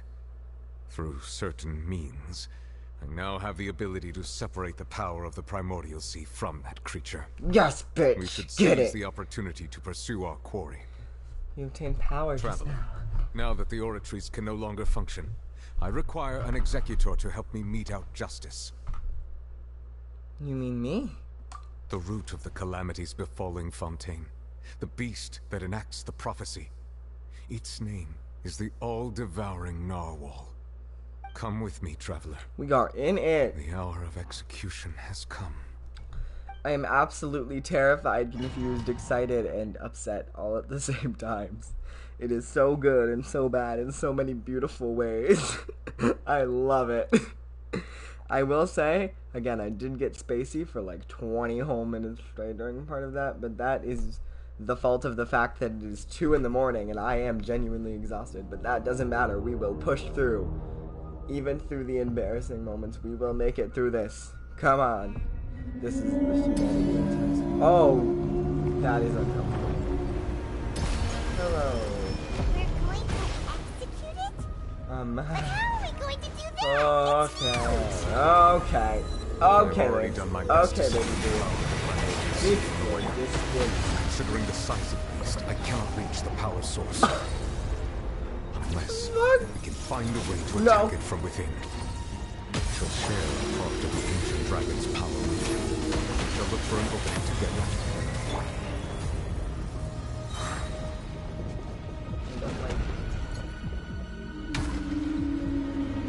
Doth not. Things are about to get dicey. Quietly. I can feel the sorrow turn into hostility.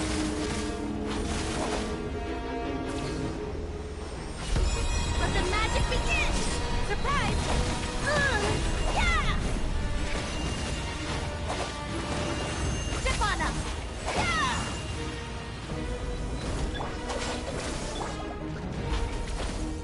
The all-devouring narwhal cannot resist its instinct to devour. Continue to trigger its hostility. Chance will present itself.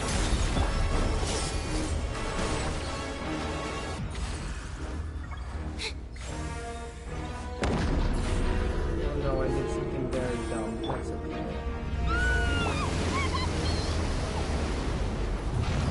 Embrace it. I did something dumb, but I can retract it. What is wrong with you thingy over there? It looks really scary!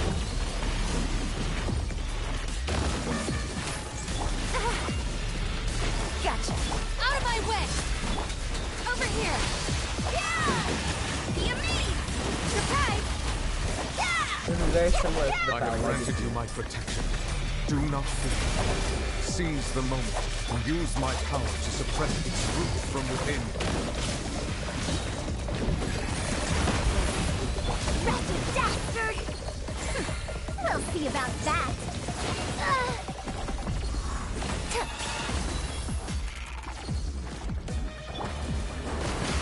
Over here!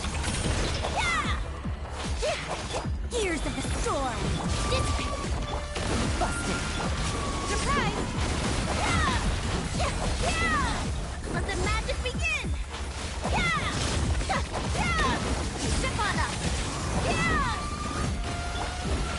Our bond is strong! Things are about to get dicey.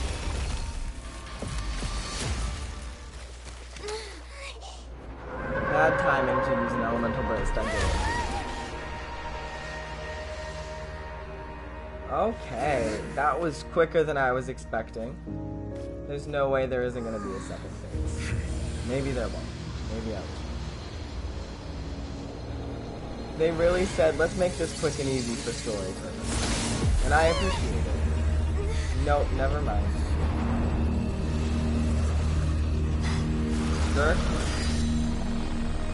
hello. Oh, she is terrifying. All energy has been restored to me. What the fuck is this? How dare you throw Tartaglia? He's my friend. Oh my goodness, that was quite Thanks for intense. helping with the cleanup.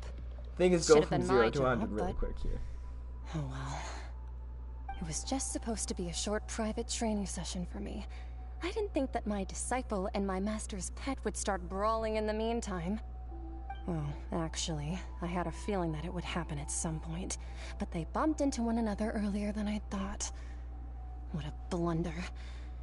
I suppose I'll have to swing my sword 3 million times as penance. Disciple? Your master's pet? That power. Who are you exactly? Paimon has an idea. From what she said earlier, she must be Child's master.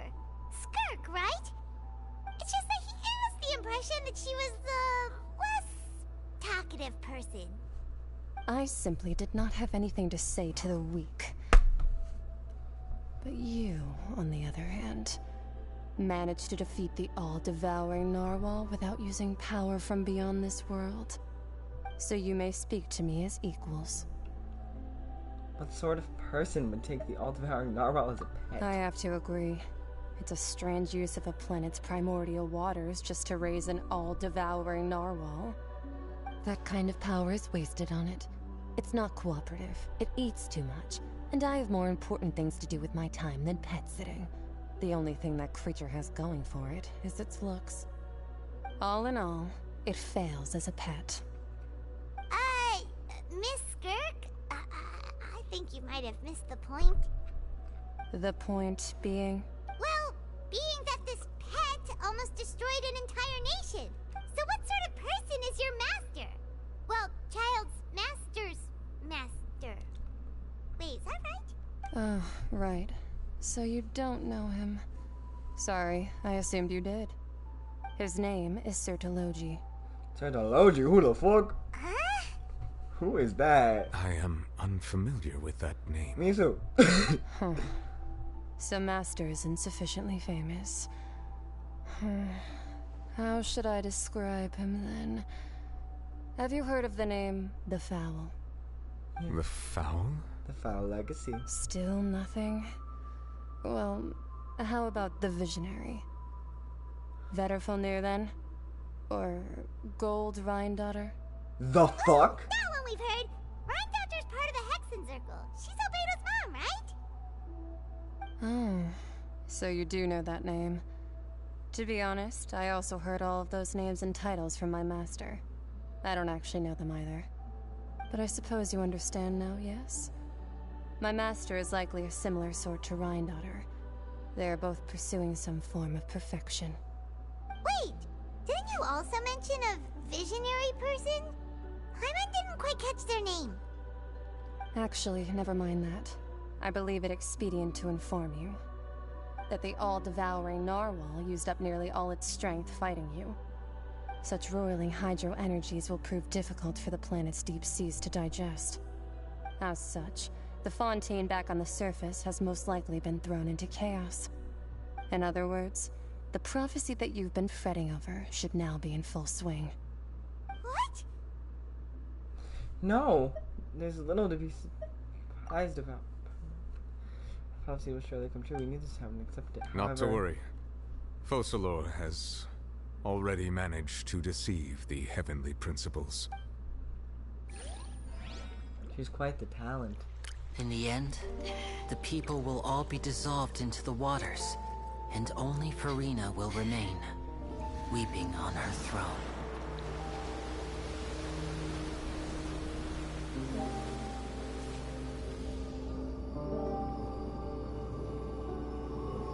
Only then will the sins of the people of Fontaine be washed away.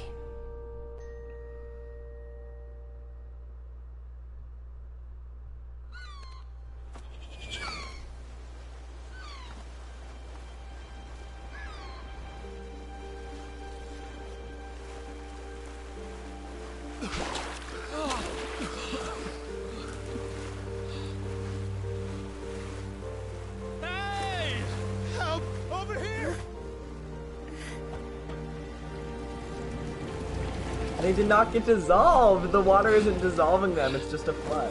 A flood is still bad and is probably still gonna kill people, but they won't be turned into water. They'll remain humans. It's amazing. Good job, Farina.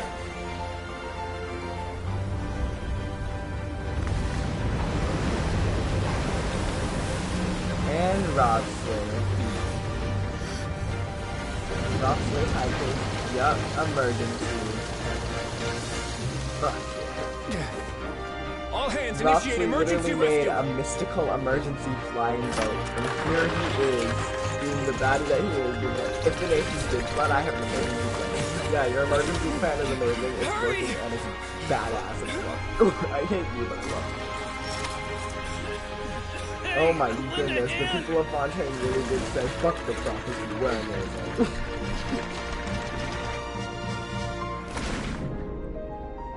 Come on, Nubile. Come on, not Nubile, Flemine. I'm doing my job. Come on, babes. I just retrieved energy from the Chaos Hacker. If everything remained that climactic the entire time, I probably would have never lost energy in space, but it's fine. I don't care. This is great. Ignore my failures, my past mistakes. For I had good reason. Look! Now, the water's receding! It's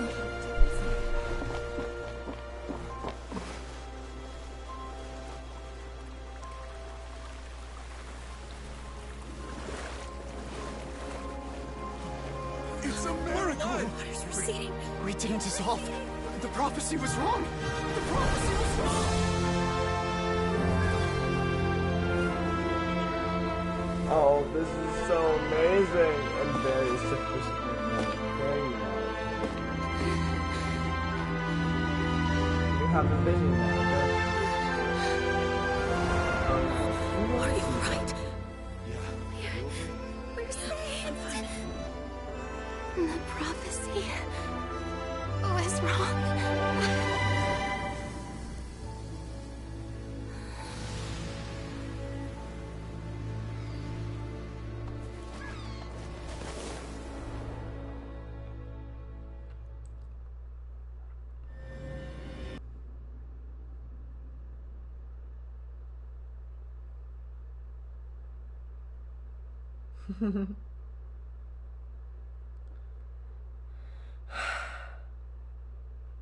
There's so much joy in my heart. I don't need sleep. Sleep's for the weak. This is beautiful.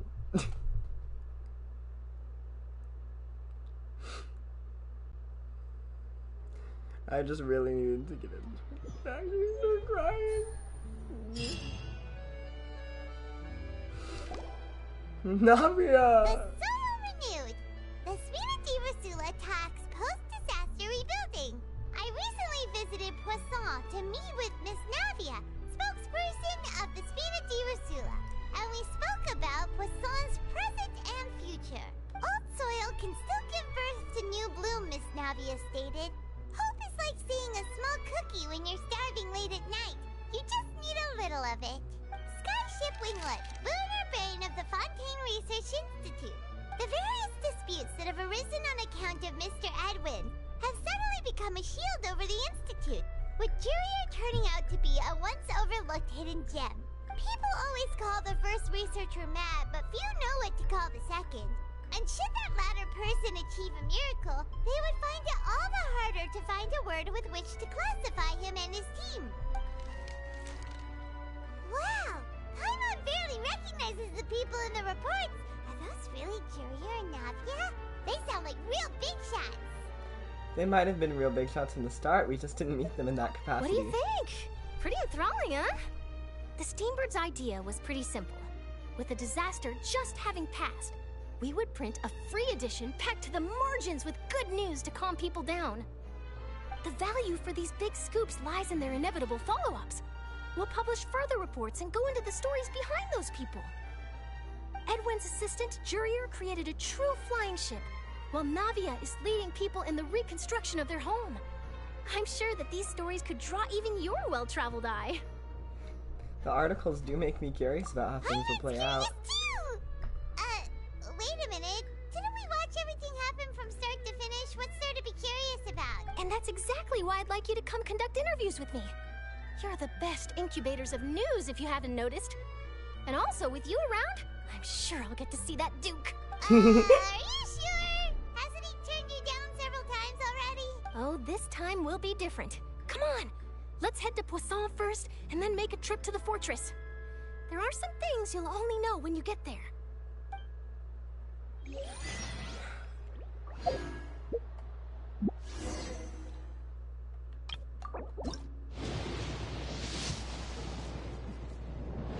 This would have been the perfect time for me to get Farina, but I do understand. Things have been intense. Jeez. Come on, it isn't done. There's still much more to explore. And as much as I'd love to take a break, I need to finish this. We're at the tail end. I can't just let it sit here for a whole nother day. We're on the last leg.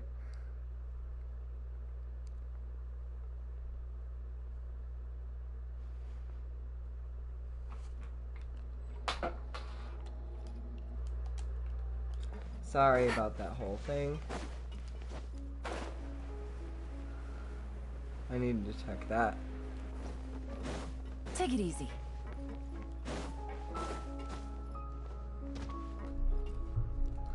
My goodness. Whew. My brain's in all sorts of turbulence. Oh, it's you. What brings you all here? Hey, we're just having a look around. I'm here to update myself on how things are going here. Oh, the Fatui are here too. Let me introduce you. This is Mr. Garunt Snežević. He represented the Knave in sending us a large amount of supplies, and is helping with our work. Our residents are hard at work as well. Thanks to everyone, work is progressing nicely. We've lost a lot of people, but we're moving forward. That will have to be enough.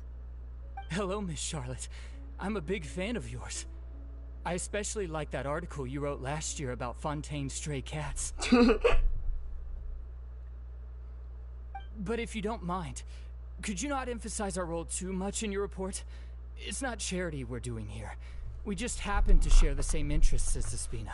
I love Arlecchino's branch of the Keep it as Fatui. simple as possible. Every other branch of the Would you be Fatui willing to sucks, feature but as Arlecchino's a friendly bad. neighbors?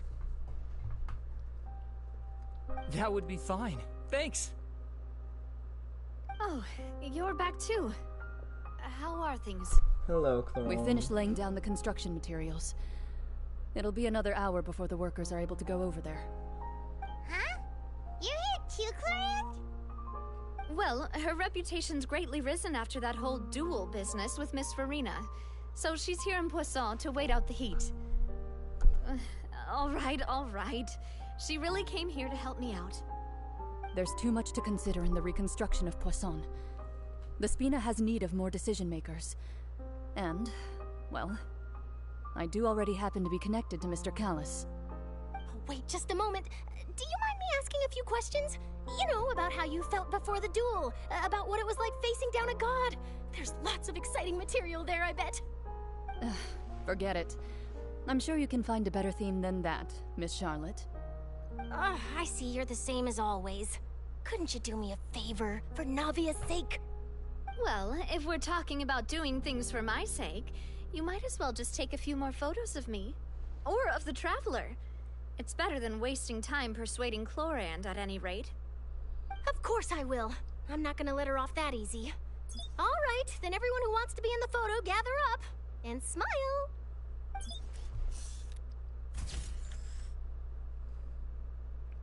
How did it go? Was it a good shot? Did Paimon look cute in it? Oh my goodness, Not girl. bad. Your addition really helped the composition of the picture. All right, hang on a moment. Let me snap a few more shots.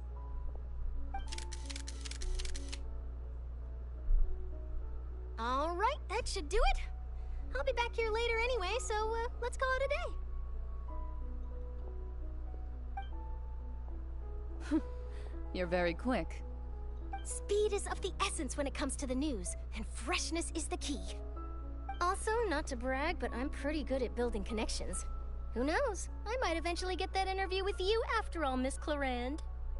Wow, you really do have that never say die spirit. I'm impressed. Seriously, I'll hazard a guess that this is how you got that interview at the Fortress of Maripede. You already knew she was going? Whoa, you're well informed. Let me make a guess too. I asked Sijuin, who told Monsieur Nervillette, and he told you, right? That's a very complete information chain. In truth, all Monsieur Nervillette asked me was, when did the fortress become so friendly towards the media? I told him that it was best not to speak too soon. There's no guarantee that Ridesley will make a personal appearance. You're right. I've got to treasure every moment I have with them. In which case, I'll be making a move first. Stay safe now. And tell me if you hear anything interesting. I'll treat you to afternoon tea in exchange. You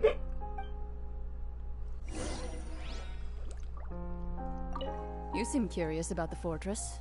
Of course. That Ridesley. I still remember going down to the fortress to grill him for information on my father's case. Boy, did he take me for a ride. Without telling me anything, of course. But he did invite you to tea, didn't he? 2 large pots of it, in fact. It was good tea, though. I have to agree. The tea there is very good. Speaking of that, would you like to have some today? I mean, you've got time, right? Well, I'd be partial to some shortbread. Wow, it's like we've got a menu or something. Sure. Good. What flavor of biscuits would you like, Mr. Snezhevich? Me? I'm fine with anything. But I would prefer chocolate, should you have it. All right. Leave it to me. I'll go over the newly arrived supplies with you later, Mr. Snezhevich. We should be able to finish the preparatory work today. That works great for me. Is it just me, or did you get a new lipstick? I did. It was a gift from Sijuin. Want to give it a try? I think the color would suit you, too.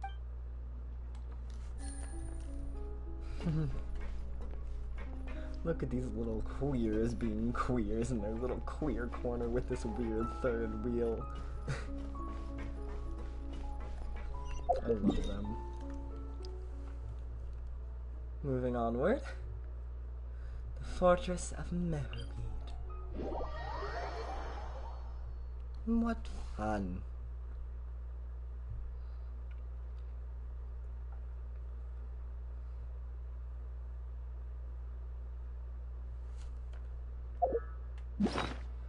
Wait, let me check on that shard of demon whale we got.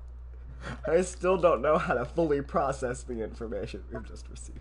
Because we got kind of some of it during the live stream, so I kind of had a guess of what we were going to get. But what we got was way more intense, so it's still, like, not fully there. So I reacted with, oh my goodness, that's crazy. But I'm probably going to react the minute the stream is off with, what the fuck, that's horrifyingly, terrifyingly crazy in every single way possible.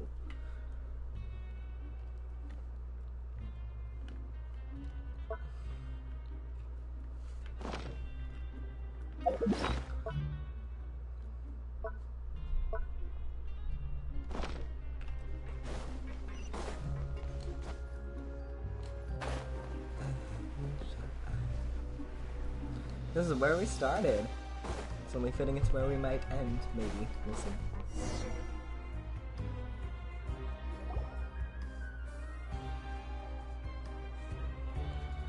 Wow, guess we're here again, huh? There's a real nostalgic feeling to this place. Looks like you've been missing us. Duke! Did you come all the way to the entrance to greet us? Of course. I'm here to welcome you and our dear Miss Charlotte, whom our good head nurse recommended to me. It's an honor to finally meet the much-rumored Duke. Thank you for consenting to my visit to the fortress, sir.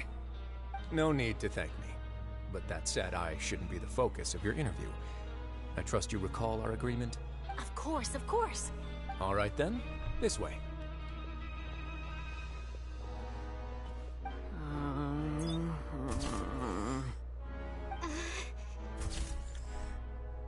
Oh, come on, button up. No need to be so nervous. I've already taken all the photos we need. Miss Charlotte, do these pictures really need to be published on the cover of the Steambird? It would seem that Miss Lorvine doesn't want her face to appear beside that of Mr. Julian. Sir, please don't say things like that. But it looks like dear Mr. Jurier denies it. Might this interview be very important to you, then? No, I just... Now, I might not look it, but I actually did meet Mr. Edwin once. And I'll be honest, I enjoyed chatting with you more. You've definitely got more of that genius vibe going on. The boat that brought about a miracle, the ark that saved the people. Why, you recreated a myth back there, like an emissary of legend. Still, if I might ask, where's that flying ship now? Huh. Looks like Charlotte's trying to get herself another exclusive scoop. I have to apologize, but that ship is presently in the bowels of our factory. I'm afraid it won't be easy for you to get a shot of it. Really? Well then in that case, could I have an interview with you to make up for that loss? You already know my answer, I'm afraid. An opportunity. Best you interview our head nurse instead. Or perhaps you'd like to take another photo of this couple of researchers? Did you really have to use the word couple? Well then, 2 solo photos will do. Is my hair messed up? Please, someone help me have a look. Things sure are getting pretty lively here. Oh, seems like everyone's here. Would any of you like to try this new drink I came up with? No. Ah, Sijween. Say no. Hey, Miss Charlotte. Why don't you, take some pretty photos of our head nurse? Sure. Come on, Miss Sijween. Over this way. Let's find a brighter spot. Huh? Sure. Do I have to smile? So, how have things been at the fortress? Same old, as you can see. Fontaine's under... Other than that flying ship, it got a tad too much attention, I think. That's why I decided to let the interview go through. We should direct more public opinions toward the behind-the-scenes heroes. Am I right, Mr. Jurier? Miss Lorvine? You're too kind, sir. I believe that you too should have your day in the sun. Not that you would want that, which is a pity. I'll just leave the spotlight to you two. I see. Lots of things happened that day, huh? Anyway, regarding that Harbinger, I'm not sure you remember, but his 3 young followers are still waiting for his return. He sure did win them over, huh? I'll tell them that there's good news and bad news. The good being that their boss seems fine, and the bad being that they must face extended sentences for abetting his escape.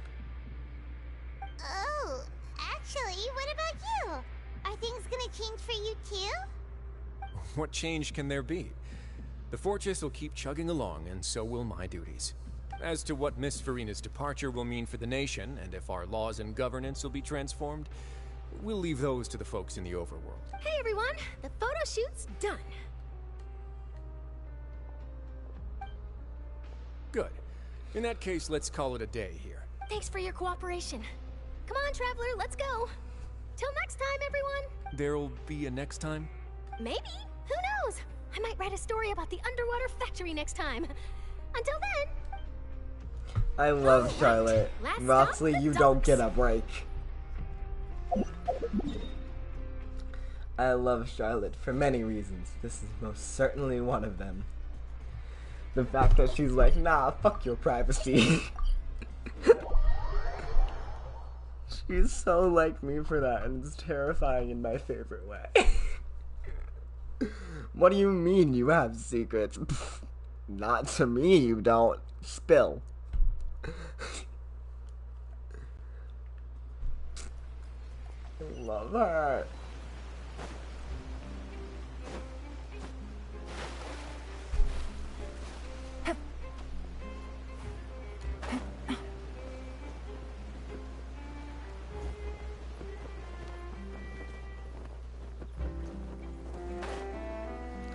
I'm still recovering. I still feel like I'm gonna cry at any moment. I'm just holding it, and keeping it hooked in. It takes a lot to make me truly want to shed tears, let alone genuinely shed them. I'm very sensitive, but I don't cry. Don't do this now, controller. Liddy and Lynette and my little baby! Paimon sees them! They really are here! How did you know?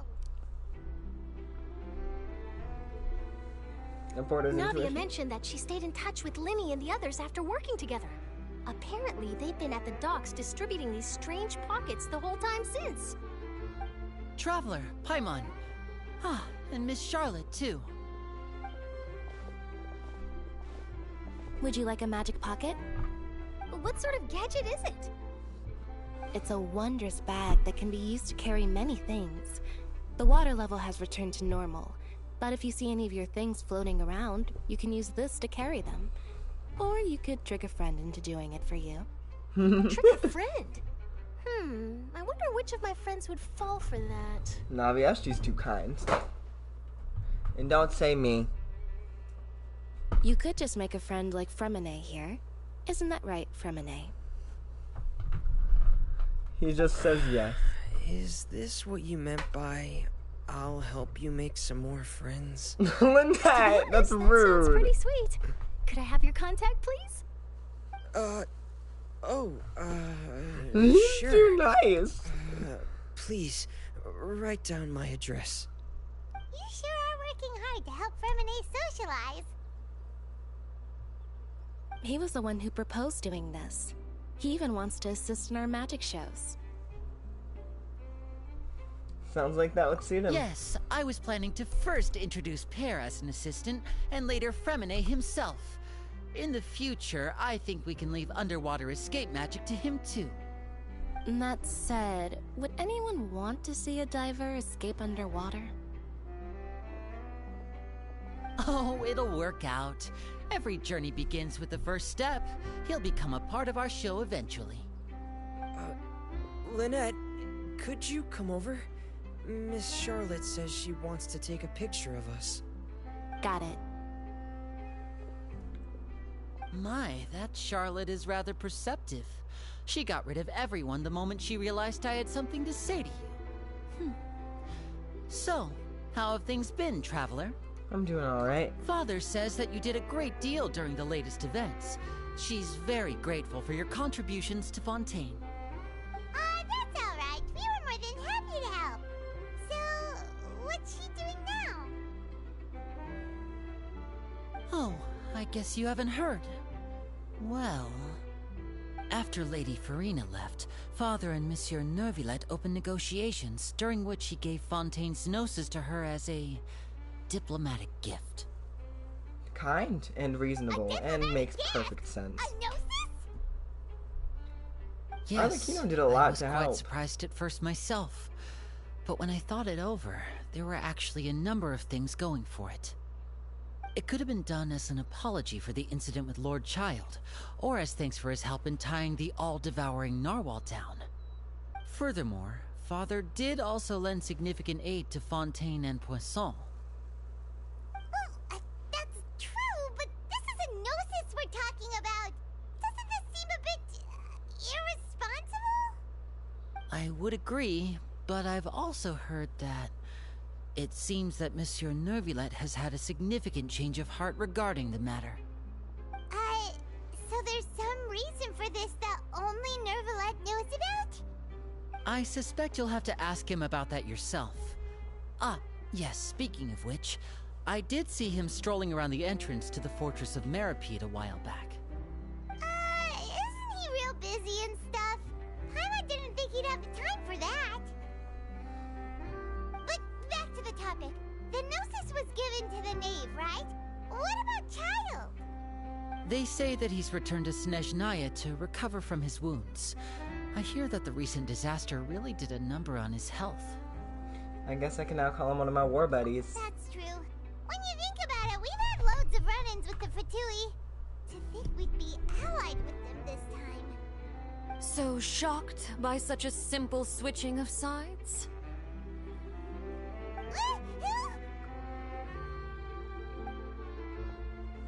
Arlecchino.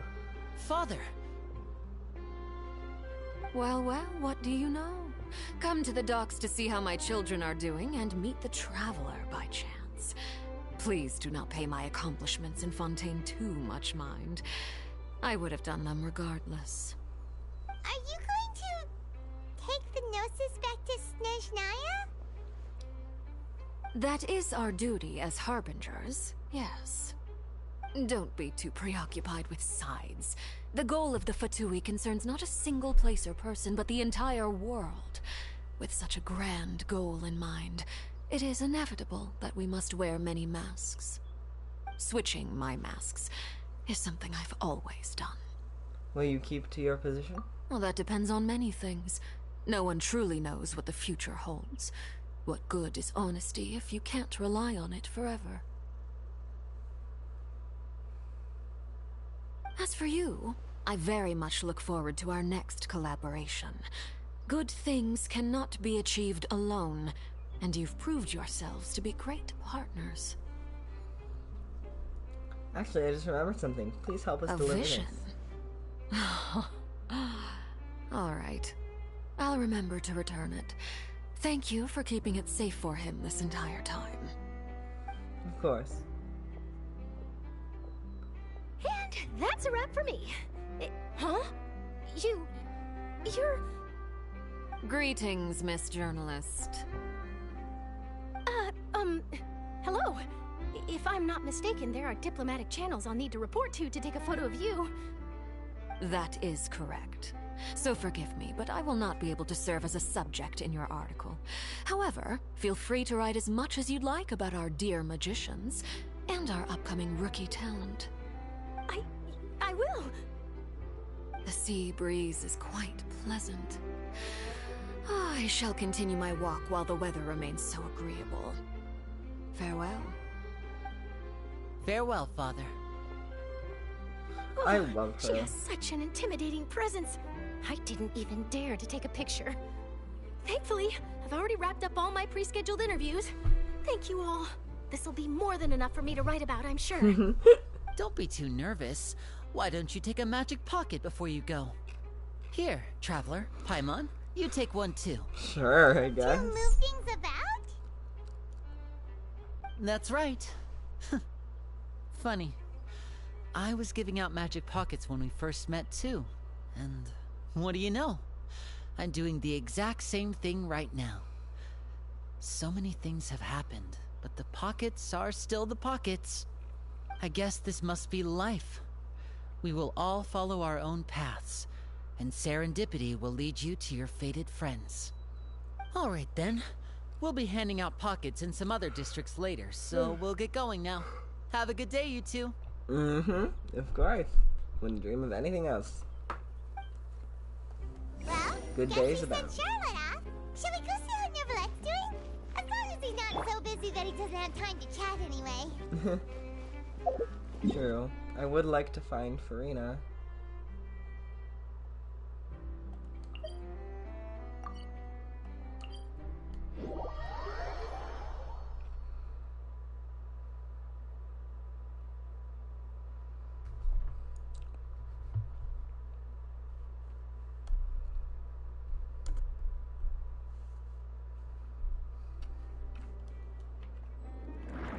There is a cool little thing here. Where is it?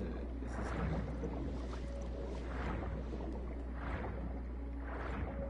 Here you get what is basically a freebie to the top of the tower. That's nice.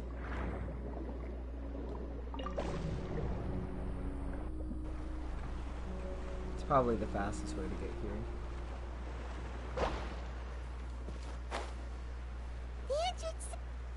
Oh, sorry. I move fast. You need to keep up.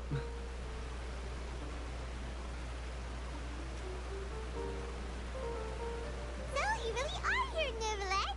I didn't think you were going to have free time this hour of the day. Really? Oh, I suppose you must have met Mr. Linney.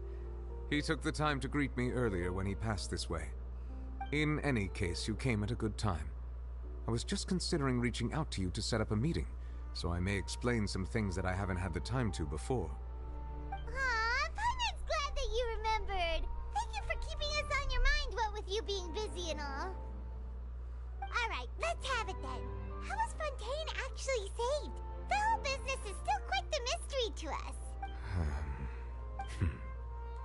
It is strange how words can often leave a bitter taste in the mouth when it finally comes time to say them out loud.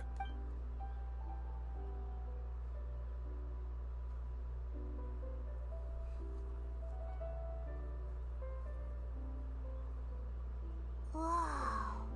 So that's what happened? You only saw Farina's part destroyed myself. the divine throne of the Hydro Archon and restored your power to you, transforming. But Paimon still doesn't quite get what you did to. For me, the authority of the ancient dragons refers to absolute. Fontainians were incomplete humans born of it, but so long as those primordial energies remain within them, I could use the ancient dragon's authority to grant them true blood. In other words, when I gave my verdict, Fontainians became true humans, and thus would naturally no longer be dissolved by water from the primordial sea. Fossilor must have counted on you to make that decision as well. Your verdict was the key to making the prophecy appear to have come true while saving everyone. You could say that it was at that moment that Fontainians were finally truly born. Yeah, and in a manner of speaking, Fossilor finally managed to fulfill the original Hydro Archon's wish to turn Oceanids into real people too! It seems from your expressions that you still have more things you wish to ask. Yep. Quite Ask a lot, away. actually. I will tell you the truth as I know it. About the initial I have verdict investigated his case along many avenues, and I have learned that he once fell into an unknown chasm when he... But whether it be by sentiment or reason, that should not have been enough to consider him the root cause of... As for the judgment passed by the... Whether it was due to that liability by association, or Fossilor deliberately using him to buy time for us on the assumption that he would be able to hold the creature off, I cannot say. Guess Fossilor had Fontainians in mind the whole time. In the end, it was thanks to her that they finally became real humans. Hang on a second. Paimon suddenly got another question. Back when Fontainians hadn't yet become real humans, were the children they had also transformed Oceanids? Life has always flowed like water. Do you recall how Fontainians would... Yeah! Lynette said the fountain is where... In truth, even those couples did not know that such prayers were no mere custom. Those Oceanids who were blessed within the spring water would later descend as new humans in the coming months. Paimon sorta gets it now. Either way, it seems like this ritual won't be of any further use, but it'll probably live on as a local custom. Ask away. I will tell you the truth as I know it. About Fontaine's future. Yeah, about that. Risley said Farina has already left. What's that all about? Ah, Lady Farina. The people are only aware that her death sentence has not been carried out. She abdicated the post of Hydro Archon and left affairs related to that title to me, before leaving the Opera House. I related Fossilor's words to her faithfully and completely. After hearing them, she seemed neither saddened nor comforted. She simply said that she was tired and needed to rest. Having said that, she then packed her things and moved out of the Opera House, not unlike how an ordinary person might. But she's still... You need not worry. I will make arrangements to ensure that she will not want for food, clothing, board, or travel. In truth, I am somewhat happy for her. The wear and tear on her spirit will, of course, take time to heal. But now that she no longer has to play the role of Fossilor the Hydro Archon, she can finally lay down her burdens and lead a normal life. What about you then? What are your plans now that you've regained your full powers as the Hydro Dragon? After Fossilor passed on, the Oratrice also ceased to function. This matter will directly affect our trials. After much careful consideration, I've decided to take over its role in our courts. From now on, I shall hear cases and pass verdicts by myself. Looks like you're still considering stuff from the perspective of the Udex, huh? As an elemental dragon, there are indeed many things that I must do. But this power and this duty, in a manner of speaking, you could say that both were granted to me. As such, before I attend to my other responsibilities, I must first and foremost continue to serve Fontaine as its highest judge. The duty of the Hydro Sovereign and the duty of the Udex shall coexist within my person. Additionally, the Hydro Archon's departure has brought about another problem, which is that the Opera House shall no longer produce indemnitium. That's true. That power was derived from the people's faith in the Hydro Archon, wasn't it? Wait, but the various Maxim machines in the city are all still okay.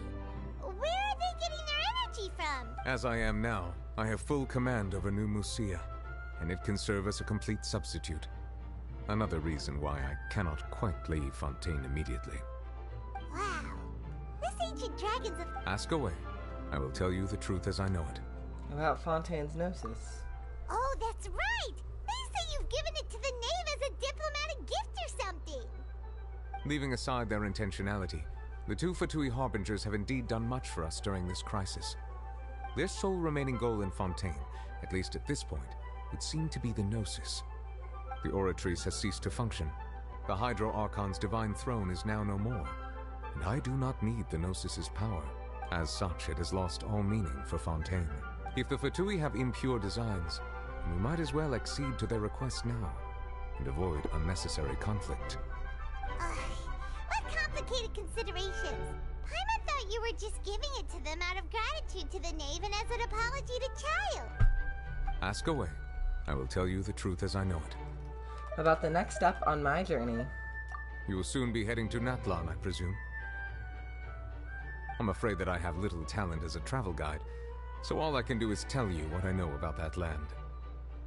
As far as I'm aware, Natlan can be said to be a nation of dragons. A nation of dragons? A nation of dragons? You mean like you?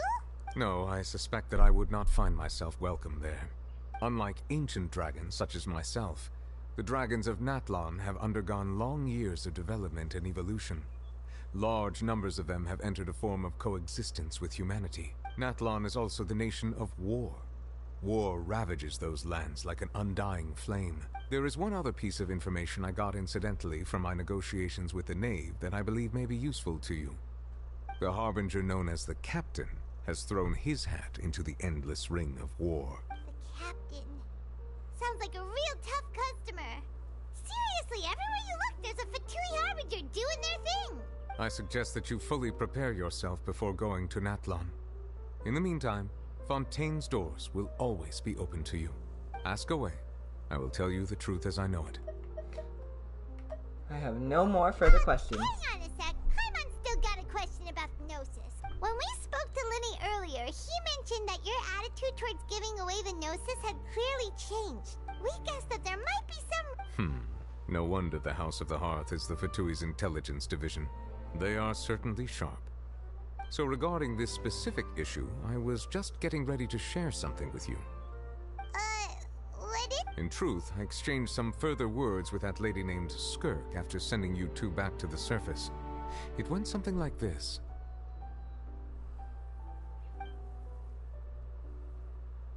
Intriguing.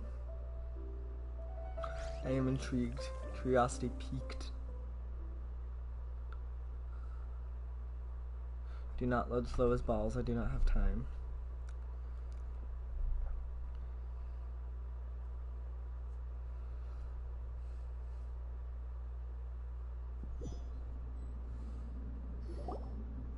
Well, we're going to head topside to see what's going on. You hurry over soon as well, all right, Nervalet? What next? The all-devouring narwhal isn't here, so I'm no longer getting any interference. I can finally catch the scent of your power, what it's made of. It is the authority of the planet's primordial dragons, but with something very similar to a god's curse mixed in. It's quite a novel blend. I'm sure I've encountered something like this before. I do not know. Of course. How could I forget? You should have the remains of the third descender on your person, yes? Remains? I've never heard of any such thing. According to your parlance, I believe it may be called a gnosis. Well, that much is true. After Focalor's divinity faded, she handed her gnosis to me. But I fear I have never heard of it described in the manner that you just did. I've been training with my master, the Foul, ever since I was young. And I have never returned to the surface since. So most of the information I possess, I got from him. It is only natural for those who are greater than humanity to possess a different sort of common sense. Which is why there are so many problems in our attempts to communicate with humans. Regardless, you should probably get rid of objects of misfortune to prevent any disasters from befalling you. To live in itself is a blessing. But once a person dies, the bonds he once had with this world shall all turn to curses. What do you mean by that? No need to fret. These are just my personal thoughts. And my reason for no longer wishing to return to the surface. This third descender you refer to, who are they? And when did they die? Master never mentioned them to me. Perhaps it just wasn't that important for me to know. If you're interested, though, I could ask him. I'll be sure to pass the answer on to you next time. Next time? You believe we will meet again? I do. Wait. I have a disciple of my own, don't I? He can be the messenger then.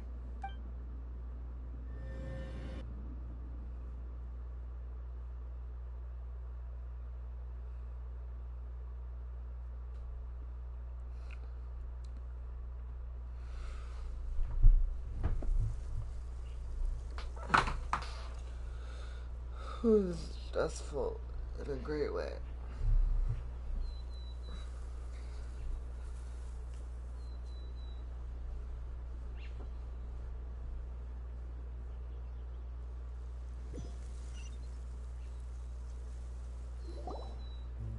That's what she told me. Whether it would prove useful or not, I wanted to pass that information on to you. The remains of the third descender? So that's what the Gnosis actually are. Paimon just thought they looked like chess pieces. How could they be a person's remains? All the same, assuming that there was no misunderstanding or special metaphor at play, that is what she meant to say. And she said that it would bring misfortune and that you should check it, which is why you gave it to the Fatui. If she speaks the truth, then I would simply be putting Fontaine at unnecessary risk by keeping it here. Fair.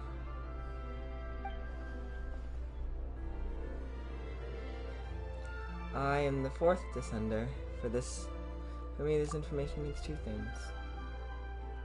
One, that the Gnosis are related to the descenders, and two, that the one who came before me has already died. I guessed that you might already be familiar with this concept, but I did not expect you to be one of them.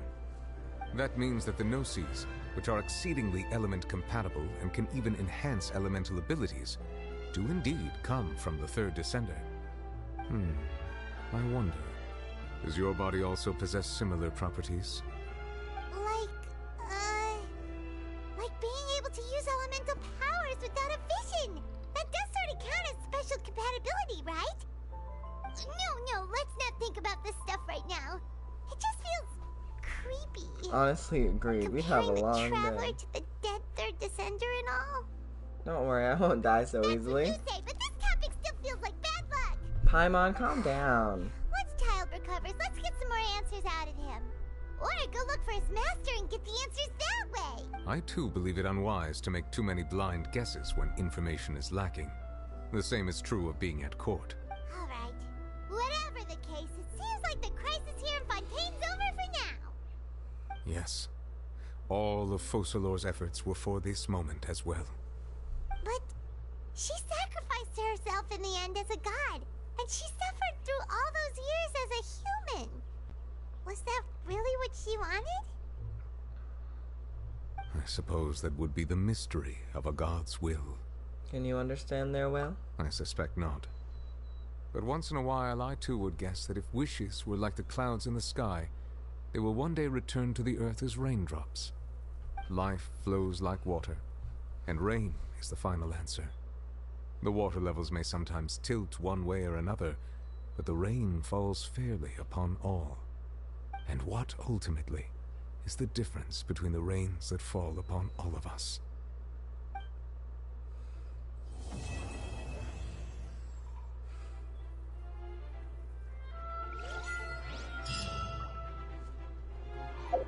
How sufficiently dramatic.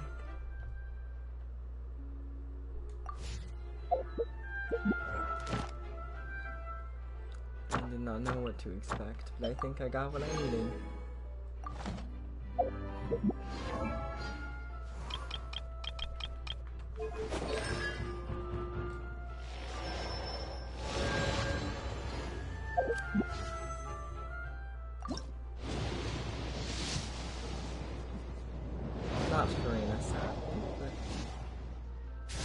Charlotte! Greatly appreciated. I'll begin leveling her up now.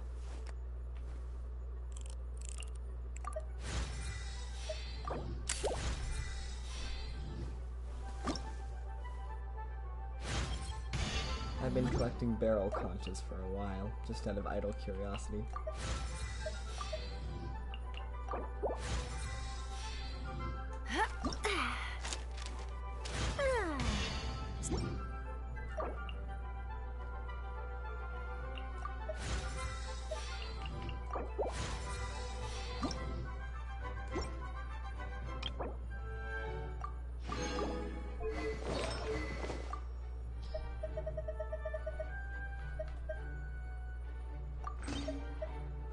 Won't leave that. This is an attack scaling one. There's also a few of those, but still.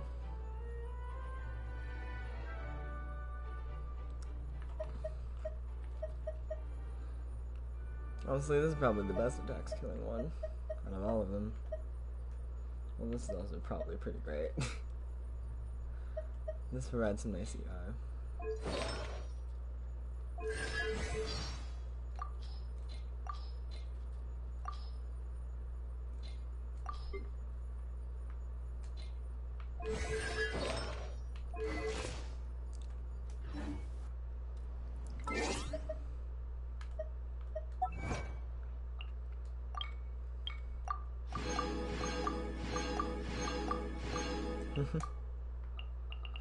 Excited for the days to come.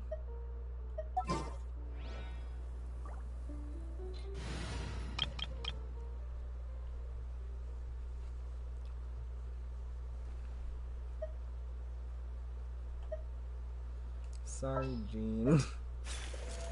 All due respect. Actually, I quite like Jean. I don't exactly like Xiangling. No offense. There's my girl. There's my girl. What's the news?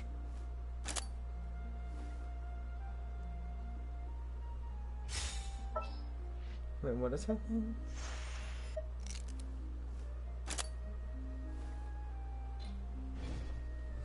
That's cute. Say cheese! It seems from your expressions that you still have... Ask away. I will tell you the truth as I know it. I suggest that you fully prepare...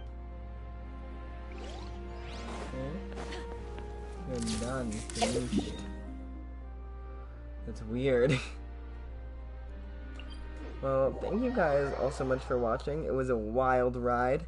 My energy kind of dipped near the part where we were looking at the stages of Furina's intense anxiety of her role as a fake Archon, because she talked so softly, and my brain kind of got tired because it was late. It still is late, and I was kind of exhausted. So my brain kind of just depleted. But we're back, we're in the game, and everything is okay. I am fine. I have no issues.